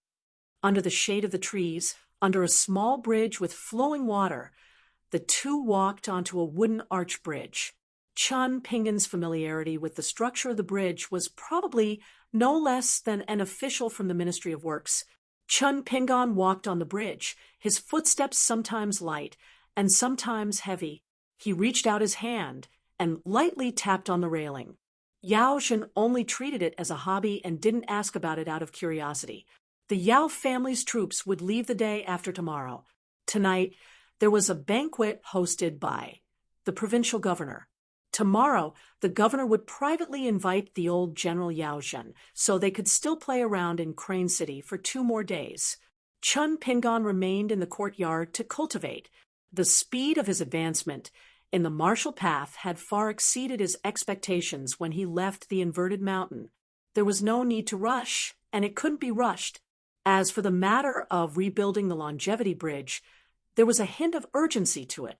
In his 2 visualizations, one at the Lotus Blossom Blessed Land and the other at the Burial River, the golden bridge had successfully appeared in the floating river. Each time, it was more stable than the last. This was especially the second time he had crossed the Burial River. Chun Pingan already had the confidence to cross it. However, as soon as he thought about the longevity bridge and the need to refine the 5 elements magic treasures as objects to guard his home, Chun Pingan felt a headache coming on. With the incantations from the water goddess, Chun Pingan had to immediately begin his preparations. This meant that Chun Pingan would have to refine as many as 5 lifebound items. Otherwise, once the longevity bridge was built, it would be equivalent to a dead end. Unless he abandoned his martial cultivation, once the longevity bridge was built, the spiritual energy would flow in like seawater. The consequences would be unimaginable. However, if his chi dwelling possessed 5 lake-shaped immortal mansions, he would be able to accumulate the spiritual energy of the world. At the same time, it wouldn't affect his pure Jinchi too much as he patrolled the surroundings. Both sides would generally be able to mind their own business. This mysterious state was like a Chun Pingon who traveled the world with his fists, and a Chun Pingon who cultivated in seclusion deep in the mountains and forests. While Chun Pingon was walking, he thought to himself, the water word seal that Mr. Chi gave me must be refined into a life-bound item. In this way, it will be linked to my life. Even if it is broken like the mountain word seal, as long as I don't die, it will still faintly appear in my Chi dwelling. Even if it no longer has any power, I will still have a memory. In this life, as long as I want to see it, I will be able to see it. Furthermore, Lady Water God's immortal Dharma art mentioned the matter of refining water the most. As for the ancient jade slip that can nourish the body and spirit, it is most likely related to the water element. However, I don't know its specific rank and background. I still have to ask Wei Pai. It's a pity that the golden robe isn't part of the 5 elements. Otherwise, its rank would be high enough and it would be suitable for refining. I wouldn't have to wear it all the time. The nascent soul stage Earth immortals would immediately see through it. Sigh. It's really a pity. When I was talking about the sequence of knowledge in the Bio Mansion, I had a feeling that the golden script gallbladder of the city god of Tsai Nation, Shun 1, could be refined into the gold element of the 5 elements. Moreover, studying is the same as the fist art and sword art. It is a lifelong effort. The earth element of the 5 elements that I entrusted to the Taoist child talked about the earth element of the 5 mountains of Dali. Now that the Dali Iron Cavalry is heading south, the flames of war are raging. Could it be that the Song clan can really take over half of the entire Aquarius continent? If that's the case, the earth element of the 5 mountains of the Dali dynasty is indeed valuable. It seems that the next time I return to Longquan, I will still have to trouble Wei Pai, who is already the god of the North Mountains of Dali. Chun Pingon, who was dressed in a white robe, forgot himself as he punched. It was exceptionally smooth. He was no longer a kiln worker's apprentice who was old-fashioned and crafty like a regular script. He was now like a master's unconventional writing. The essence of it was to be able to endure hardships and grasp the fortune. The 4 people in the picture all had their own quirks. Recently, Wei Xian had taken a liking to eating. Hanging on his waist were 2 small bags filled with food that he bought from various shops.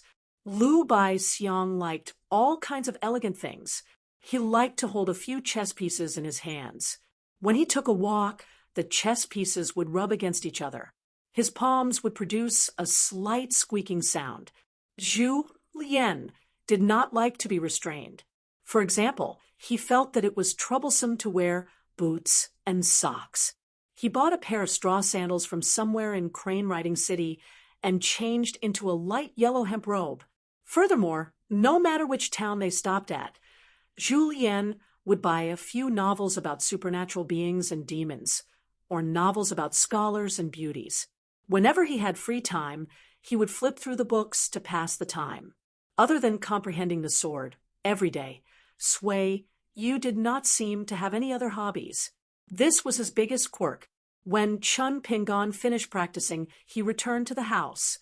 Today, Zhu Lian was basking in the early winter sun in the courtyard, reading an erotic novel about a scholar and a beauty. The young man, Yao Xian, Ji came to visit to ask for guidance on fist techniques. Lu Baixiang was playing chess with Yao Jinji. After Sui Yu went to the small mountain, his aura changed slightly. He went into seclusion again, holding his sword horizontally across his knees. He would often pull his sword out of its sheath and then pull it back. Pei Qian was someone who was unwilling to stop playing chess. After watching Lu Baixiang and Yao Jinji play chess for a while, she felt bored and went back to her room to grab the mountain walking staff. Next to Wei Xian and Yao Xianji, she waved her signature crazy demon staff technique. Wei Xian had Yao Xianji practice a fist stance first. He looked at Pei Qian for a long time without saying anything. The little girl held the mountain staff in a disorderly manner. Sometimes she would accidentally hit herself. It was worthy of being called a tyrannical style that killed 1,000 enemies but lost 800 men. Yao Jinji, who was practicing his stance, rolled his eyes. Wei Xian did not seem to think that the charcoal girl was childish. Pei Qian gasped for breath. She bent over and held the mountain staff with both hands. She asked Old Wei, "How is my talent in martial arts? Is it 1 in 10,000? Tomorrow, forget it. Next year, can I become a peerless expert like my father? Can I beat 10 of you with one hand?" Wei Xian did not answer her question. In the martial arts world, it is said that practicing the spear takes years. If you really want your staff technique to improve by leaps and bounds, I have 2 suggestions. The first is to go to the rape fields and use your staff like a dragon. After a long time, you will have an invincible aura. The second is to poke a hornet's nest. When you are in danger, you will have an aura that is not afraid of death. Pei Qian saw that Wei Xian was sincere. After thinking for a while, she asked, "You're not lying to me?" Wei Xian said indifferently, "If you don't believe me, then forget it." Lu Baixiang, who had his back to the courtyard, smiled. Zhu Lian, who was reading a book with his back bent, had just dipped his finger in his saliva and turned a page. However, the previous page was about the love between a man and a woman. It was too erotic, so he couldn't help but turn it back and admire it again. Pei Qian suddenly shook his head and sighed. With a pitiful gaze, he said, "Old Wei, can't you see that what I practice is not staff techniques, but swordsmanship?" Wei Xian pretended to be surprised, but there was no sincerity in it. Pei Qian flew into a rage out of humiliation and said, "Old Wei, if you continue to be so boring, the friendship between us will be gone." The corner of Wei Xian's mouth twitched. He seemed to be taking pleasure in Pei Qian's misfortune. As soon as the words came out of his mouth, Pei Qian threw away the mountain walking staff and hurriedly covered his mouth. As expected, Chen Pingan's voice sounded, "Go back to your room and copy 500 words." Nowadays, in addition to memorizing books, Pei Qian was also asked to copy books by Chen Pingan. Every time Pei Qian clenched his teeth and copied books, he wished he could give himself 2 slaps. Why did he have to ask that flowery ghost from the Bayou Mansion for a pen and paper? In the end, Chen Pingan said that since he had his own pen, he should start practicing calligraphy every day. It wasn't much, just 500 words. However, if any word was too sloppy or crooked, it wouldn't be included in the 500 and would have to be replaced. Pei Qian even had the thought of dying. How many days had it been since he had last lived a carefree life? Pei Qian puffed up his cheeks like a big meat bun. He picked up the mountain walking staff and obediently went back to his room to copy books. At this moment, the courtyard was filled with joy and harmony. 100 miles away from Riding Crane City, within the jurisdiction of a small mountain temple, because the annual incense money was too much, the mountain god's residence was built like an immortal's residence. In these 2 days, the residence was filled with guests, bringing light to the humble dwelling. The little mountain god personally served as a servant, serving tea and water, attentively serving those nobles. The first to arrive here was a genuine immortal from the mountain, accompanied by 2 young female cultivators who were as beautiful as fairies. The master of the Golden Peak Monastery, Du Hanliang, was a famous nascent soul stage earth immortal. The Golden Peak Monastery was located in a beautiful place in the northern part of the Tongyi continent, with such a great background, not to mention this kind of mediocre mountain god temple. Even the emperor of the Great Spring Dynasty might not necessarily be able to invite this old immortal master to come.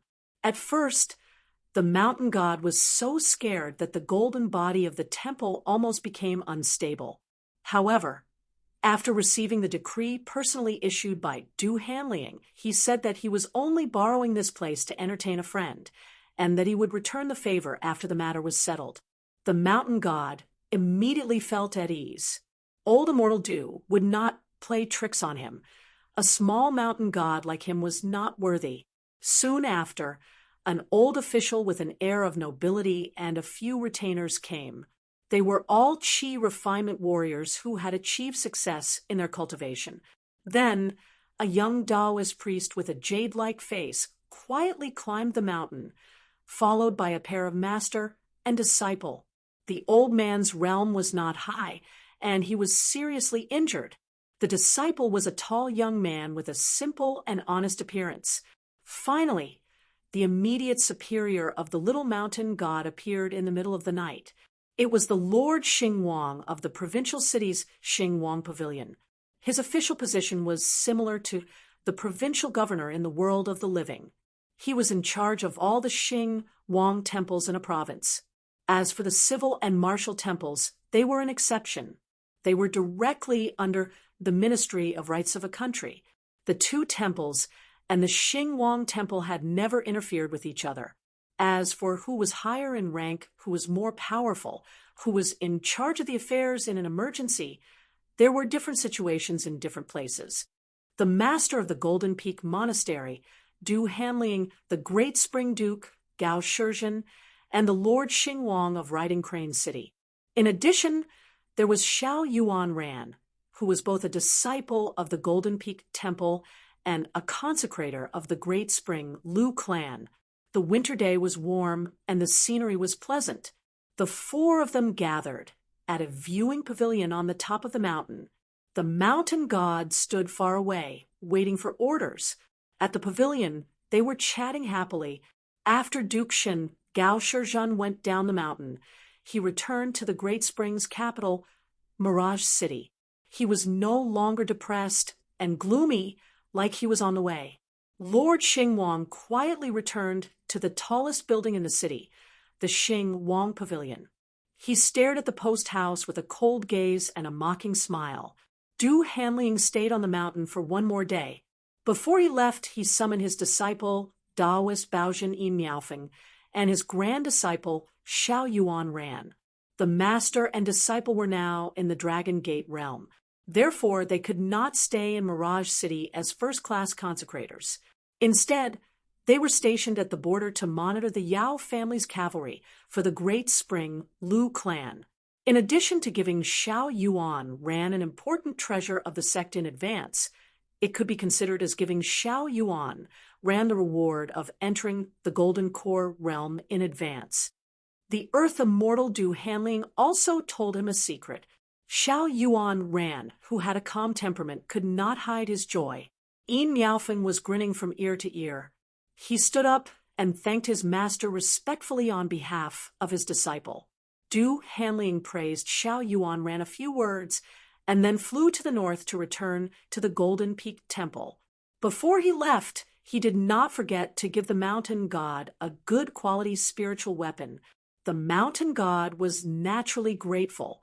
After old Immortal Du flew away, he knelt on the top of the mountain and kowtowed, thanking him from afar. In fact, the mountain god's almost humble and flattering etiquette seemed exaggerated. In fact, it was no wonder that the mountain god had no strength of character. The spiritual weapon was not the most important thing. To be able to climb up the Golden Peak Temple and get to know a nascent soul, realm Earth, Immortal was the biggest blessing of the mountain god's small temple. From now on, how could the evaluation of Lord Xingwang in Riding Crane City be bad? The young Taoist Xiao Yuan Ran, and his disciples stayed on the mountain to recuperate.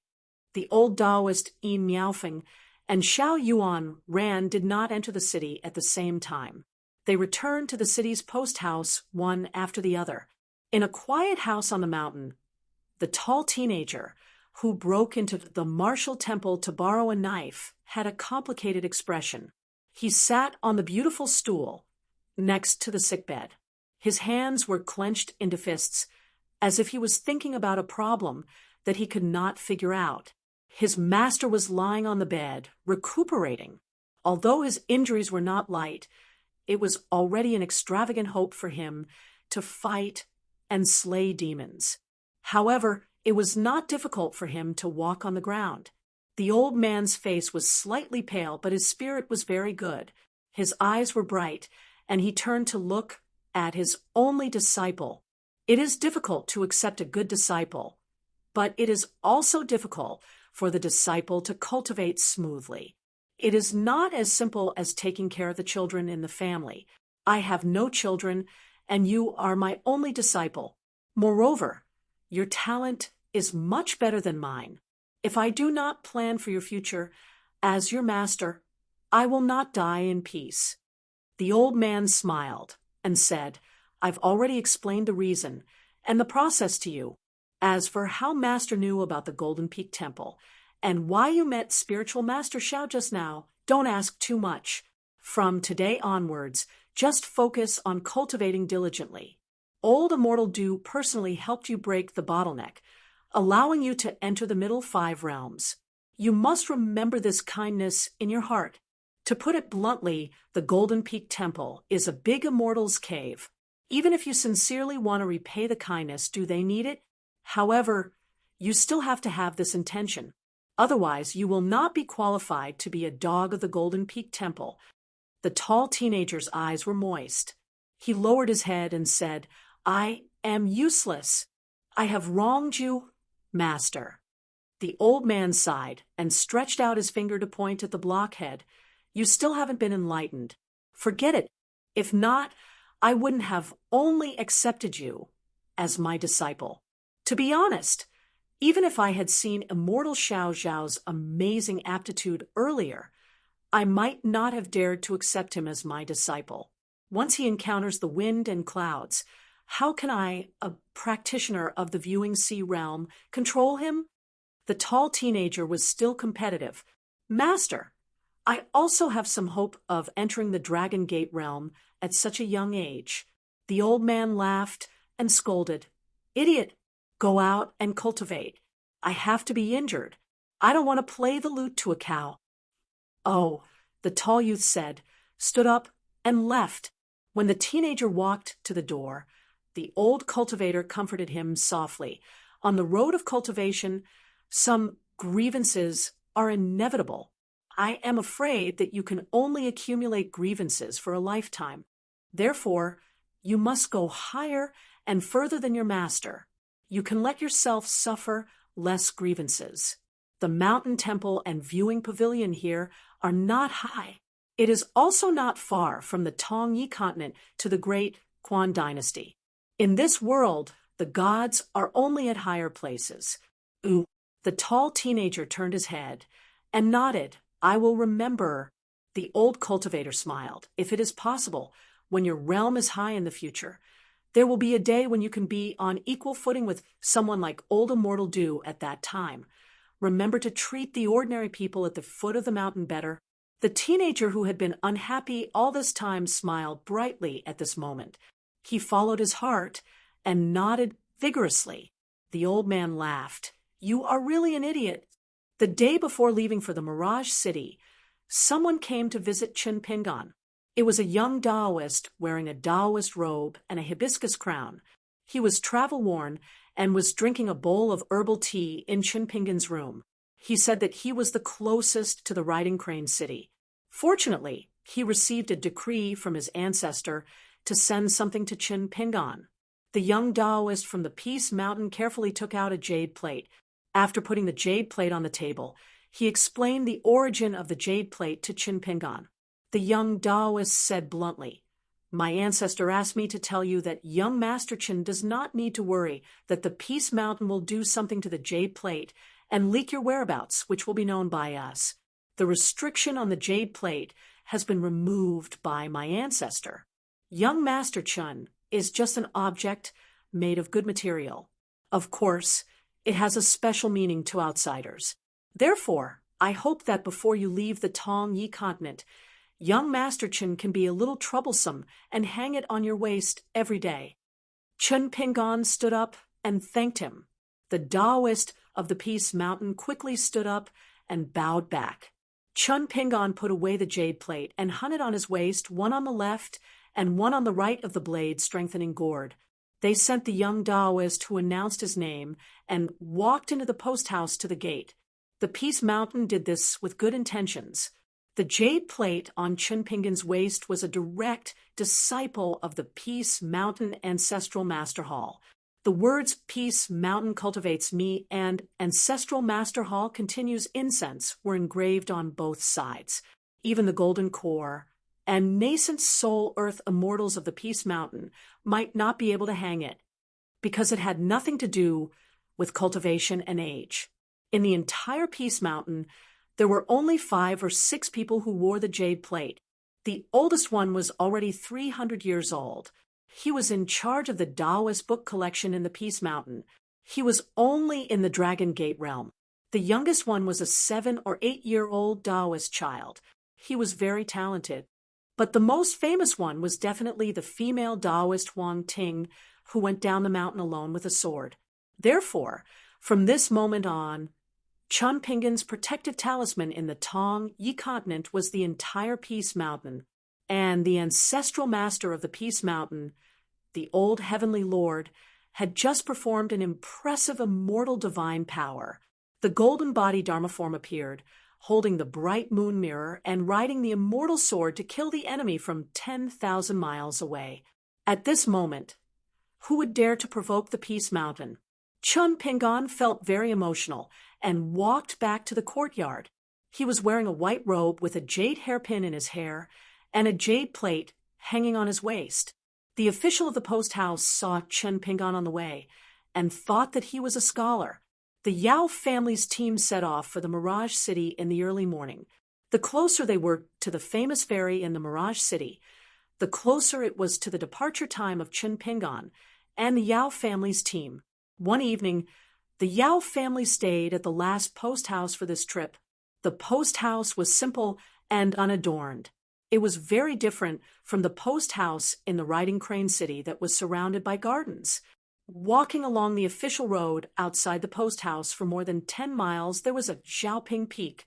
Although it was not high, it was like an unsheathed sword. It was very suitable for watching the sunrise and sunset. It was a famous place in the capital. High officials and nobles often stayed at the top of the mountain to watch the sunrise of the Eastern Sea and the Reflection Mountain. Weina's maid, P. Yaozhen, insisted on dragging Chunpingan to the Xiaoping Peak. Other than San Yao, he did not allow any other cultivators to follow. In the end, only the old general, San Yao, Chunpingan, and Pei Qian went to the Xiaoping Peak and stayed at one of the inns on the top of the mountain. Behind the inns was a cliff facing the east. It was the best place to enjoy the scenery of the 6 inns on the Xiaoping Peak. The group took the fine wine and supper from the inns and placed them on the table. They first admired the moon, and then the sunrise. The young Yao Xianji accompanied Pei Qian, who was holding the mountain walking staff, to fool around. The two of them were busy comparing notes on martial arts. The young Yao Lingji walked alone to the railing of the cliff and gazed towards the south. She seemed a little sad. The old general vowed that he would stay up until sunrise. However, after drinking 2 pots of wine, he was drunk before he could make Chunpingan drunk.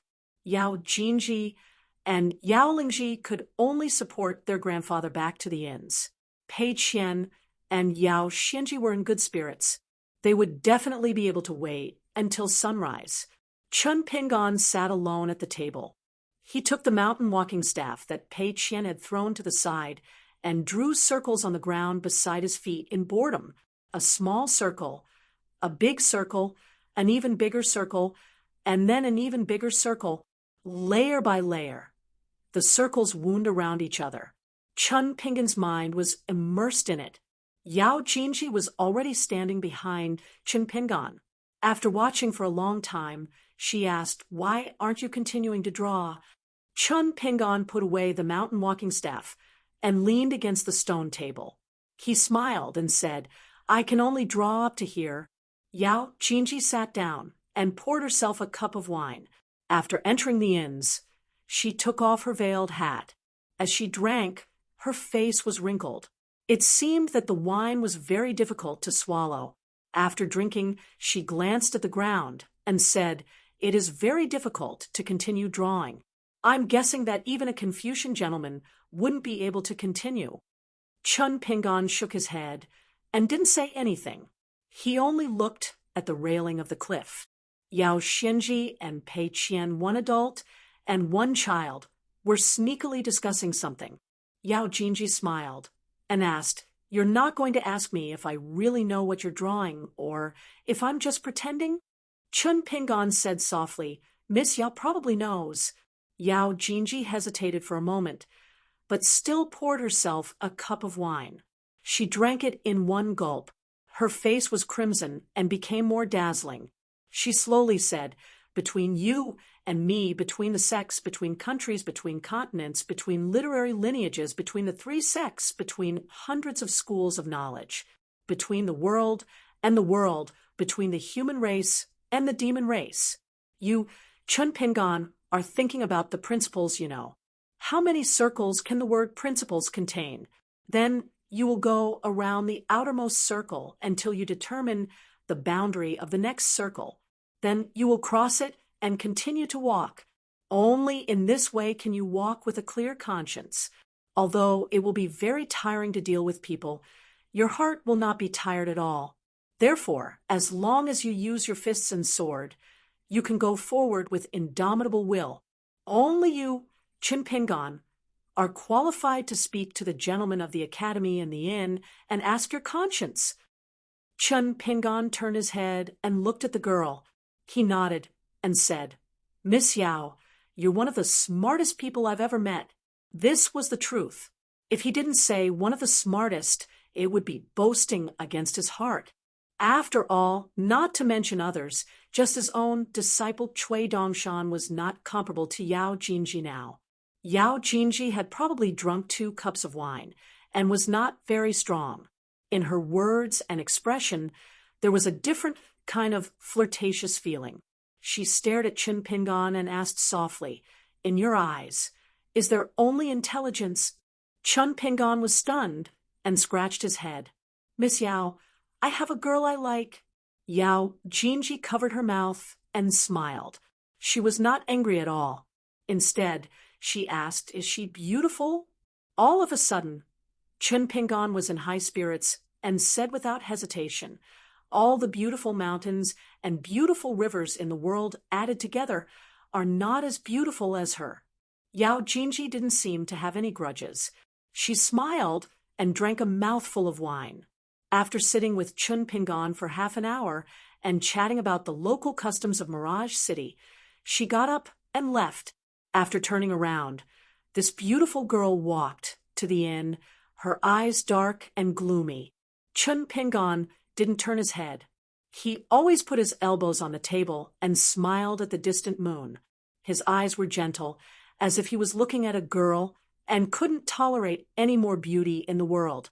The girl he liked was both a cinnabar mole in his heart and a bright moonlight. 1.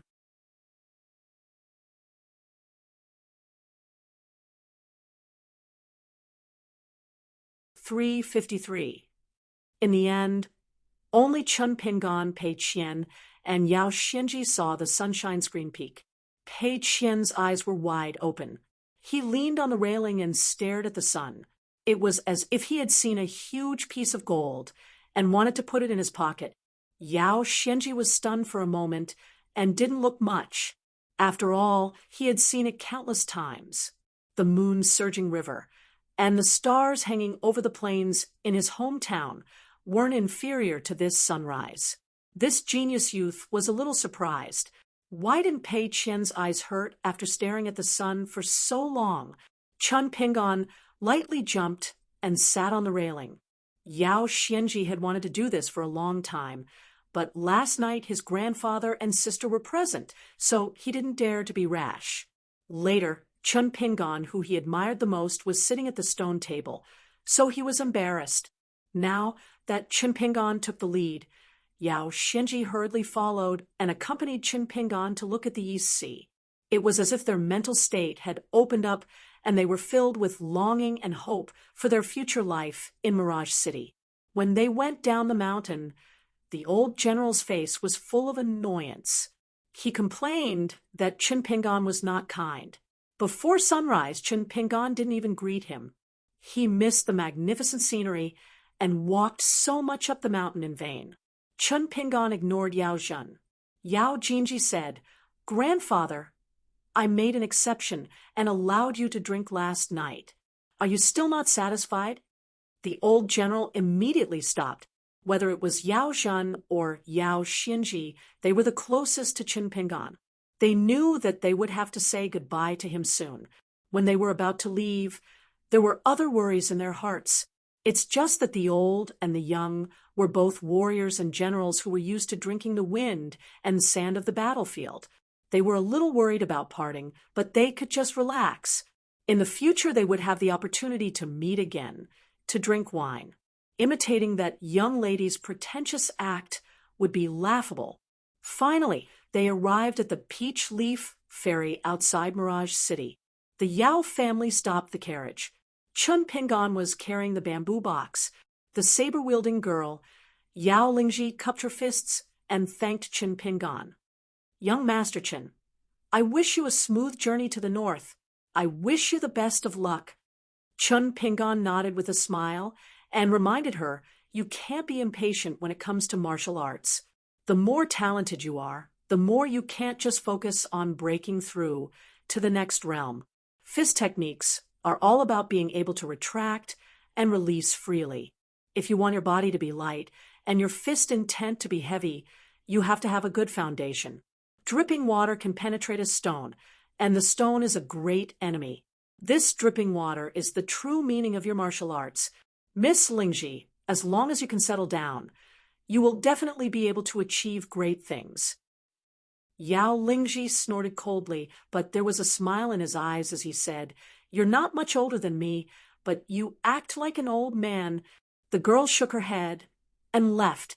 Yao Zhen didn't say much and only said, "Take care."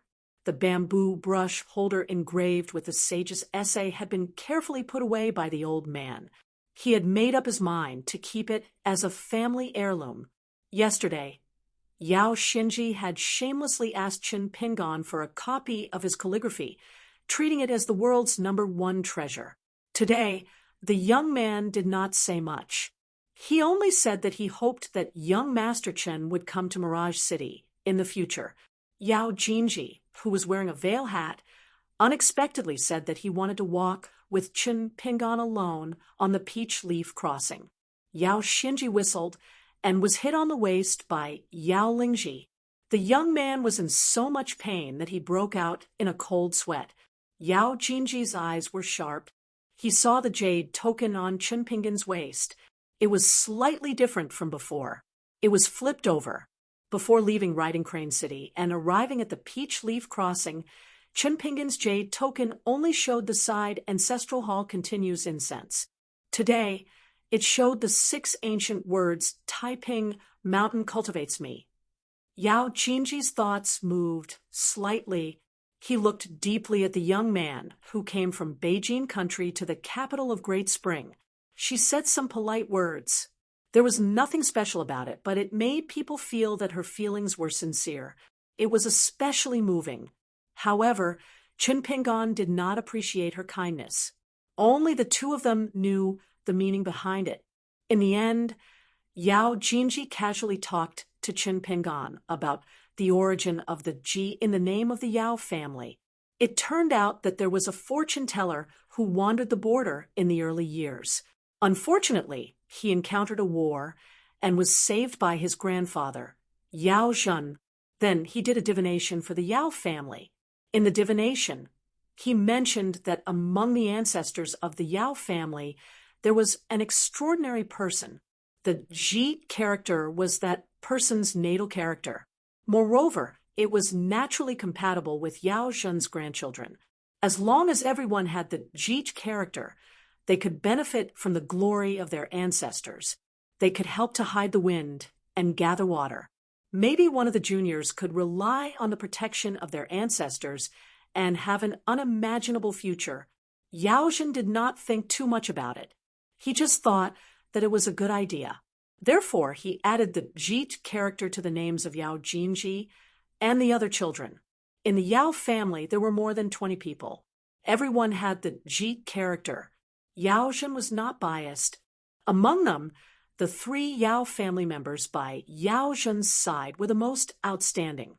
After Chen Pingan heard this, he seemed to have understood something.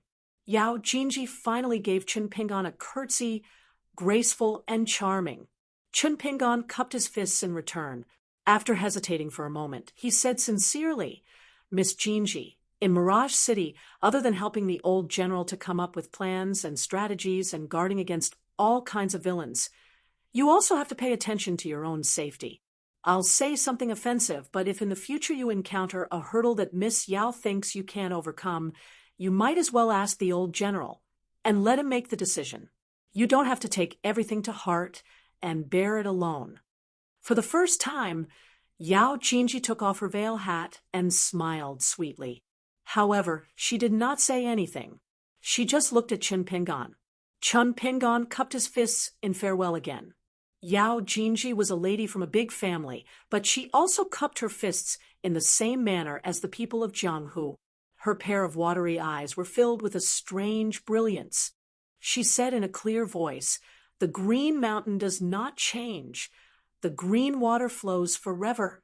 Chen Pingan could only follow and say, "We'll meet again someday." Yao Jinji had not drunk the wine, but her cheeks were already pink. In the distance, Zhu Lian said with a smile, "It's hard to bear the kindness of a beauty. Amorous eyes are the most attractive." Sui Yu stood with his sword on his back, ignoring them. Chen Pingan returned to his side. Pei Qian carried a bag and held a walking stick. For the rest of the journey, there were no more carriages to sit in. However, she was eager to try. What was there to be afraid of? Otherwise, wouldn't the calluses on the soles of her feet be in vain? Chen Pingan waved goodbye to the Yao family's group. Yao Xianji, who was riding a horse, raised her butt high and waved back at Chen Pingan. Chen Pingan and his group continued to head north. He sighed softly. "It's a pity that it didn't snow heavily. Otherwise, we could climb Zhao Ping Peak again and see what kind of paradise Mirage City is." Pei Qian smiled and said, "Then shall we wait until it snows?" For the past 2 days, she had been by Yao Jinji's side all day long. She kept calling her fairy sister and tried her best to please the beautiful woman who didn't dare to show her face and her heart. After that, Yao Jinji indeed gave her a parting gift. It was placed in a small wooden box with many treasures. Inside it were a few pieces of antiques from the previous dynasty that she had painstakingly collected. There was also a simple wooden carved Ganoderma. Together with the others, there were more than 10 pieces scattered around. At first, Pei Qian wanted to swindle a few taels of silver. Chen Pingan wouldn't stop her. It wasn't heavy for her to carry it herself. However, Yao Jinji gave her such a big problem. Pei Qian didn't dare to make a decision on her own. It was Yao Jinji who held Pei Qian's hand and handed the box to Chen Pingan. He explained that the box was filled with rare but not expensive items and hoped that Chen Pingan wouldn't refuse. Chen Pingan wanted to refuse or just pick one of the items. However, Yao Jinji insisted. Chen Pingan could only accept it for Pei Qian and put it in the bamboo box. Pei Qian wasn't unhappy about this at all. Instead, she saw it as a matter of course. It was a big wooden box and heavy. If she put it in her bag and carried it to Tian K Peak, wouldn't she be tired to death? At this moment, she was encouraging Chen Pingan to go to Mirage City to wait for the snow to fall. At the same time, she was happily thinking about how she might be able to get the real money that she coveted the most. Chen Pingan smiled and said, "Then why don't we leave you in Mirage Cities?" Pei Qian shook the bag and held the mountain walking stick tightly. She said righteously, "I suddenly feel that it's more important to hurry up." Chen Pingan said to the 4 people, "We didn't ask the Yao family for a war horse. We can only walk to Tian K Peak's immortal ferry." Zhu Lian immediately smiled and said, "Walking more can strengthen your muscles and bones." There was a small boat with a black canopy in the Peach Leaf Crossing River. It was very far from the Yao family's team. The master of Golden Peak Monastery, Du Hanling, slowly withdrew her jade-white palm and said to a young female cultivator beside her, "Go and tell Duke Shin not to provoke Qin Pingan. This person is a direct disciple of the ancestral hall of Taiping Mountain. If he is killed, not only will the Great Spring Dynasty suffer, even our Golden Peak Monastery will be destroyed." The female cultivator stood up and left. She left behind a female cultivator who continued to brew tea for the ancestral hall. She was a female cultivator after all, and her skin was whiter than snow. The nascent soul stage earth immortal sat quietly and said with indifferent eyes, failed at the last step, because there were very few of them. Chun Pingan's jade tablet of Taiping Mountain's ancestral hall was only circulated among the larger immortal mansions on the mountain. However, ordinary earth immortals, whether Jindan or nascent soul, would know the inside story. After all, that woman, Huang Ting, had caused many sects to suffer in the early years. It was just that there was no news of her in the past 60 years. It was unknown whether she was in seclusion to break through the realm or was restrained by the ancestral hall in Taiping Mountain. Provoking Taiping Mountain now was even crazier than provoking Tongye sect and Yugui sect in the past. Du Hanling also did not dare to. Moreover, he was just doing a small business with Duke Shin's mansion and Gao Shizhen behind the scenes. It would be best if he killed Qin Pingan. It did not matter if he did not kill Qin Pingan, as it would not hinder the overall plan of Golden Peak Mountain. However, Gao Shizhen would probably jump and curse. But what was it to Golden Peak Monastery and Du Hanling? The affairs of the mortal world were small. How big could the emperor be?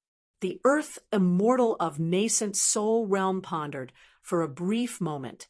The current situation was chaotic, and some of the chess pieces of Golden Apex Monastery had already taken root in various places. Therefore, he should try to take another step forward, as his current cultivation base was still insufficient. As for whether Gao Shizhen would madly pursue that young man, it had nothing to do with the Golden Peak Monastery that had already left.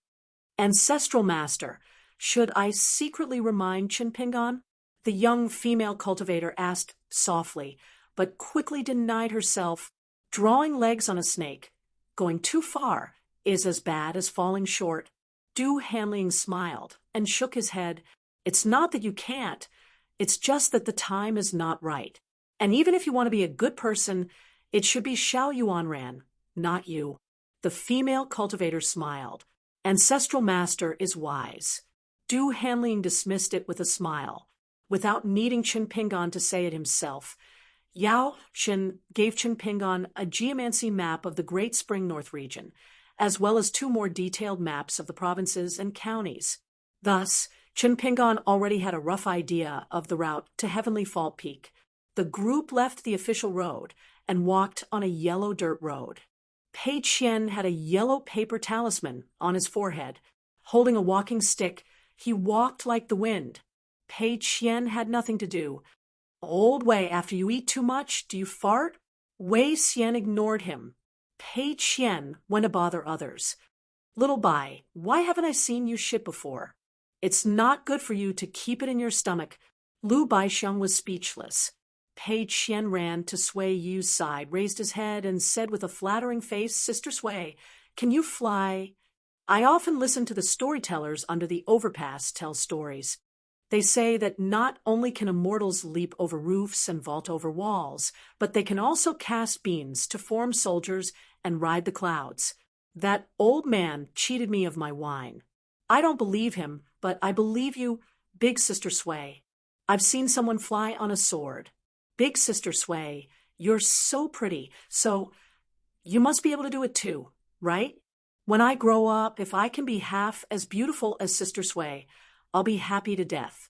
Sui Yu laughed at this little flatterer. Pei Qian finally returned to Qin Pingan's side and said with inexplicable emotion, "When I was in my hometown, I always thought that if you could eat enough soil without dying, then it would be the happiest thing in the world." Qin Pingan said, I read in a book that there's a mountain north of Tongya continent. The guanine soil there can really be eaten. Pei Qian was shocked. Can soil really be eaten? Should we carry a basket of it? Chen Pingan shook his head. It's not on the way. Pei Qian's mind always had strange thoughts. For example, she would seriously ask Chen Pingan if he felt that every house, every tree, was like a person. Her reason was that the windows were the eyes of the house, and the door was the mouth of the house. The leaves were the clothes of the trees. Chen Pingan asked, then why are the trees not wearing clothes when the winter is so cold? And why do they wear so much when the summer is so hot? That's right. Pei Qian scratched her head. She felt that Chen Pingan was more knowledgeable, so it made more sense. Along the way, besides Pei Qian's occasional nonsense, Chen Pingan and the four of them did not have much conversation. It was incredible that the 5 people walking were actually the 5 number 1 under heaven in the history of lotus flower blessed land. As Chen Pingan walked, he repeatedly chewed on the refining formula on the jade slip. While walking on the green stone road in the forest, Zhu Lian asked softly, "Young master, what do you think?" Lu Baixiang and the other 2 walked, as usual, but at the same time they felt something strange. Chen Pingan said, "No rush." This time, they deliberately avoided a part of the Great Spring Northern Border Army's territory and took more mountain roads. But today, someone finally gave the game away. But where did they come from? Was it a chance encounter at the border? Did they have to come here because they were afraid of the 5 of them? Or was it premeditated and targeted at Chen Pingan? It was hard to say. On this evening, it was drizzling, and the mountain road was difficult to travel. In the wilderness, where there were few people, they came across a dilapidated temple that had been abandoned for many years. Pei Qian was overjoyed. She finally had a place to shelter herself from the wind and rain. Her boots and trousers were covered with mud. Every time she lifted her feet, she felt like she was lifting several kilograms. Even though she was holding an oil paper umbrella, the wind and rain still made her hair stick to her forehead. It was very uncomfortable. Chen Pingan asked Pei Qian to stop. He took out a Yang Qi lantern lighting talisman and twisted it between his fingers. He took the lead and walked into the empty ruined temple. Talisman? He did not light it. Only then did he let Pei Qian in. There was an old saying in the marketplace, "You can sleep in a graveyard, but don't enter a ruined temple." It made sense, except for robbers and bandits who would kill for money, ruin temples and Taoist temples. What about gods? After the gods disappeared, it was easier to attract ghosts and otherworldly items. They entrenched themselves in the temple and became a place for evil spirits to hide and tolerate evil, bewitching and harming passers-by. When he was traveling with Zhang Shanfeng and Su Yuanxia in the Baoping continent, he had met a little fox spirit. But demons like that fox spirit were the minority. Most of them coveted the flesh of living people and hated the yang qi of passers-by. The altar in the ruined temple had collapsed. The clay statues were missing. The beams were covered in spider webs of various sizes. Zhu Lian picked up some broken branches, but it was not enough to light a bonfire. He had to go outside to pick up and chop some wet trees. It took him a long time to start a fire. After Pei Qian entered the ruined temple, she immediately had an excuse to ask Chen Pingan for a talisman. She put it on her forehead and said she was timid and needed a talisman. Exorcism. Now, she could only borrow a talisman after she finished copying 500 words of the sage's essay. She put it on her forehead to show off. Chen Pingan asked her to use a small branch to write 500 words on the ground. Pei Qian said with a bitter face, "Then I won't put a talisman on it." "Fine, I'm too tired today. Can I copy books next time?" Looking at the pitiful charcoal girl covered in mud, Chen Pingan nodded. Pei Qian was relieved.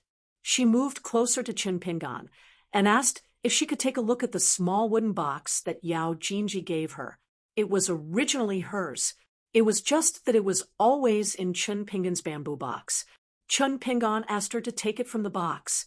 Pei Qian carefully took out the exquisite box and sat next to Qin Pingan. Her back was facing the four of them. She did not even let them take a look at the treasures in the box. This stinginess was probably going to be very difficult to change. Moreover, Qin Pingan did not seem to deliberately make things difficult for Pei Qian on this matter. Zhu Lian deliberately teased Pei Qian previously and hid the mountain traveling staff that no one could touch. Pei Qian almost fought him to the death. The box was divided into 9 boxes of different sizes. Other than the small and exquisite wooden carved Ganoderma with fine wood grain and the few unique springs from the previous dynasty, there was also a thick and heavy Taoist token. It was carved with the image of a Taoist spiritual official. He had a red face and beard, golden armor, and red robes. There was a celestial eye in the middle of his brows. He looked mighty and vivid. This red token was extremely small. It should be an item that a rich family brought back from the Taoist temple. They let the juniors in the family wear it in the hope that it could exorcise evil spirits and protect their children. The rest were delicate and exquisite female ornaments. Pei Qian secretly raised her head and asked Qin Pingan, which one is the most valuable in here? Qin Pingan leaned back slightly and glanced at the dazzling array of items in the box. The wood Ganoderma and the spiritual official token are pretty good spirit weapons. A Qi refinement warrior of the lower 5 realms would be very lucky to have one of them. Pei Qian's eyes lit up. Then how much is it worth? Qin Pingan knocked her with a chestnut. Others are giving you things out of goodwill. Why are you always thinking about how much they are worth? Ooh. Pei Qian shrank her neck and said cautiously, if it was only me, Sister Jinji would not give me so many things. Qin Pingan smiled and asked, you even know this? How can you tell? Pei Qian reached out and pointed to her eyes. She smiled and said, with my eyes. Qin Pingan raised his hand again. Pei Qian was so frightened that she hurriedly covered her head. The box on her legs almost fell to the ground. Qin Pingan helped her hold the box and did not really hit her. Pei Qian put away the many boxes again. She turned around and sat down. After passing them to Qin Pingan, she lowered her voice and said, Sister Jinji is really beautiful. I feel that she is more feminine than a certain someone. Qin Pingan did not comment. He glanced outside the temple. The rain was getting heavier. Zhu Lian was busy cooking. Qin Pingan stood up and picked up a branch that was left over from the fire. It was as long as the sword. He stood still at the entrance of the temple and looked up at the rain. Almost at the same time, Zhu Lian and the other 3 turned to look at Qin Pingan. Even Sui Yuyu, who was sitting cross-legged furthest away, was no exception. After opening his eyes, he placed his hands on one end and one end of the sword. However, Qin Pingan held the branch as if it was a sword. He did not move it at all. After some time, Sui Yu closed his eyes. Zhu Lian continued to light the fire and cook. Wei Xian wandered around the ruined temple. He squatted at the foot of the wall and held a piece of broken stone covered in colorful paint. It was most likely the remains of the temple's broken statue. Lu Baixiang was flipping through a Go manual. It was a gift from Yao Jinji. It was said that it recorded the master of White Emperor City and the Dali Imperial tutor Cui. Lu Baixiang loved this Go manual so much that he would take it out and flip through it whenever he had free time. Every time he opened a book, he would read it. While waiting for the rice to be cooked, Zhu Lian took out a crudely printed erotic novel. Pei Qian gathered her courage and wanted to peek, but Zhu Lian pushed her head away. Pei Qian looked at the chess manual in Lu Baixiang's hands. She couldn't understand it, and she wasn't interested. She hated playing chess the most. She had to think about it for a long time. It was too boring. If someone else played a chess piece, she could play 3 or 4 pieces in a row. That would be interesting.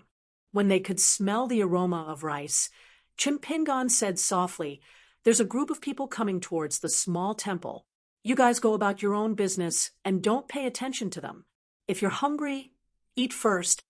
A group of people braved the rain and walked towards the ruined temple to take shelter from the rain. There were more than 10 of them. They wore bamboo hats and straw rain capes. Every one of them had a strong and healthy body and a saber at their waist. Their breathing was steady and long. Chun Pingon had been with the Yao group for a long time. He could tell at a glance that these people were definitely elite soldiers. The leader was a young man in his 30s. He was tall and sturdy. When he walked like a dragon or a tiger. He was more eye-catching than the people behind him. He stood out from the crowd. That person was 10 steps away from the ruined temple. He smiled and asked Chun Pingon, who was holding a tree branch, "Are you the young Master Chun who saved old General Yao from the sword cultivators and killed the High Duke Gao Shui?" Seeing that Chun Pingon did not speak, the person smiled and said, "My name is Lu Kong. I'm a descendant of the Great Spring Lu family. I've been eating sand at the northern border all these years.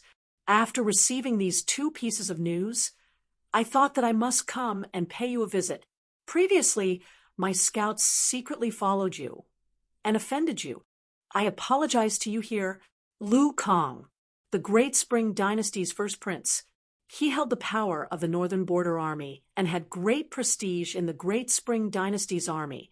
In addition to this surname that he had brought with him from his mother's womb, he also relied on his real battle achievements at the border. Chun Pingon asked, "Is that all?" Lu Tsong laughed and said, "Of course not. Young Master Chun, you may not know much about Mirage City. When Gao Shui was a child, he followed me every day. We had a good relationship for so many years. I'm not sad that you killed him. After all, after I left the capital, he favored the 3rd prince more. But I'm curious about how high your martial arts cultivation is to be able to fight evenly with Li, the head of the Imperial Horse Supervisor." Chun Pingon looked around. Lu Tsong stretched out a hand and said, "Not many, just 5,000 soldiers. There are 2,000 elite border army infantry on the mountain and 3,000 at the foot of the mountain. I don't know if this gift is enough, young Master Chun." Chun Pingon felt a little strange. Since there are so many soldiers surrounding you, why do you, a prince, still want to take the risk? There are only 10 steps between you and me. Even if you are a pure warrior with good skills, you don't need to be so careless, do you? Lu Tsong laughed and asked Chun Pingon, "How old are you this year?" "You are less than 20 years old. Do you know how old I am?" "I'm 30 years old. Not to mention the physical strength I had in Mirage City. I have just become a warrior of the 6th realm after fighting countless battles at the border. If I were to fight with the palace keeper Huai of the Great Spring Dynasty, I wouldn't even dare to fight with the old eunuch, let alone fight to the death. Don't you think that comparisons are odious?" Chun Pingon asked, "So you came here to seek death?" Lu Tsong held the hilt with one hand and pointed his thumb behind him. He grinned and said, "They are all the most outstanding military cultivators in the north of the Great Spring. You don't care about them at all?" Seeing that the young man with the branch was unwilling to speak, Lu Tsong's eyes were playful. "Some people want the head on your shoulder, some want you to hand over the things of Bio Mansion, and some want the wine gourd on your waist.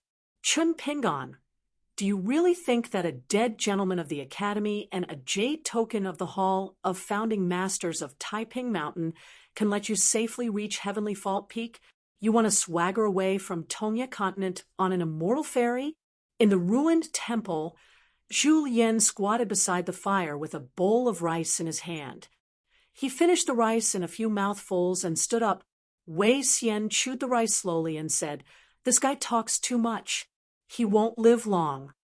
Lu Baixiang held the hilt of his sword and walked to the door of the temple. Sui Yu carried his long sword and followed closely behind. Wei Xian handed the remaining half bowl of rice to Pei Qian, who squatted beside him. "Here's your reward." Pei Qian took the bowl of rice and poured it into his own bowl. Then he stacked the bowls on top of each other. He raised his head and said seriously, "Old Wei, if you die, I will definitely help you find a place to bury you. At that time, can I take the money on you as a reward? Wei Xian held the armor pill and said with a straight face, "It's hard for the four of us to die even if we want to." He went straight to Qin Pingan's side and used telepathy to tell him something that he didn't want to talk about. Qin Pingan heard it clearly. The bare-handed Zhu Lian, the narrow saber Lu Baixiang, and the sword Sui on the right could also vaguely hear the contents. They had different expressions. The heavy rain was heavy, and the group of people outside could not hear it clearly. Zhu Lian smiled sinisterly. "Young master, after this battle, can you reward me with something good? Now, out of the four of us, I'm the only one who doesn't have anything." Qin Pingan said bluntly, "I don't have anything to give you for the time being." Zhu Lian felt that it was a pity.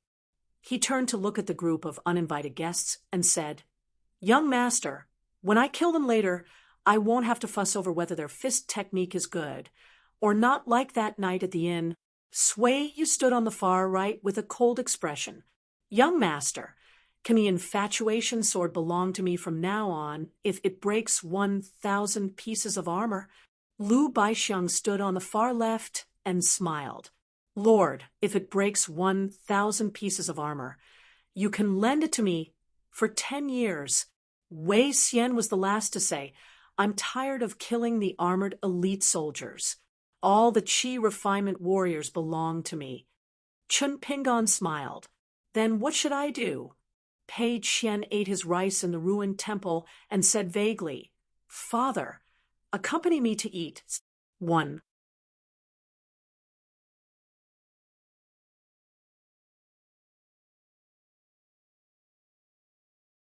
354.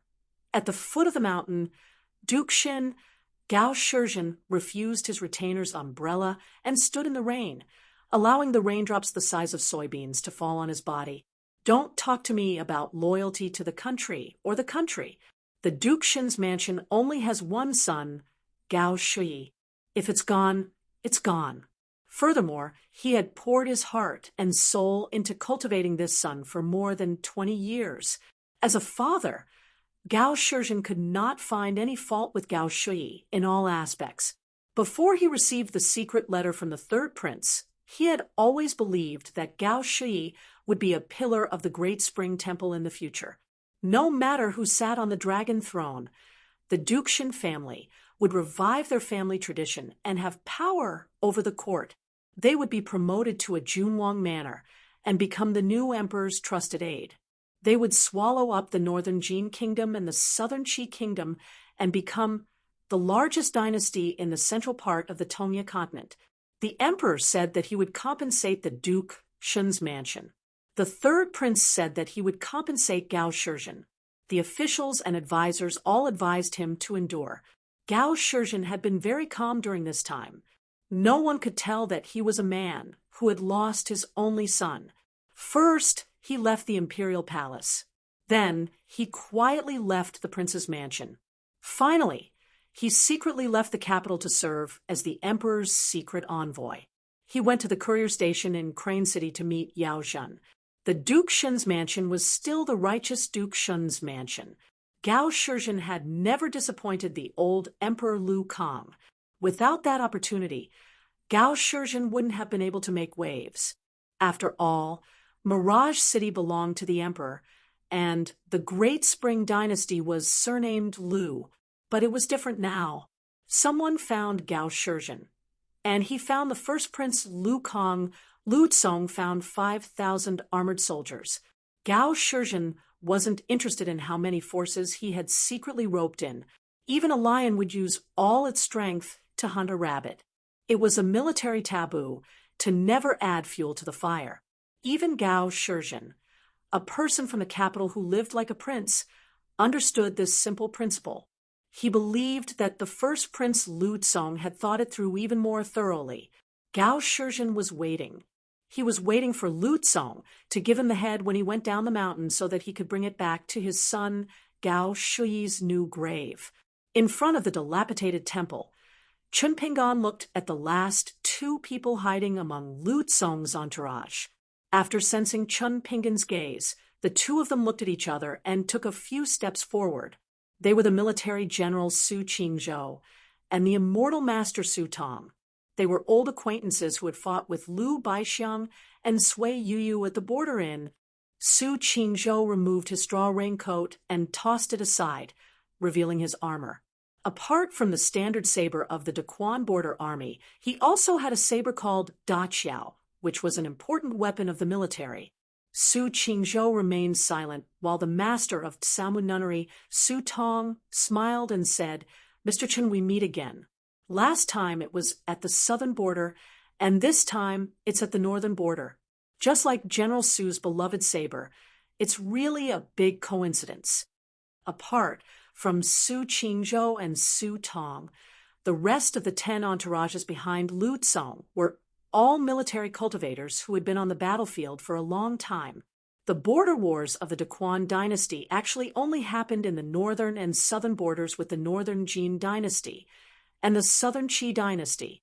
In the south, the Yao family's iron cavalry guarded the country's gate for the Lu family. In the north, the eldest prince's 120,000 border troops were at war with the southern Qi dynasty all year round. Battles were frequent, and they often attacked the northern Qi dynasty. The military general Su Qingzhou's objective was very clear when he ascended the mountain to encircle Qin Pingan and his party. He wanted the unusual Du armor. It would be best if he could take the saber as well. Lu Tsong only agreed to the armor. As for the saber, he could sell it, but not give it away. When the time came, it would depend on how sincere Su Qingzhou and his family could be to buy it. The Laurel Immortal Master Su Tong was the master of the Tsamu nunnery, the #1 immortal sect in the Daquan realm. He was good at thunder magic and alchemy. He could preserve one's health and live a long life. Because of this, he made friends with countless high-ranking officials and dignitaries. When the spiritual qi flowed out of the robe under the straw raincoat, it glowed with a misty image of colorful cloud scrolls. It looked like a painting of mountains and rivers. In fact, this spiritual weapon robe was called 5 Colors Peak. It was the ancestral treasure of the Tsamu nunnery and was extremely close to the rank of a magic weapon. Immortal Master Su Tong wanted Qin Pingan's golden robe that looked like a golden dragon robe after it reverted to its original form. He coveted it and dreamed of it. Qin Pingan looked at Lu Tsong and asked, "Is it because of that chair?" Lu Tsong said sternly, "Otherwise, do you think the lives of my 5,000 border soldiers are worthless?" At this point, the first prince gnashed his teeth. "If I hadn't come to this rundown temple today, if I hadn't seen you, Qin Pingan, with my own eyes, I would have—" Lu Tsong pointed at his chest and said, "I won't be happy." Qin Pingan said, "You won't be happy? Didn't you ask for it?" 5,000 soldiers of the Daquan border army died. On this hill, forget it. In fact, you know the truth. You will probably tell yourself that those who achieve great things don't care about trifles. When you become the emperor, these 5,000 soldiers will be sacrificed for the country and die a worthy death. Qin Pingan gently waved the withered branch in his hand and said, "Last question. Why do you think that the token on my waist is fake?" Lu Tsong chatted for so long, perhaps because he wanted to embolden himself or because he wanted to overcome the hurdle in his heart. Qin Pingan was willing to talk to Lu Tsong about these things because of the last question. It was an important question. The person who wanted his head was definitely Gao Shizhen, the Duke of Shin. Qin Pingan had long guessed that the person who wanted the item in the Azure Turing Mansion was the one who wanted the blade strengthening gourd. After leaving the post house in Riding Crane City, Qin Pingan hung the jade token on his waist. When he arrived at Peach Leaf Ferry, he was about to bid farewell to the Yao family. On the same day, Qin Pingan announced to the world that he was going to cultivate in Taiping Mountain. This was equivalent to revealing his identity as a direct disciple of Taiping Mountain's ancestral hall to Mirage City.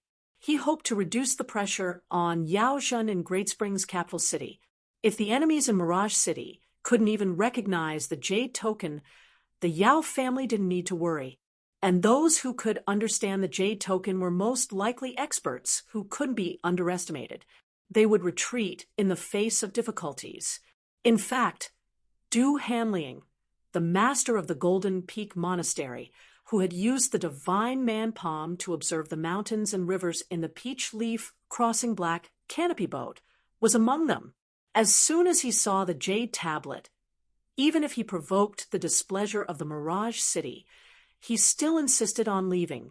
Lu Tsong had a strange look in his eyes and only gave Chen Pingon half of the answer. This Taiping Mountains ancestral hall token is real, absolutely real, but at the same time, it's fake. It's actually better if you don't hang it. If you hang it on your waist, I'll return the 2 words to you.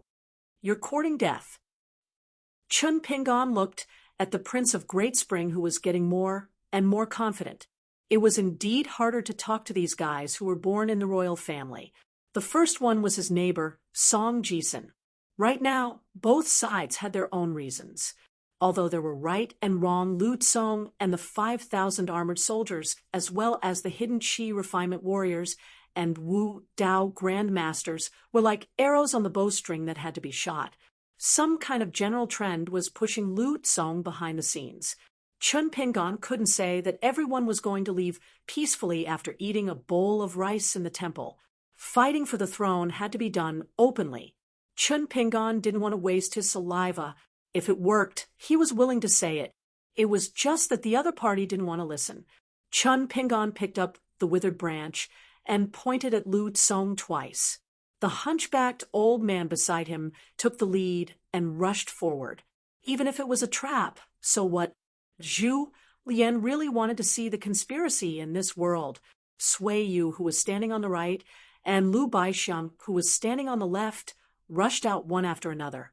Wei Xian, who was wearing the deity's due armor, strode forward to catch up with the martial madman who was in front of him. He wouldn't attack for the time being. His main goal was to protect this ruined temple. Chen Pingon was patient and waited for the other party's trump card. There was a mountain higher than the ruined temple halfway up the mountain. 2 people stood at the top of the mountain. It was hard to say whether they were otherworldly experts, but at least they were standing at a very high position. An old man in a Confucian robe didn't have the jade pendant given by the academy on his waist. In the Great Spring Dynasty, no one dared to question him, even if he stood on the roof of the Golden Imperial Palace in Mirage City. Beside the old Confucian robe stood a burly man with bulging muscles. He didn't look like a human being. Although it was a serious matter, the old man still asked a question that was suspicious of disrespect. Your master won't break his promise, right? The burly man's answer was more straightforward and rude. I don't dare to talk nonsense about what my master did. If you have the ability, ask my master yourself. The premise is that you have the courage. The old man said to himself, I'm doing things on the basis of righteousness. After all, it's justified. Even if the academy is blamed by Taiping Mountain and my title is taken away, it doesn't matter. The burly man sneered. You're a scholar who pretends to be sanctimonious, right? The old man smiled bitterly and said, It's great that you can learn from your mistakes. I've read more than 10,000 books and have dabbled in all kinds of knowledge. However, I've missed the teachings of my master. The brawny man did not want to push his luck and continued to mock the old man beside him. If the old man suddenly changed his mind and came to his senses, wouldn't it ruin his master's impromptu plan? Therefore, he comforted him with kind words. That treasure is so rare, not to mention that you are tempted and have not hesitated to work so hard for it for so long. In fact, I am also coveting it. After you get it, I will make a deal with you. I will give you the magical equipment that my master gave me. You only need to teach me half of the manual and work for you for 60 years. After the deal is done, you can teach me the remaining half of the manual. How about it? How about that? The old man thought for a while and nodded. It's a deal. The burly man reminded him. Before my master left, He told me not to do anything unless it's to save your life. He also told you not to do anything rashly. Even if you do, you should be careful. Otherwise, you'll attract the attention of the sage of the Confucian temple. Although the sage is busy searching for the old ape of Taiping Mountain, once he arrives here, Lu Tsong and the others will be fine, but the two of us will be in big trouble. When the burly man mentioned the sage, especially the two words Confucian temple, the old man's mood dropped even lower. The 72 sages who were worshipping the sage of the Confucian temple in the central divine continent were not to be trifled with. They were not the masters of the 72 academies or the sages of the academies who were respected by the secular dynasties. They were the Confucian sages. The old man's face darkened. He nodded and said, "It's a matter of life and death. Of course, I understand." The wind and rain on the mountaintop were even heavier. However, the raindrops seemed to fall on an invisible umbrella and splashed in all directions above their heads. The burly man yawned. He didn't understand why his master, who was so powerful and influential, would want to make things difficult for that young man. If it were the Tong Yizong and Yugui Zong of the northern and southern ends of the Chong continent, it would barely make sense. Otherwise, it would be someone like the great gentleman Zhong Kui, whom the old sword-carrying ape killed without any hesitation, the future great chancellor of a certain Confucian academy, who was also qualified. It was a pity that Master had calculated everything and had almost included the entire Tongya continent. However, a young outer court odd job worker had unexpectedly popped out from the Fuyao sect and accidentally discovered the existence of that 12th realm senior.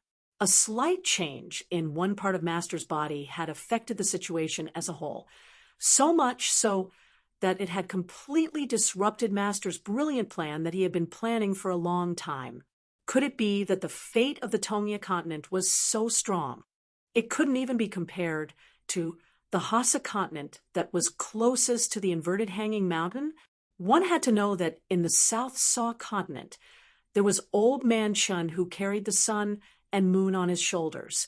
According to the master, he was very famous in his hometown and was regarded as a top enemy. Even the master said that as long as he was in the vast world, he would never be able to defeat the mellow scholar Chin Chunan. A young Taoist priest wearing a hibiscus crown came to the border town south of the Great Spring. He didn't walk into the Hure town. Instead, he walked slowly along the yellow city wall. He stretched out his hand and gently slid it across the rough wall with a smile on his face. Finally, he walked along the official road to an inn near the town. The business inside was cold and cheerless. The little cripple was napping on the table, the old hunchback was smoking on the other side of the curtain, and the woman was sitting behind the counter, calculating and calculating, making her want to smash the abacus. The young Taoist priest crossed the threshold of the inn. His eyes were gentle as he called out to Junyang softly. The little cripple looked up in a daze. He was a little annoyed. Why did a young Taoist priest who coveted the shopkeeper's beauty come in after the down-and-out scholar? Were there no good-looking women in the world? Why did he have to come to their inn to pester the shopkeeper? The woman looked up and asked in confusion, "Little Taoist priest, do we know each other?" The young Taoist priest looked ordinary. Other than the rare Taoist crown, he was not eye-catching in any other aspect. He looked ordinary, was neither tall nor short, and his Taoist robe looked old. The woman felt that this person's gaze was very strange. He didn't have the obscenity of the young men in the Hure town, nor did he have the confusing infatuation of Zhong Kui. It was as if he was greeting an old acquaintance after a long time. He was clearly looking at her, but it also seemed like he was looking at a distant place. Jinyang was a little unhappy. After she asked, the young Taoist priest just smiled and looked at her. His eyes were getting brighter and brighter, making her heart palpitate. The young Taoist priest burst into tears for no reason, but he asked with a smile, "Jinyang, shall we go home?" Before Jinyang could scold him, The young Taoist priest had already wiped his tears. He said self-deprecatingly, "I mistook you for someone else. Please forgive me." He sat down at a table and took out a few pieces of silver from his sleeve. He slapped them on the table and said with a smile, "Buy wine. Buy as many jugs as you can." The inn was located at the border, where crooks and honest folk were mixed together. There were often bad people coming and going. The lame young man had been doing odd jobs in the inn for many years and had seen many crazy customers. He didn't feel that he needed to think too much. He took out some silver and said, "Our green plum wine is divided into 3 grades. If it's the best green plum wine, you can only buy 1 jar."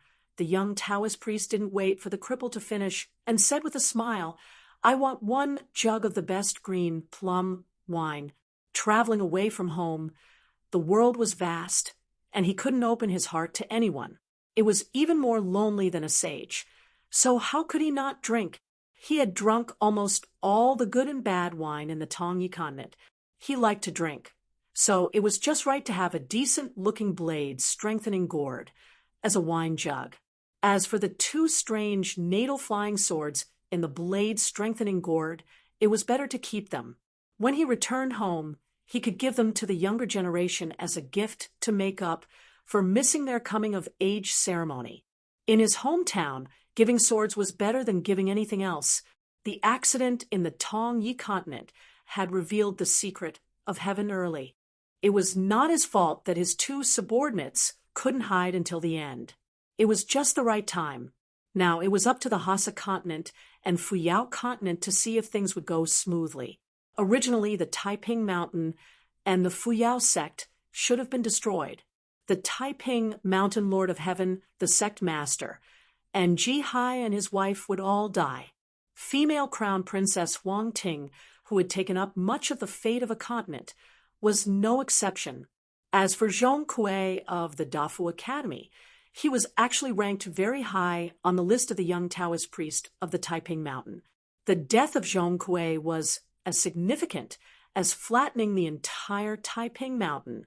Therefore, the order he gave the sword-carrying white ape was to exchange its life for its life. If it could successfully escape into the broken dragon's vein, it would be worth it no matter how badly it was injured. After that, it would hide and hide. Otherwise, he couldn't protect the old ape. After all, he could only take 1 person from the vast world. If the old ape didn't hurt its foundation and was still a 12th state sword cultivator, he might have taken it instead of coming to this border in to drink alone because of some old friendship. Zhong Kuei should have lived longer and been more infatuated. The hunchbacked 3rd master signaled Junyang to be careful of this person with his eyes. The woman insisted on carrying the wine jug and 2 white bowls and sat down opposite the young Taoist priest. Junyang poured 2 bowls of wine and asked with a smile, "Little Taoist priest, did you mistake me for someone else, or do you really recognize me?" The young Taoist priest took a sip of the green plum wine and praised the good wine. He wiped his mouth with the back of his hand and said, "I was mistaken." Junyang asked with a smile, "Little Taoist priest, you are bold and generous. You have never referred to yourself as a Taoist priest. Are you a fake Taoist priest who pretended to be an immortal in Taiping Mountain?" The young Taoist priest shook his head and said, "A real Taoist priest can't be more real. I found a random appearance and practiced in Taiping Mountain for more than 100 years before I got a jade pendant. Later, when I went down the mountain to travel, I died without a body. My sect couldn't even take back the jade pendant. It was very tragic. After that, I changed my appearance and wandered around looking for wine to drink. Finally, I returned to the Great Spring and visited many places, such as the Burial River. I also met a scholar named Wang Qi in the Mirage City. He was not young at that time, but his name was really good. Qi, the name of a sage, was slender and had a sincere heart. It's a pity that a dignified gentleman's 1,000-mile dike was destroyed by an ant's nest. He was a coward. Junyang's wrist trembled slightly as she raised the bowl to drink. She suddenly finished all the wine and put down the bowl. She asked, "Why are you telling me this? Do you want to kill me?" The young Taoist priest seemed to have heard the funniest joke in the world. He muttered, "I already said that I recognized the wrong person. It has nothing to do with you. That old friend of mine has 9 lives. How can I kill him? If I kill you once, Lord Bai will feel it. You don't know how pitiful Lord Bai is. Even if the scholarly sage kills me, I'll only be half dead. He'll only help me return home earlier. As long as Lord Bai sees me with his own eyes, even if there's a world between us, he'll still be able to turn me into ashes." He was a little sad and sighed, "I can't bear to kill you either." This young Taoist priest, who could drive 2 great demons to fight for their lives, smiled and picked up the bowl. He took a sip of wine and said, "Looking back, the Tongya continent suffered a great calamity. In the future, it's actually a blessing in disguise." Jinyang's heart was in turmoil. "Don't worry, I've already drunk the wine and complained. You won't remember anything." The young Taoist priest put down the bowl and stretched out his finger to draw a circle around the rim of the bowl. Then he stood up and turned to leave the inn. The scene in the inn was strange. It was as if time had reversed. Jinyang, third elder, and the little cripple began to talk and do things in reverse. Finally, when the young Taoist priest crossed the threshold of the inn, everything returned to normal. The little cripple was dozing off on the table. The hunchback was smoking a pipe by the door curtain, and Jinyang was still calculating on the abacus. Everything was still. Only the young Taoist priest's wine bowl was left on the table. He leaned back and looked at the counter. Jinyang coldly looked up at him and met the young Taoist priest's eyes. The young Taoist priest looked behind Jinyang. The snow-white tails were as thick as pillars, densely clustered behind the woman. The young Taoist priest counted the fox tails and frowned. Soon his brows relaxed, and he left with a smile. Jinyang coldly said, "You'll be found out sooner or later." He had already left the inn, but his voice was still echoing in the inn. "I couldn't ask for more. Otherwise, why would I do something unnecessary to deal with a young man who even Mount Taiping wants to protect?" A moment later, the little cripple continued to snore softly, the smoke continued to curl up, and the sound of the woman calculating on the abacus became chaotic. After a long time, the woman caught a glimpse of the white bowl on the table. She slapped the abacus and said angrily, "Little cripple, are you blind? Why didn't you take the wine bowl on the table?" The little cripple woke up with a start. When he saw the wine bowl on the table, he scratched his head. He clearly remembered to clean it up, but he didn't dare to talk back to the woman, who was in a bad mood. He took the wine bowl and walked to the kitchen. At the vast border, a young man with a crooked Taoist crown was singing loudly, "Take the wine gourd, take the wine gourd, take the wine gourd, take the wine gourd, take the wine gourd, take the wine gourd, take the wine gourd, take the wine gourd, take the wine gourd, take the wine gourd, take the wine, my beloved little lady's delicate hand, tender as white jade lotus root." Outside the ruined temple, the wind and rain were blowing. However, even with such a heavy downpour, one could still smell the scent of blood. Swayu swept to the side. Tonight, she didn't use a long sword like a sword master like she did at the inn. Instead, she held infatuation in her hand, and her body was as strong as a wild mountain monkey.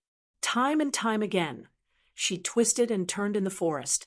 Often, with a swing of her sword, the sword Aura would spit out and split the soldiers along with their armor into 2 halves.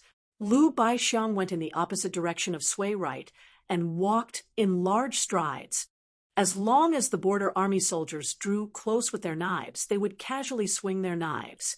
Unlike Sui Right's wide and open sword attacks, Lu Baixiang, regardless of whether it was the edge of his knife or the fierce Gang Qi that was as thin as hair, all of them only targeted the necks of the armored soldiers or used the tip of his knife to point at the foreheads of the elite border army soldiers. During this time, in the forest on both sides, There were martial arts masters and military cultivators hiding in the ordinary border army. They waited for an opportunity to sneak attack Lu Baixiang and Sui Yu. There were even bolts of strong crossbows that shot out.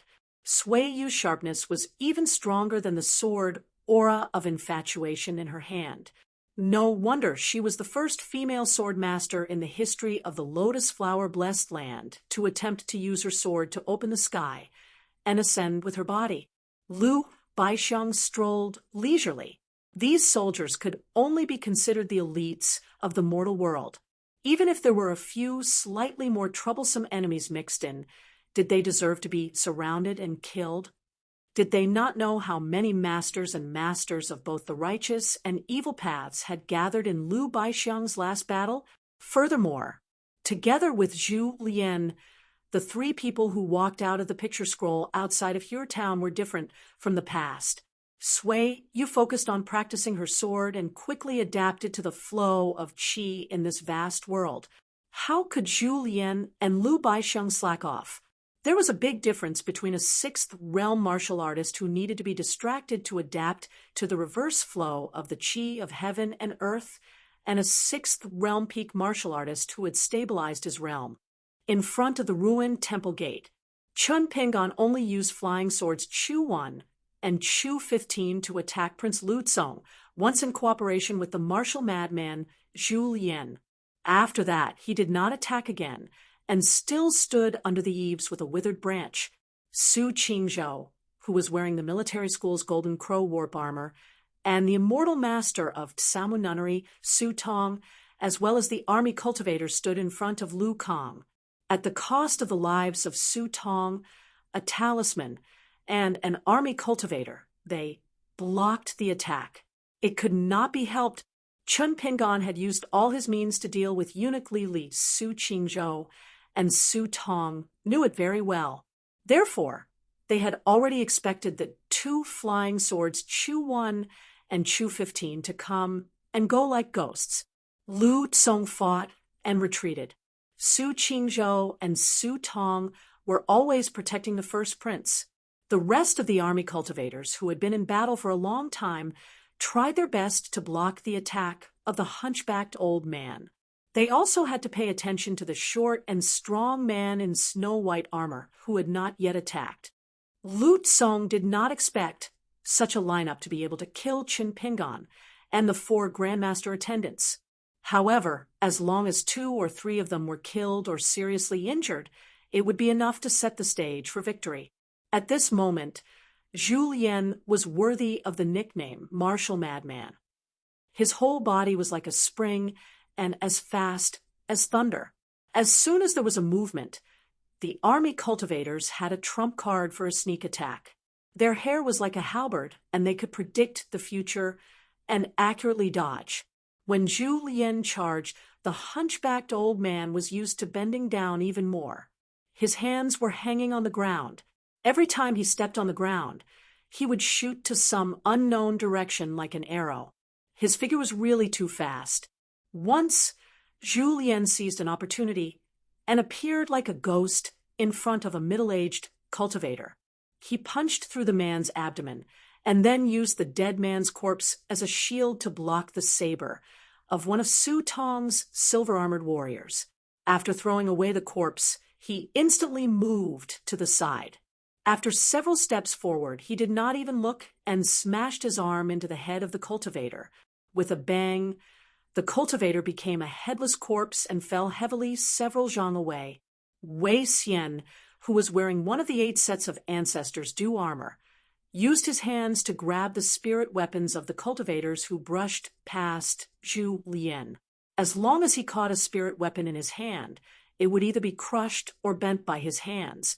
In addition, armored border soldiers with sabers constantly poured out from both sides of the road. Wei Xian began to retreat. Zhu Lian often slapped and kicked the spirit weapons of the cultivators toward Wei Xian. Wei Xian not only had to kill the armored warriors who were charging toward the ruined temple, but he also had to clean up the trash thrown by Zhu Lian. Far away on the mountain road, Lu Tsong, who was trying his best to look at the battlefield, asked with a calm expression, "Do we really have to exhaust my 5,000 men? Do we have to rely on 5,000 lives to kill these guys?" Su Qingzhou said in a deep voice, "That's the only way. Su Tong and I, as well as the 3 people your highness has arranged in advance, will wait for the opportunity to deal a fatal blow to these 4 people when they take a breath. We'll try our best not to let these people die in vain." Lu Tsong tightened his grip on the saber at his waist, blue veins popping out. Why is the strength of these 4 martial arts grandmasters so different from what was recorded in the spy report? Immortal Master Su Tong said bitterly, "In fact, General Su and I are even more puzzled than your highness. Back at the inn, we were evenly matched with our opponents. If we fight in pairs tonight, General Su and I will definitely die." Lu Tsong exhaled a turbid breath. "It's not your fault.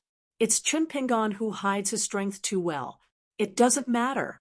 No matter how heavy our casualties are, we can make up for it with this guy." Under the eaves of the ruined temple, Chun Pingan looked down and saw the jade token of the ancestral master hall given to him by the young Taoist priest of Taiping Mountain. Chun Pingan fell into deep thought. 6.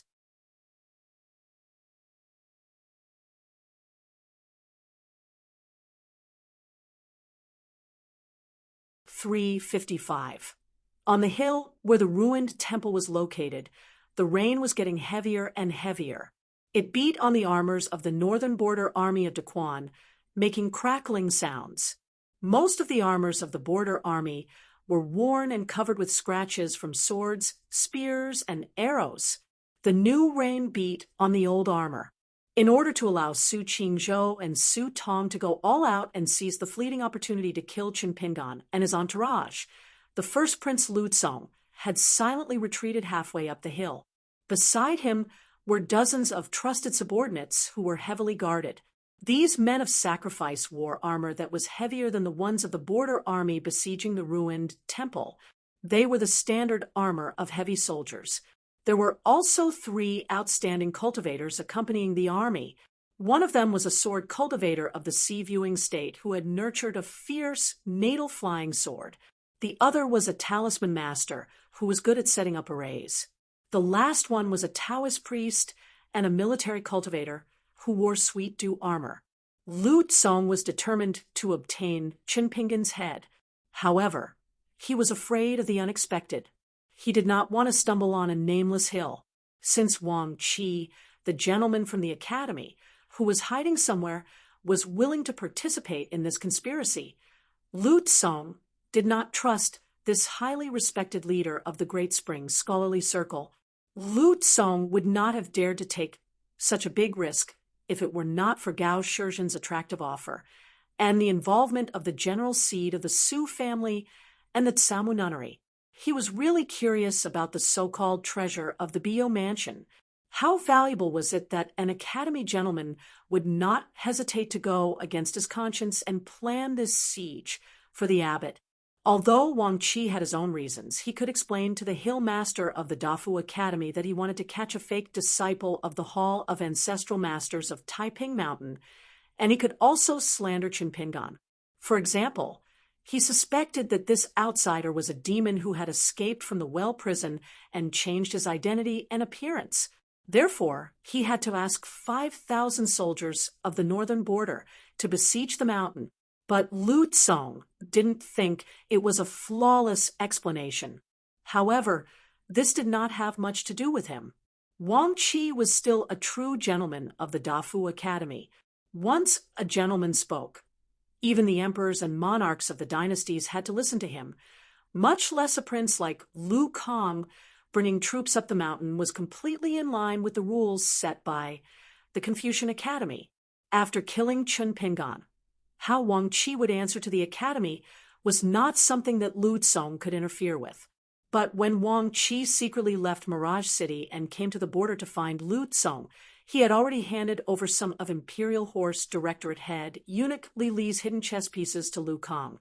To tell the truth, when Lu Tsong received the files on the various residences of the capital, the local Jianghu, and the sex on the mountains, he had been stunned. Eunuch Li was known as the guardian scholar of the Great Spring. So when had his faction become so intertwined that it had infiltrated the entire territory of the Great Spring? Why would Wang Qi, as a senior gentleman who enjoyed a good reputation in the central region of Tongyi continent, connect with a court eunuch? No matter how good Li Li's reputation was in court, he was just an old bastard without a penis. Compared to the gentleman Wang Qi, he was like the mud on the clouds. But Li Li's death was good. This old eunuch had long ago begun to view the third prince in a new light. The poor third prince had worked hard for 10-some years, venturing deep into the heart of the northern Jin to destroy the Pine Needle Lake Divine Temple and Mount Jinhuang Divine Residence, but he had actually been killed in the territory of the Yao clan. Even the invincible Li Li had failed miserably. One careless move, and he had lost the entire game. Man proposes, God disposes. Truly, the mandate of heaven is with me, Lu Tsong. But Lu Tsong had fought on the border for many years and commanded more than 100,000 elite border soldiers. He had fearlessly charged into enemy lines many times on the battlefield, but today he found that he couldn't help but feel nervous. In front of the ruined temple, Wei Xian acted just like he had at the inn, guarding the gate by himself. If any of the Great Spring soldiers came forward to seek death, Wei Xian would naturally not be polite. Wearing the sweet dew armor, he didn't fear ordinary swords and bows at all. He just let them hack and hit the armor. Then, with just a punch, the soldiers who dared to approach him were all sent flying far away. Some of the corpses near the temple gate were also sent flying by Wei Xian's feet. The nature of an emperor was that he would not allow others to snore beside his bed. Now, Wei Xian would not allow corpses to be an eyesore wherever he stood. Only occasionally would Wei Xian dodge a few specially made arrows that contained a mysterious mechanism. Without exception, they were all shot by the godly archers from the border of the forest who had drawn their bows to their fullest. Compared to the massacre at the martial madman's side, Wei Xian's attacks could be described as gentle and soft. Dodging and getting close were intertwined. As long as Zhu Lian got close to them or closed the distance of an arm, the nearby soldiers would meet a tragic end.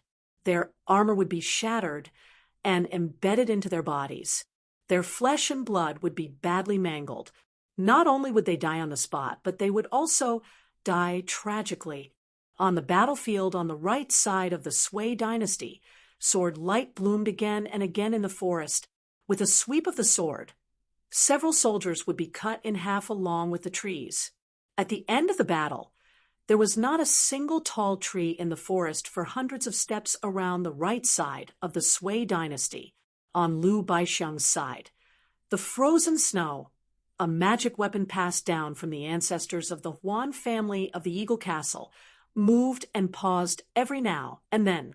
Sometimes he would step on the tree trunk like a dragonfly skimming the surface of the water. Liu Baixiang's figure flashed and disappeared in a flash. Only the blade of the frozen snow, which was flowing with Gang Qi, left a snow-white ray of light in the pitch-black curtain of rain that lasted for a long time. In just the time it took to burn a stick of incense, the elites of the Daquan border army had already left 600 corpses behind. This was because the forest was not suitable for soldiers to swarm in. Chun Pingan, who had been standing at the temple gate, lowered his head and smiled. A little lotus figure jumped out from the ground and waved its remaining lotus root arm at Chun Pingan while babbling. Then it pointed in a direction for Chun Pingan. Chun Pingan followed the direction of the little fellow's finger. It was the highest point of a mountain. The little lotus figure meant that there were two guys standing there and watching the battle. They were so powerful that even it didn't dare to get too close to that mountain. Chun Pingan asked softly, "Then, did you see a young man wearing a Taoist robe and a hibiscus crown on his head?" The little lotus figure shook its head and waved its hand vigorously. Chun Pingan gave it a thumbs up and chuckled softly. Go hide in the temple." The little lotus figure nodded vigorously and jumped high over the threshold. When it saw Pei Qian, who was burping, it was a little reluctant. The first time it saw her, it didn't like her very much. Later, it probably didn't hate her so much. Sometimes it would appear beside Qin Pingan. One time, when it just emerged from the soil, it was hit by Pei Qian's mountain walking stick. It dodged quickly and stuck its head out somewhere else. Pei Qian ran around with the mountain walking stick in her hand. As a result, she was exhausted by the little fellow's teasing and couldn't hit it even once. In the end, Chun Pingan pulled her ear and walked for a mile. It was so painful that she cried loudly. Seeing that Pei Qian was sneaking around and seemed to want to take the mountain walking stick, the little lotus figure was a little angry. This time, it was not afraid of her at all. It walked to Pei Qian's feet and lay down on the ground. Pei Qian held the mountain walking stick and hesitated for a long time. She glanced at the back of Qin Pingan at the entrance of the temple and finally threw away the mountain walking stick. She squatted down and smiled. "You are a waste of money. You are useless. In the future, my father will definitely sell you for money. At that time, I can buy a lot of candied haws. TSK, TSK, TSK. So delicious." The little lotus figure sulked and simply lay on its side, not looking at the little tanned girl. Pei Qian stretched out a finger and poked the little thing's armpit. "Little waste of money. In the future, if you become my little follower, I won't let my father sell you for money. How about it?" The little lotus figure rolled and crawled to sit cross-legged in the distance, looking very much like Qin Pingan when he was studying. Pei Qian rolled her eyes and said earnestly, "Do you know how rich I am now? I have a box that is said to be a treasure chest. There are a lot of treasures in it. In the future, you have to be more respectful to me. Do you understand? If you are obedient and become my follower, maybe one day I will be merciful and take out a beautiful copper coin from it. I will learn from Old Way and wave my hand and reward you." The little lotus figure's expression did not change. Pei Qian said angrily, "You little waste of money, why are you so insensible? Do you believe that when I learn the peerless sword art tonight, I will poke your head full of bumps every time you show your head? Don't you know that I can see where you are hiding under the ground?" The little lotus figure was a little scared and pitifully turned her head to look at Qin Pingan. Pei Qian immediately smiled and said, "I am just teasing you. Why can't you take a joke?" At the entrance of the temple, Qin Pingan slightly calmed down. Since he knew that there were two people on the mountain watching the fire from the shore, at least he knew in his heart that he would not be caught off guard. He guessed that one of them was most likely the gentleman from the academy who was guarding the Mirage City. He had already seen the gentleman, Zhong Kuei. He had also heard of the academy's words in the sword village of Shushui Nation. This time, he must have just met a hypocrite. There was no need to make a fuss.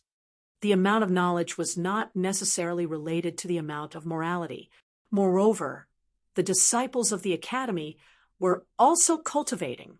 On the path of cultivation, the higher one went to become an immortal, the stronger the wind and rain on the mountain. Naturally, there were more temptations and dangers. It was not easy to always stay true to one's heart. When he was in the Bio Prefecture, he saw the big demon at the bottom of the river, who was fighting with the water goddess. He felt strange that the imperial court of the Great Spring Dynasty did not care about this demon.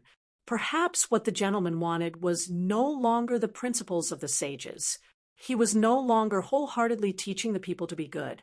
Instead, he was pursuing his own immortality or other external things, such as the immortal spell on the bamboo scroll that could refine all things. Wealth moved people's hearts. The desire for immortality moved an old gentleman of the academy and led him astray. What was so strange about that? Chui, didn't the eldest disciple of the saint, who was a 12th realm immortal at his peak, also take the path of deceiving his master and destroying his ancestors? However, Chun Pingan's greatest taboo was the young Taoist priest of Taiping Mountain who had put him in danger. It was that person who had visited the post house of Riding Crane City and personally handed the jade token of the direct disciple of the ancestral hall to Chun Pingan. Chun Pingan only realized that something was wrong when Lu Tsong thought that he would definitely win and revealed a trace of the heavenly secret. The reason why Chun Pingan, who was cautious and meticulous, had fallen so badly this time was that before this, his impression of Taiping Mountain was too good. Carrying the long chi sword of the eldest sword, immortal Chun Qingdu, he had mistakenly entered the blessed land of the lotus flowers. Tong Qingqing and Fan Wan of the Mirror Heart sect had used the mirror to combine their souls and bodies. Chun Pingan had a good impression of her. After that, the ancestral master of Taiping Mountain, the old Lord of Heaven, did not hesitate to destroy the two immortal swords of the mountain protecting array in order to kill the sword-carrying white ape. In order to save Zhong Kui's remnant soul, he did not hesitate to drop his realm. His impression of her was even better. The first person who knew about Taiping Mountain was when he and Lu Tai entered the Eagle Fortress and destroyed the century-old plan of the evil Golden Core Cultivator. The evil Golden Core Cultivator, who had almost killed Chun Pingan with a mountain, tried to raise a nascent soul in the heart acupoint of the wife of the fort master of the Eagle Fortress. Before that, the young Taoist priest of Taiping Mountain, who had chased after the old Golden Core Cultivator, should have been Wang Ting, who had yet to go to the blessed land as a banished immortal. Earlier, according to Lu Tai, he was a nascent soul cultivator of Taiping Mountain who had no hope of immortality. His body and soul were decaying, and he knew that he was about to die, so he began to wander around, trying to do as much good as possible for the people below the mountain. For some reason, he had a conflict with an earth-level deity of the Fuquang sect who was full of hostility. The two sides fought fiercely. The latter had never thought that his opponent's vitality was so weak, and he was actually a nascent soul cultivator. He was chased to the mountain where the Eagle Fortress used to be, at the risk of dying together. He used the Fuquang sect's art of inviting gods to the realm, but he didn't invite the next god. Instead, he used his own life essence as the price to perform a forbidden art and summon the clone of an ancient fiend cultivator. They fought to the end and died together. The ground under their feet was full of yin qi, which was no different from the ruins of a battlefield where hundreds of thousands of soldiers were buried. That was why the evil Golden Core Cultivator had set up the insidious trap. Everything about the Taoist priest of Taiping Mountain, whether he had heard about it or seen it with his own eyes, fascinated Chun Pingan. Even the narrow saber in Lu Baixiang's hand, the snow-stopping saber, was a relic of the earth-level deity of the nascent soul cultivator who had died in the battle. Therefore, after receiving the jade tablet from the Hall of Founding Masters, Chun Pingan didn't think too much about it. He only thought that the founding master of Taiping Mountain wanted to protect Chun Pingan after he left the post house, or that Zhong Kui had interceded for him. That was why he had hurriedly sent a flying sword to a nearby Taoist priest to give Chun Pingan a protective jade tablet. Now, it seemed that Chun Pingan had taken it for granted. Chun Pingan took the jade tablet that Lu Tsong had called genuine. The material was excellent, and it was difficult to refine it into nothingness or destroy it directly in a short time. He turned around and tossed it to Pei Qian. Put this jade tablet into the oil paper umbrella. Remember to close the umbrella, and don't open it again. Pei Qian caught the beautiful jade tablet that she had been eyeing for a long time and obediently did as she was told. Her hands and feet were nimble, without the slightest sloppiness. She wasn't muddle-headed when it came to important matters. Pei Qian didn't dare. She was afraid that Chun Pingan would be angry at her. That was the only time Chun Pingan would be angry.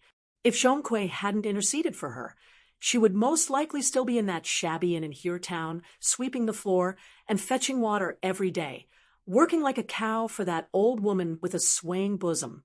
The old Confucian monk on the mountaintop sneered. Chen Pingon discovered our whereabouts. The tall and sturdy man didn't care at all. This guy wasn't simple to begin with. Wasn't it all thanks to him that Bayou Manor made such a big commotion? Otherwise, why would my master deal with a pure martial artist like him who hasn't matured yet? Before my master left, he told me with a smile that the sword-nurturing gourd on Chen Pingon's waist was just a small bonus. What my master really cared about was who he was, that he was willing to give him a treasure that could conceal the secrets of heaven. If it wasn't too troublesome, my master would certainly be willing to lend it to him. However, my master was afraid that once he made a move, the entire Tongya continent would follow suit. Therefore, he wanted us to explore the path and deduce the identity of the person behind the scenes. If it was really the work of some Confucian sage, or even the divine hand that was specially used to deal with the chaos in the Tongya continent, the man quickly stopped talking and didn't dare to say another word. The gentleman from the academy, Wang Qi, asked what would happen. The man laughed and said, "I forgot." Although Wang Qi didn't ask further, his mood gradually improved. This tall and sturdy man thought that he was just a small demon, an ant that had yet to reach the Jindan stage. However, once he entered the water, his combat power would be comparable to the weaker Jindan stage cultivators on the mountaintop. Tonight's torrential rain was a timely rain. Before he met his master, he thought that he was an overlord who occupied the lake and led a group of stinky shrimp soldiers and crab generals. He was very awe-inspiring as a local emperor. Later, his master gave him a few pointers, and he had the good fortune later on. In ancient times, the buried river was once a remnant section of the great Blasphemy Sea. As the flood dragon's route, his realm skyrocketed. If it wasn't for that bitch who buried the river blocked him at the section above the Bio Prefecture and the water deity temple because of some lowly mortals who refused to let him pass, he would have already reached the Jindan stage. If he entered the sea again, he would have reached the Yuanying stage. Originally, if that bitch was willing to let him smoothly complete the buried river, it would be a great good karma between them. In the future, when he attained the great Tao, no matter how cold and ruthless he was, he had to find an opportunity to repay her kindness. Otherwise, in the cycle of the heavenly way, there would be all kinds of obstacles in his future cultivation path. He couldn't figure out why that bitch was so determined to block his great Tao. Was it really because he had harmed the lives of those mortals? Wasn't it too ridiculous? He firmly believed that there must be an unknown inside story. Perhaps the men and women who became his food happened to have a great relationship with the water deity temple. That was why she was so angry and did business at a loss again and again. She wouldn't rest until he was dead. After so many years of life and death battles, he knew that the buried river goddess's cultivation base was not high. It was just that she had refined too many weapons and their quality was too good. She relied on the endless stream of weapons to firmly suppress him. Later on, he inexplicably received two great opportunities. First, his damaged Jindan was not only repaired, but the quality of his Jindan was also improved by a lot. Later on, the Bio Prefecture became prosperous overnight and became an immortal's cave full of spiritual aura. What Wang Qi wanted was the refining formula that pointed straight to the great Tao. In the early years, the master personally told them, a gentleman and a water demon, that it was the great Tao of an ancient immortal. Moreover, it was vast and was also suitable for Confucian cultivation.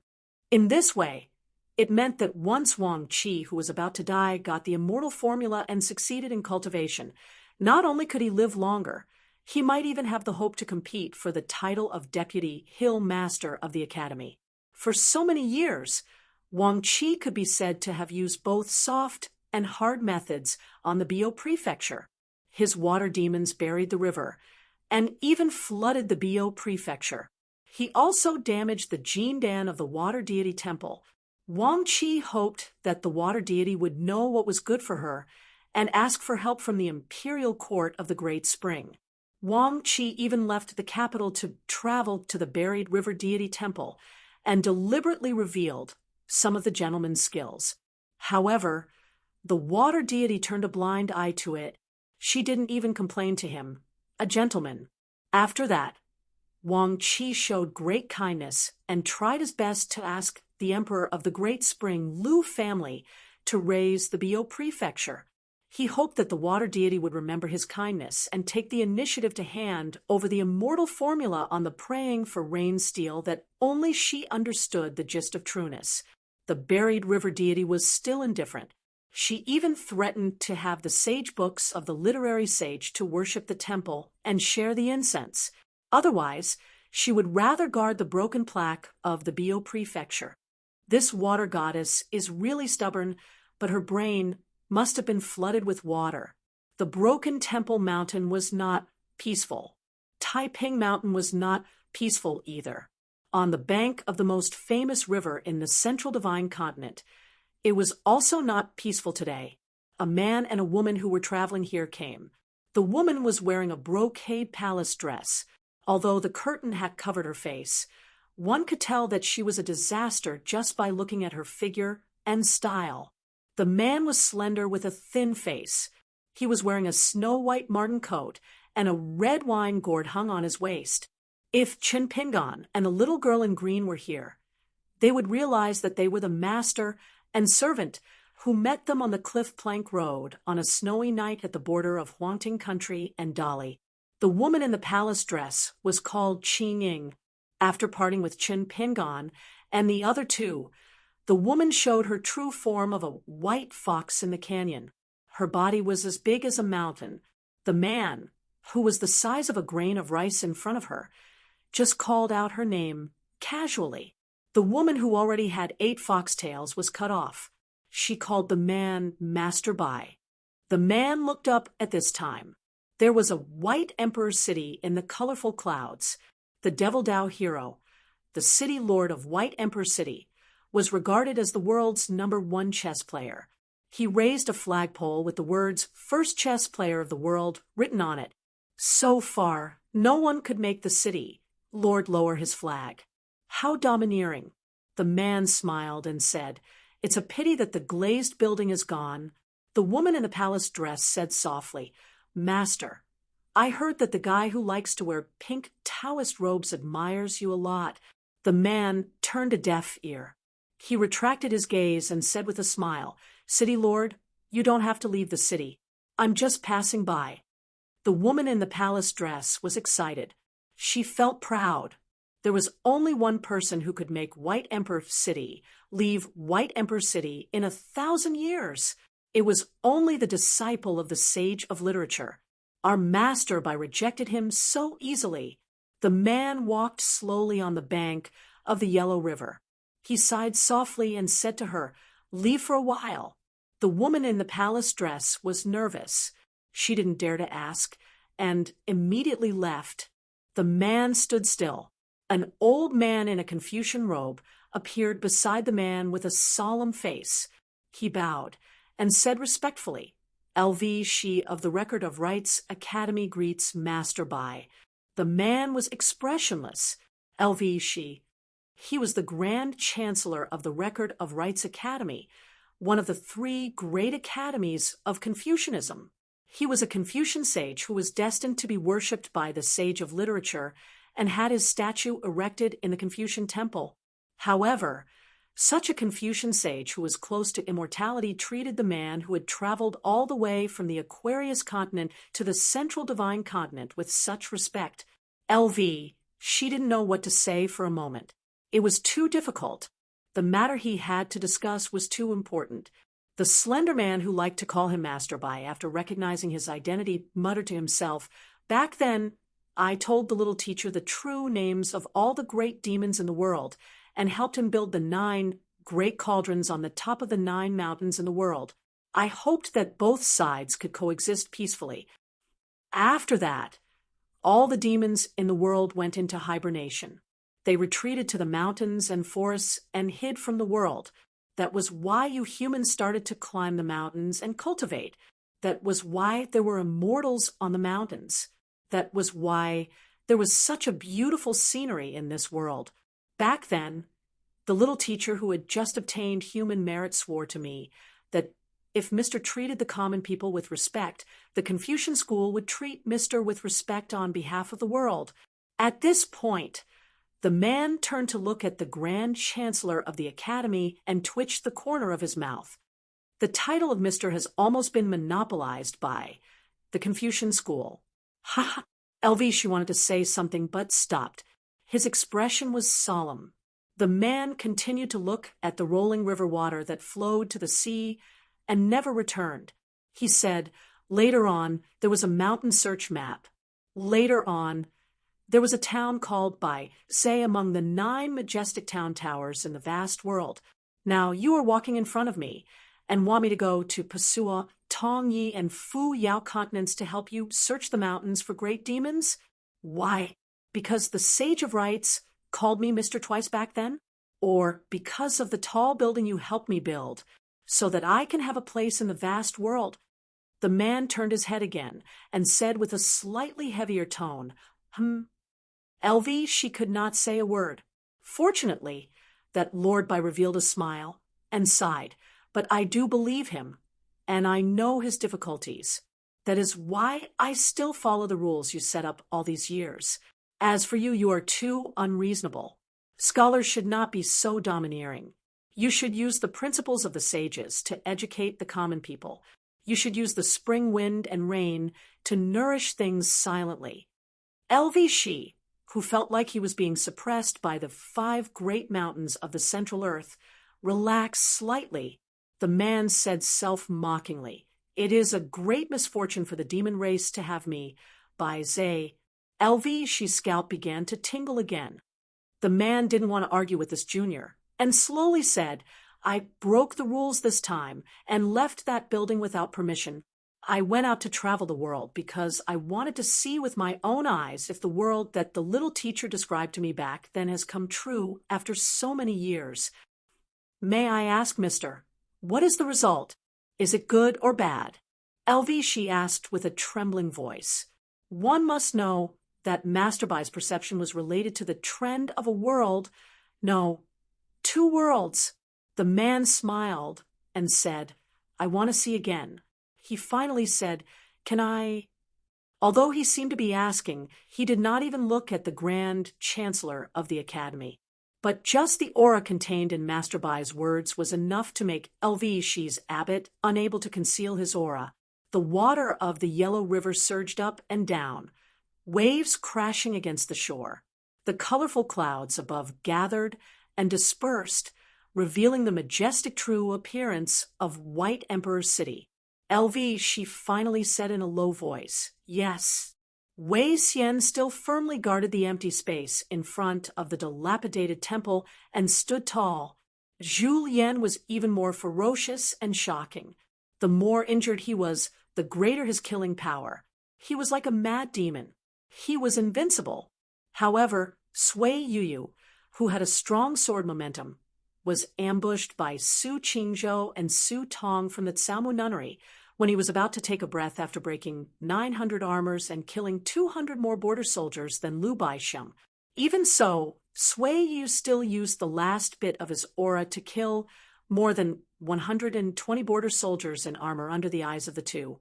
Only then did Su Qingzhou cut off his head, and Su Tong, the immortal master who did not dare to let his guard down, used his trump card to smash his body and soul. Other than the infatuation sword that fell to the ground, there should be no more sword beauty Sui Yuyu in the world. But just as Su Zhou bent down and was about to pick up the spoils of war, at the entrance of the dilapidated temple, a beautiful woman with a cold expression strode out. It was Sui Yuyu. When she brushed past Qin Pingan, she said coldly, "He has broken through 1,100 armors."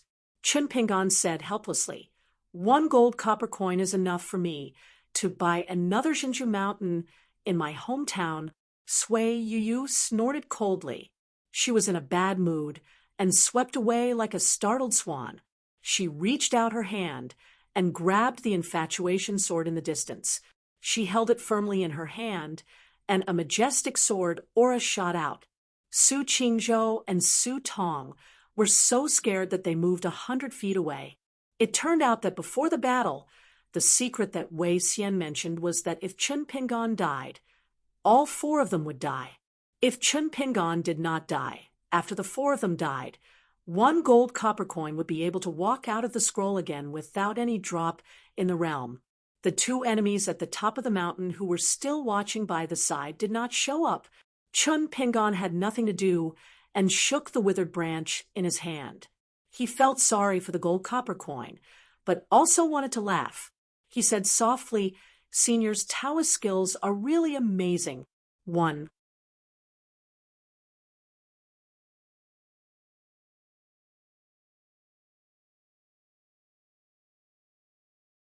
356. The heavy rain was like the beating of drums on the battlefield. The battle on the mountain was fierce, especially when the woman riding the sword suddenly reappeared after her death and walked out of the ruined temple unscathed. Wang Qi, the gentleman on the top of the mountain, and the demon buried in the river looked at each other. What kind of immortal supernatural power was this? Could it be that the beautiful woman with outstanding swordsmanship was a talisman puppet of the unorthodox Taoist sect? Or was it the unknown Mahist art of mechanism? But when did the talisman and art of mechanism become so brilliant? In the open space of the mountain forest that was flattened by the sword Qi time and time again, the military general Su Qingzhou glanced at the immortal master of Samu nunnery, Su Tong. If Su Tong had not reminded him to be careful, he would have reached out to grab the infatuated sword that was bound to be a magic weapon. However, Su Tong asked him to quickly move away. Su Qingzhou was shocked and decisively abandoned the magic weapon that was at his fingertips. Only then did he escape from the sword master's sword-controlling technique of the resurrected woman. Otherwise, at least one of his arms would have been lost here. Su Tong's heart was heavy. This woman is definitely not an ordinary pure martial artist. Su Qingzhou fixed his eyes and saw that the long sword on the ground had been driven away. Then, the sword Qi came down in an instant, and the woman whose head was separated from her body disappeared into thin air. On a tree in the distance, Suiyu stood on the branch unscathed, holding the infatuated sword in her hand. Suiyu looked at Su Qingzhou, who was wearing the military school's golden crow armor, and the immortal master Su Tong, who was holding a talisman made of golden material in her hand. She was full of fighting spirit. She had a feeling that as long as there was another life and death battle that exhausted her pure, genuine qi, she would be able to break through the realm soon. Su Qingzhou's mind was shaken for a moment. This woman, after dying once, had her cultivation and momentum increased so obviously.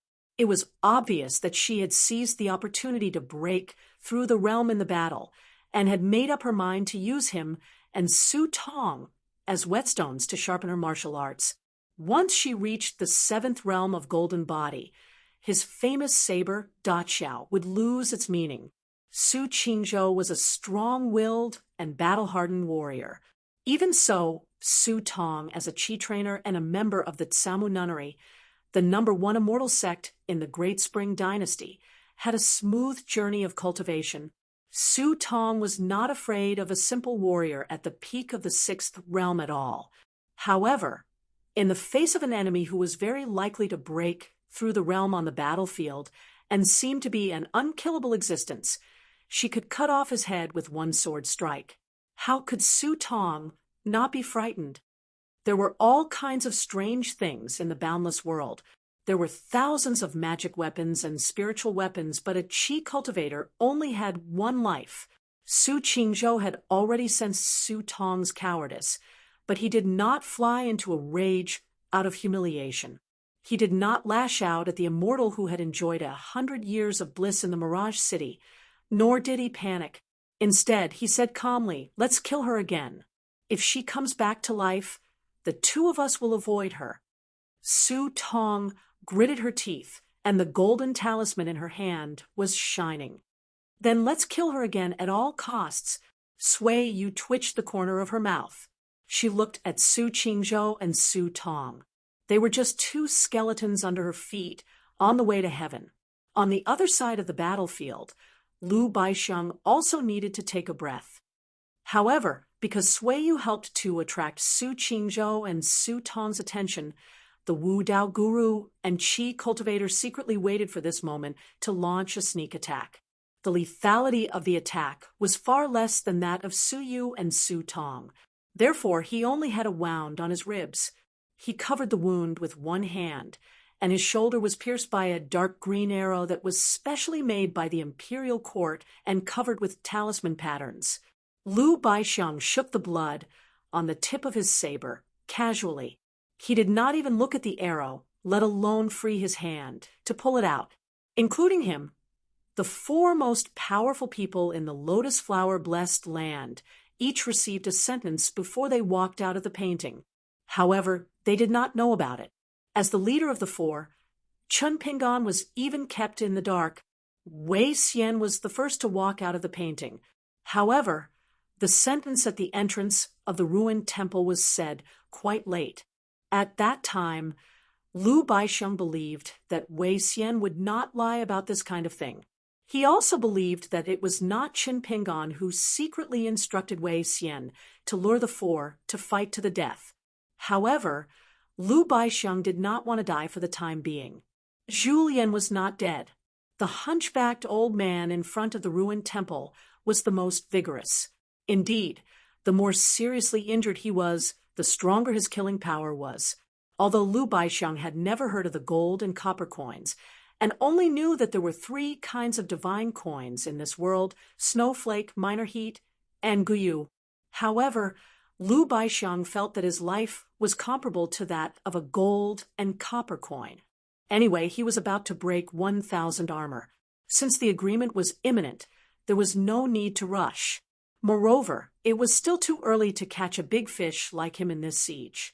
Regarding the matter of breaking through the realm, Lu Baixiang's view was probably the most indifferent among the four. Sui Yu was undoubtedly the most enthusiastic one, because she was the most ambitious one. She wanted to fulfill the long-cherished wish of the lotus flower-blessed land, which was to ascend with a sword. The second mouthful of fresh and pure genuine qi flowed in Lu Baixiang's body like a river. Although it was not as good as the previous peak state, it was enough to deal with the killing for another 30 minutes. The ruined temple was at the foot of the mountain. The border army of Daquan went up the mountain to kill the rumored giants of the Devil Path.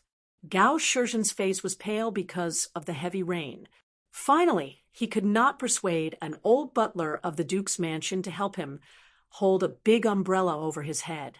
Gao Shizhen had just experienced great joy and shock. First, a spy on the mountain sent a message to the foot of the mountain. The woman with a sword was killed by General Su and Immortal Su. Her head was cut off by Su Qingzhou, and her soul was scattered by the master of the Tsamu nunnery. She could not be more dead. However, a moment later, another scout came down the mountain to report that the swordswoman had come back to life and started another battle with Su Qingzhou and Su Tong. This time, the swordswoman chased after the two of them and no longer targeted the border army soldiers. The desperate Duke of Daquan suddenly turned his head and looked at the soldiers who were silently climbing the mountain in the heavy rain, not far away. He could vaguely see that some of them were young, about the same age as his son, Gao Shi. Some of them were experienced soldiers who were no longer young, like Gao Shizhen. About half an hour later, Gao Shizhen, who was in a heavy mood, received another bad news. The swordswoman withstood a slash from Su Qingzhou's saber and a punch from a golden-armored talisman puppet and pierced Su Tong's heart with her sword. Immortal Master Su, who should not have died on the spot, had used all his means. No matter how many elixirs he swallowed and how many immortal spells he cast to prolong his life, he still died. His entire heart had withered into ashes. After the woman with a sword died, her body disappeared again. When she walked out of the ruined temple for the second time, she had reached the Golden Body realm, the seventh realm of martial arts. General Su had already retreated and left the mountain without permission. The first prince was furious and threatened to severely punish the Su family in Mirage City. Gao Shizhen did not say a word. Only the bone-chilling downpour in the winter night was like God's never-ending dream. The old butler, who had served the Duke's mansion for generations, comforted him softly. "Duke, as long as Mr. Wang doesn't do it himself, it means that it's not the time to make a final decision. Don't be too pessimistic." Gao Shizhen was expressionless. On the mountain, although Lu Baixiang was severely injured, except for the wound on his waist and the imperial arrow that pierced through his shoulder, his combat power was not affected much. He was still able to resist waves of attacks. Wei Xian, who was alone outside the ruined temple, could easily deal with some fish that escaped the net. The West Mountain Dew armor was indeed the armor of the military school that Su Qingzhou was extremely jealous of. It should be noted that the armor that Su Qingzhou wore was the second-class armor of the military school, the Golden Crow armor, which was much better than the Dew armor. In addition, Wei Xian was born in the army, the founding emperor of the Nanyuan Kingdom, who rose from the bottom of the market, spent most of his life in the military, and won the reputation of being the enemy of 10,000 people in the history of the Lotus Flower-blessed land. After that, the so-called unparalleled fierce general on the battlefield, no matter how famous he was when he was alive, was at most the second Wei Xian. Therefore, Wei Xian was more suitable for fighting in the chaotic army than Lu Baixiang. Imperceptibly, in the battlefield where the army was in formation, Wei Xian had an advantage similar to that of the Confucian sage in the academy. This was not a talent that a martial artist at the peak of the sixth realm could have. Perhaps even the gurus at the eighth realm and the ninth realm could not have this talent. Zhu Lian did not hold back his strength, so he was seriously injured. When Wei Xian was about to switch positions with Zhu Lian rejected Wei Xian's good intentions. Once a martial madman was in a desperate situation, his ferocity was terrifying. Wei Xian still insisted on replacing Zhu Lian. He wanted to put on a good show of taking the head of the general in the midst of 10,000 soldiers. This was his forte, although he would most likely have to pay with his life to kill the prince of the Great Spring, Lu Cong. Sui Yu had died twice. Wei Xian felt that it was not a loss if he could exchange his life for a completely unrestrained charge. Moreover, the guards at the border were guarding the door, and so was the door of the temple on the mountain. Did he not become a guard dog guarding the house? However, Zhu Lian's punch repelled a qi cultivator's spiritual weapon, and he took advantage of the momentum to retreat. His old body slid all the way back. His fists were already showing the white bones. Before Zhu Lian charged forward again, he grinned and said softly to Wei Xian behind him, "Kindly remind you that you can live if you die. The money spent is Chun Pingan's money. Whether you feel the heartache or not depends on the mood of the four of us. But I advise you not to die so easily. For the time being, I can't give you a reason. It's just my intuition. Believe it or not if you don't care, you can bypass these annoying flies who know some spells and go kill that Prince Lu Kong. I won't stop you." Wei Xian seemed to be unwilling to accept his kindness. He asked, "Can you help me block the armored soldiers from entering the temple for a moment?" Zhu Lian had already kicked heavily. His body was like lightning. He turned his route several times, and once again tangled with the accompanying cultivators and the armored soldiers at the side. Obviously, Zhu Lian would not help. Wei Xian punched a Daquan border soldier who was trying to hack at his mask. The soldier's chest armor caved in, and he knocked away a comrade behind him. The soldier's corpse directly hit the ground and bled from his 7 orifices. He fell to the ground and could not get up. Wei Xian took the time to turn to Qin Pingan and said, "To catch bandits, first catch the ringleader. Shall I try?" Chun Pingon nodded in agreement. Wei Xian took a deep breath and rushed forward quickly. He only slightly bypassed the battlefield where Zhu Lian was. Zhu Lian laughed. You will suffer if you don't listen to the advice of the elderly. It's rare that you have the heart of a bodhisattva, but you still treat it as a deaf ear.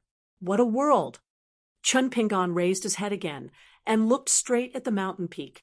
In the dilapidated temple, Pei Qian was showing off her belongings to the little lotus figure. She took out the treasure box again. For the first time, she did not have her guard up against that silly little lotus figure. Other than Chun Pingon, it was the one that Pei Qian trusted the most in this world. However, the little lotus figure was absent-minded. It often stood on tiptoe and looked at Chun Pingon outside the door. Pei Qian scolded it with a sullen face. What? Don't you have confidence in my father? You have a broken arm and you are blind, right? Who is my father? Will he lose? Let me tell you, even if I become a fool who doesn't like money one day, my father will not lose to others in a fight. The little lotus figure was confused. What was the relationship between the two? It could not understand what this bad-tempered tanned girl was thinking. Chun Pingon's voice came into the dilapidated temple. Use the branches to copy books and practice writing. Pei Qian, who was squatting on the ground, felt like she was struck by lightning. She secretly slapped the little lotus figure's head. She did not dare to do it, for fear that the 500 words would become 1,000 words. After getting up, she took the mountain walking stick and started to write Sage's articles on the ground. Every time she wrote a word, the little guy jumped and sank into the ground. Then it stuck its head out beside the word and giggled. Pei Qian rolled her eyes. How could there be such a boring little thing in the world? Was it a little idiot? Alas, she should talk to Chun Pingon later. She could sell it for money and buy it a new book. On the top of the mountain, the buried river monster was eager to try. Or, I go down to practice? Wang Qi hesitated. The burly man looked at the rain. In another quarter of an hour, the rain will be lighter. At that time, even if you beg me, I will be too lazy to do it. Don't forget, I'm not here to help you kill people. I'm just here to help my master keep an eye on the situation here. When the time comes, I just need to take the sword-cultivating gourd from Chun Pingon's body, and then I can leave. Of course, he also needed to help his master find the treasure that could hide from the mysteries of heaven. As for how to find it, it was very mysterious.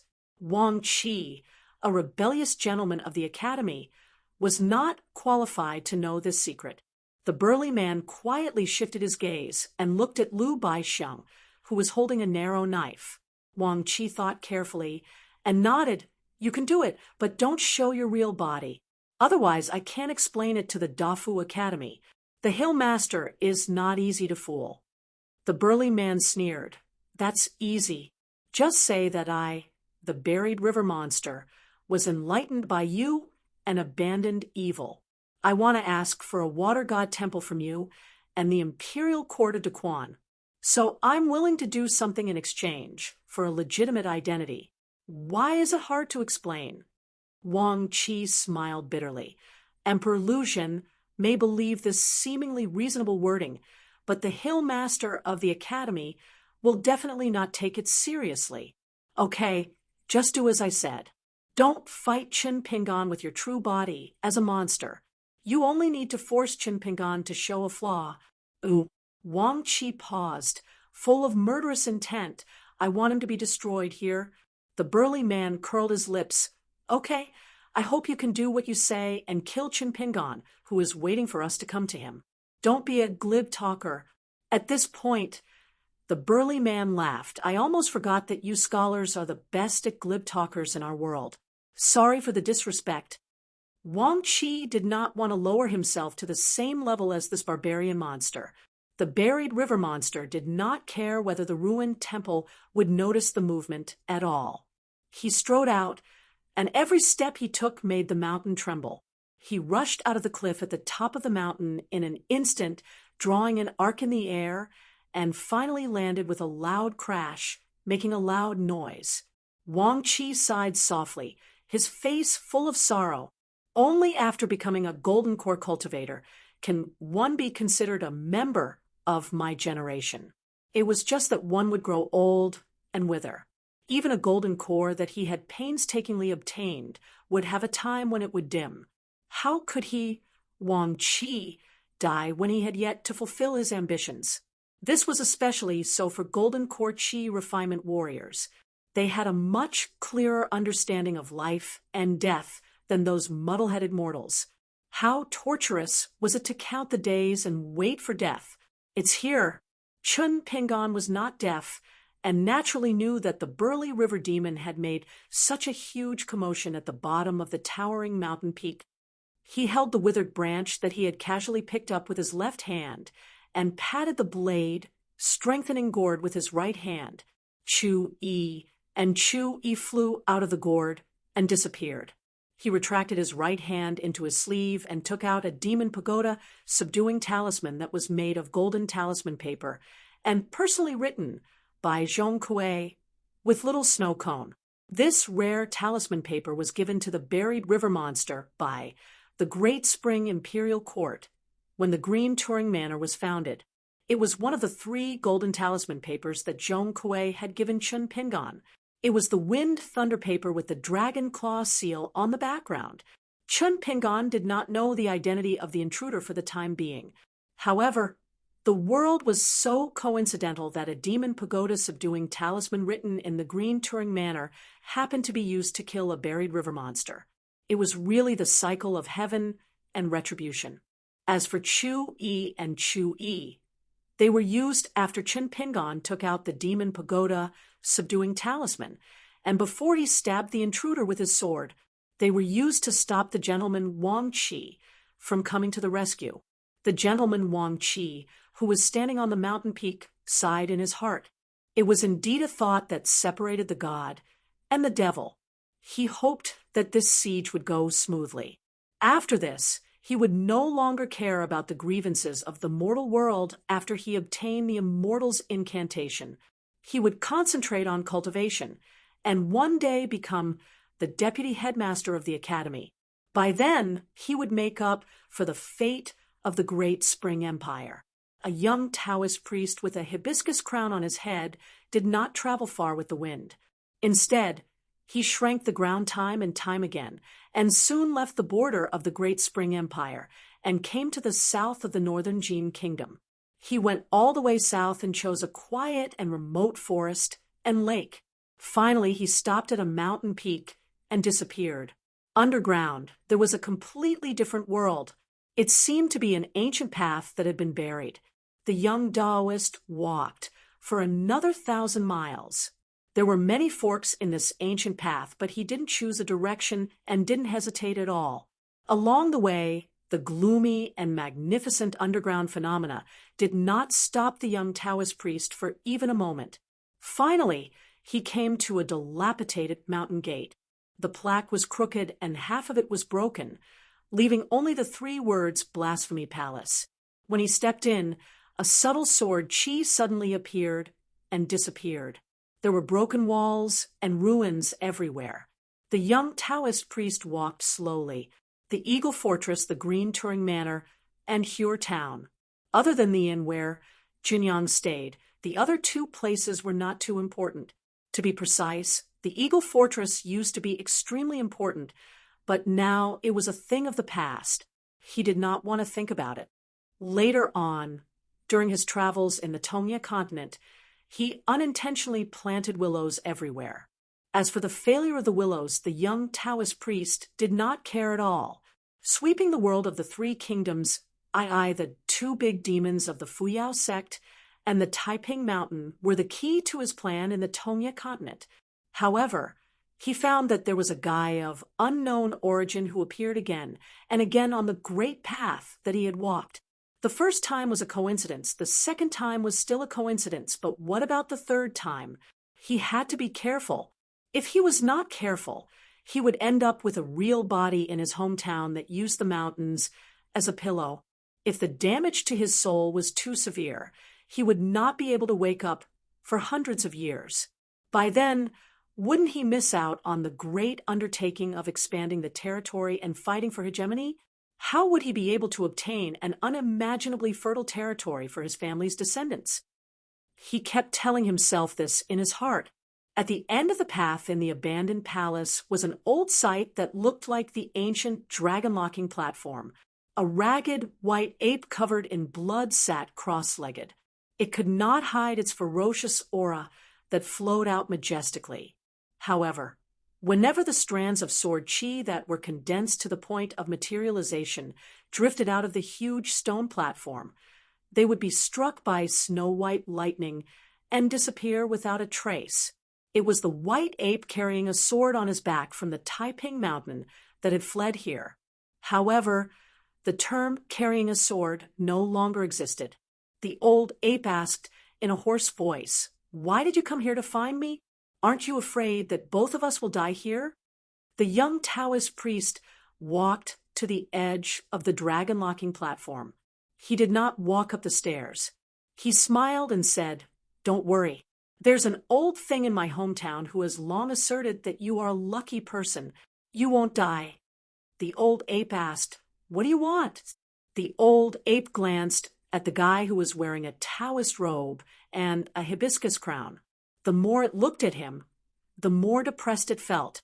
Years ago on the Taiping Mountain, the guy somehow changed his appearance and caught the attention of a core formation stage cultivator of the Taiping Mountain as a young man who had lost his memories. After he was brought to the mountain, he snuck into the Hall of Ancestral Masters and was given a jade badge of his lineage. He was the most promising genius of cultivation in the Taiping Mountain to break the awkward situation of a shortage of young people before he became a female Taoist priest.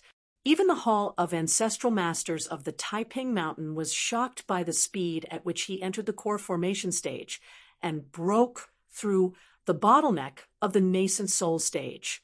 They did not hesitate to find a treasure that could conceal the secrets of heaven for him in order to prevent the Tongya sect and the Yugui sect from harboring evil intentions.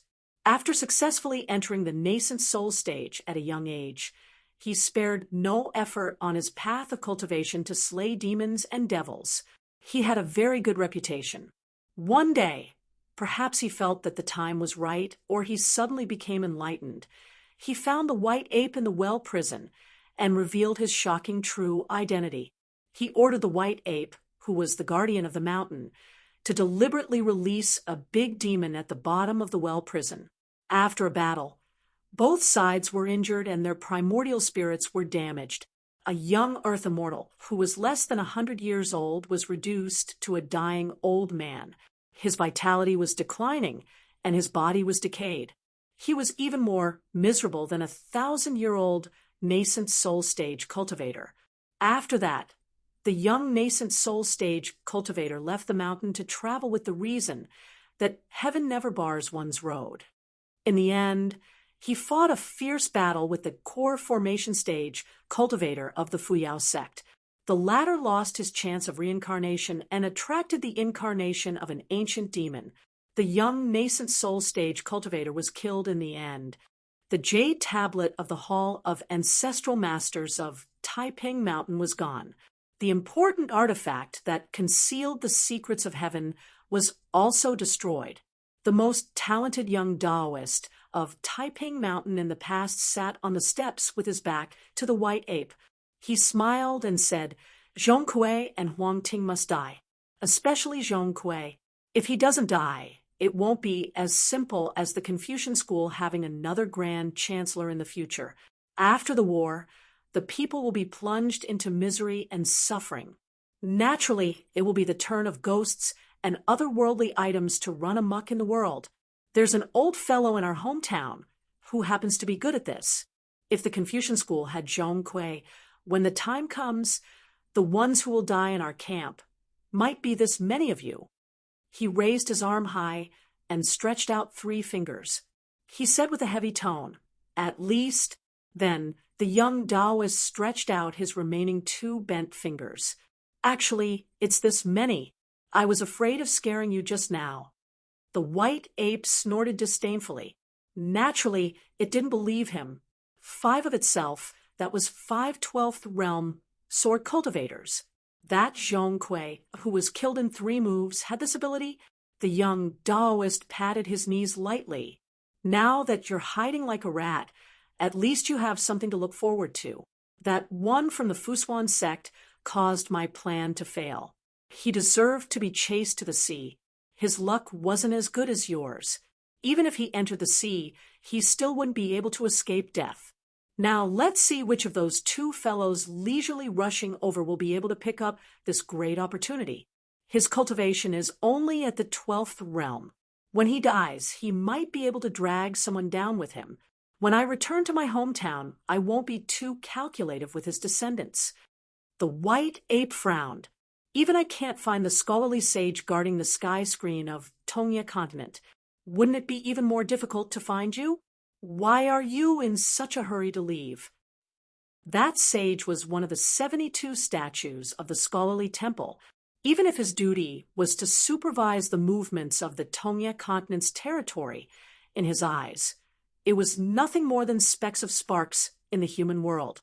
They were the images of chi cultivators of the middle 5 realms, martial arts grandmasters, and human emperors.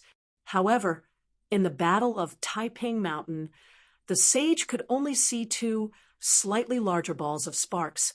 Only then would he use his supernatural powers and set his sights on Taiping Mountain. It was extremely difficult for a deity to observe the mountains and rivers. This was especially so when it came to countries and between continents. There were also invisible natural barriers. At the peak of Sway Mountain, the old scholar who was so fond of his secluded disciple was only making incantations. Unless there was a refined item on the person who wanted to pay attention to it, it would be a different story. It would be much easier. However, if that person had an item that could conceal the secrets of heaven, it would be as difficult as ascending to the heavens. The young Taoist priest held the back of his head with both hands and lay back, leaning against the steps. In order to prevent Taiping Mountain from searching for the hibiscus crown on my head, I took the initiative to destroy its appearance. Originally, it could still last for another 50 to 60 years. Now that the scholarly sage who has been drawing a prison in the heavens year after year has come to the human world early, it's hard to say. The saint who accompanied the sacrificial temple will definitely find me if he looks for me. The 3 great demons of the Tongya continent, Here Town, Fusui sect, and Taiping Mountain, you sword-bearing white ape, there must be a mastermind behind this. Before they find me, I have to do something. Since my plan has failed and deviated from my initial expectations, I have to make them feel disgusted. For example, I can kill Qin Pingan and then Huang Ting. There's no rush. Let's see how it goes. The white ape was silent. These schemes were really not his forte. The young Taoist priest smiled. Only by being found can I retain a sliver of a chance of winning. Of course, I can't let them find me too easily. Otherwise, the scholarly faction will be suspicious. I have to make that scholarly sage look for me a little harder, so that they can find me bit by bit. That young man called Qin Pingan, or perhaps Huang Ting's death later, are the leads. Otherwise, if I run back to my hometown with my tail between my legs, I'll really lose everything. After returning there, I'll have to suffer. Maybe I'll be banished to that mountain range to fend for myself, and then be forced to do hard labor for that blind man. When I think of this, I'm a little worried. The white ape thought of the ancient rumor in the wilderness and was a little frightened. The young Taoist priest clicked his tongue. I do miss my hometown a little. Here, my hands and feet are tied. I have to guard against the scholarly sage patrolling above me. And I also have to be wary of that mysterious Taoist temple master. It's really tough. If not for the latter, my plan in Tongya continent would be much easier. I wouldn't have to deliberately avoid him. Huang Ting is lucky to have been thrown into the temple by that bad-tempered ancestor of ours. If possible, I really want to see that stinky cow's nose. His words came to an abrupt end. Over at the ruined temple, Pei Qian suddenly covered his eyes and rolled on the ground. Between his fingers, there seemed to be sunlight and moonlight shooting out. After a while, a tall old Taoist priest appeared near the dragon-locking platform of the underground palace and sneered. "Oh, on the sea to the west of Tonga continent, a great demon that was thousands of feet in size stirred up huge waves and fled frantically. Behind him, there were several figures following him. On the sea, there was a sword cultivator who was in a bad mood. He didn't want to be that bullshit Taoist protector, but deep in his heart, he was a little worried that the chaos in Tonga continent would affect the young man that Shao Qi had given all hope to. He really didn't want to appear in the human world, so he rode his sword on the sea to relax. He wandered left and right. Coincidentally, the sword cultivator's name was Left and Right. He saw the injured great demon that had tactfully changed its escape route, but he was in a bad mood, so he attacked with his sword. He killed it with one sword too. You're tuning in to the Mystic Fist YouTube channel. Don't forget to subscribe and join us on this journey to catch the most captivating stories.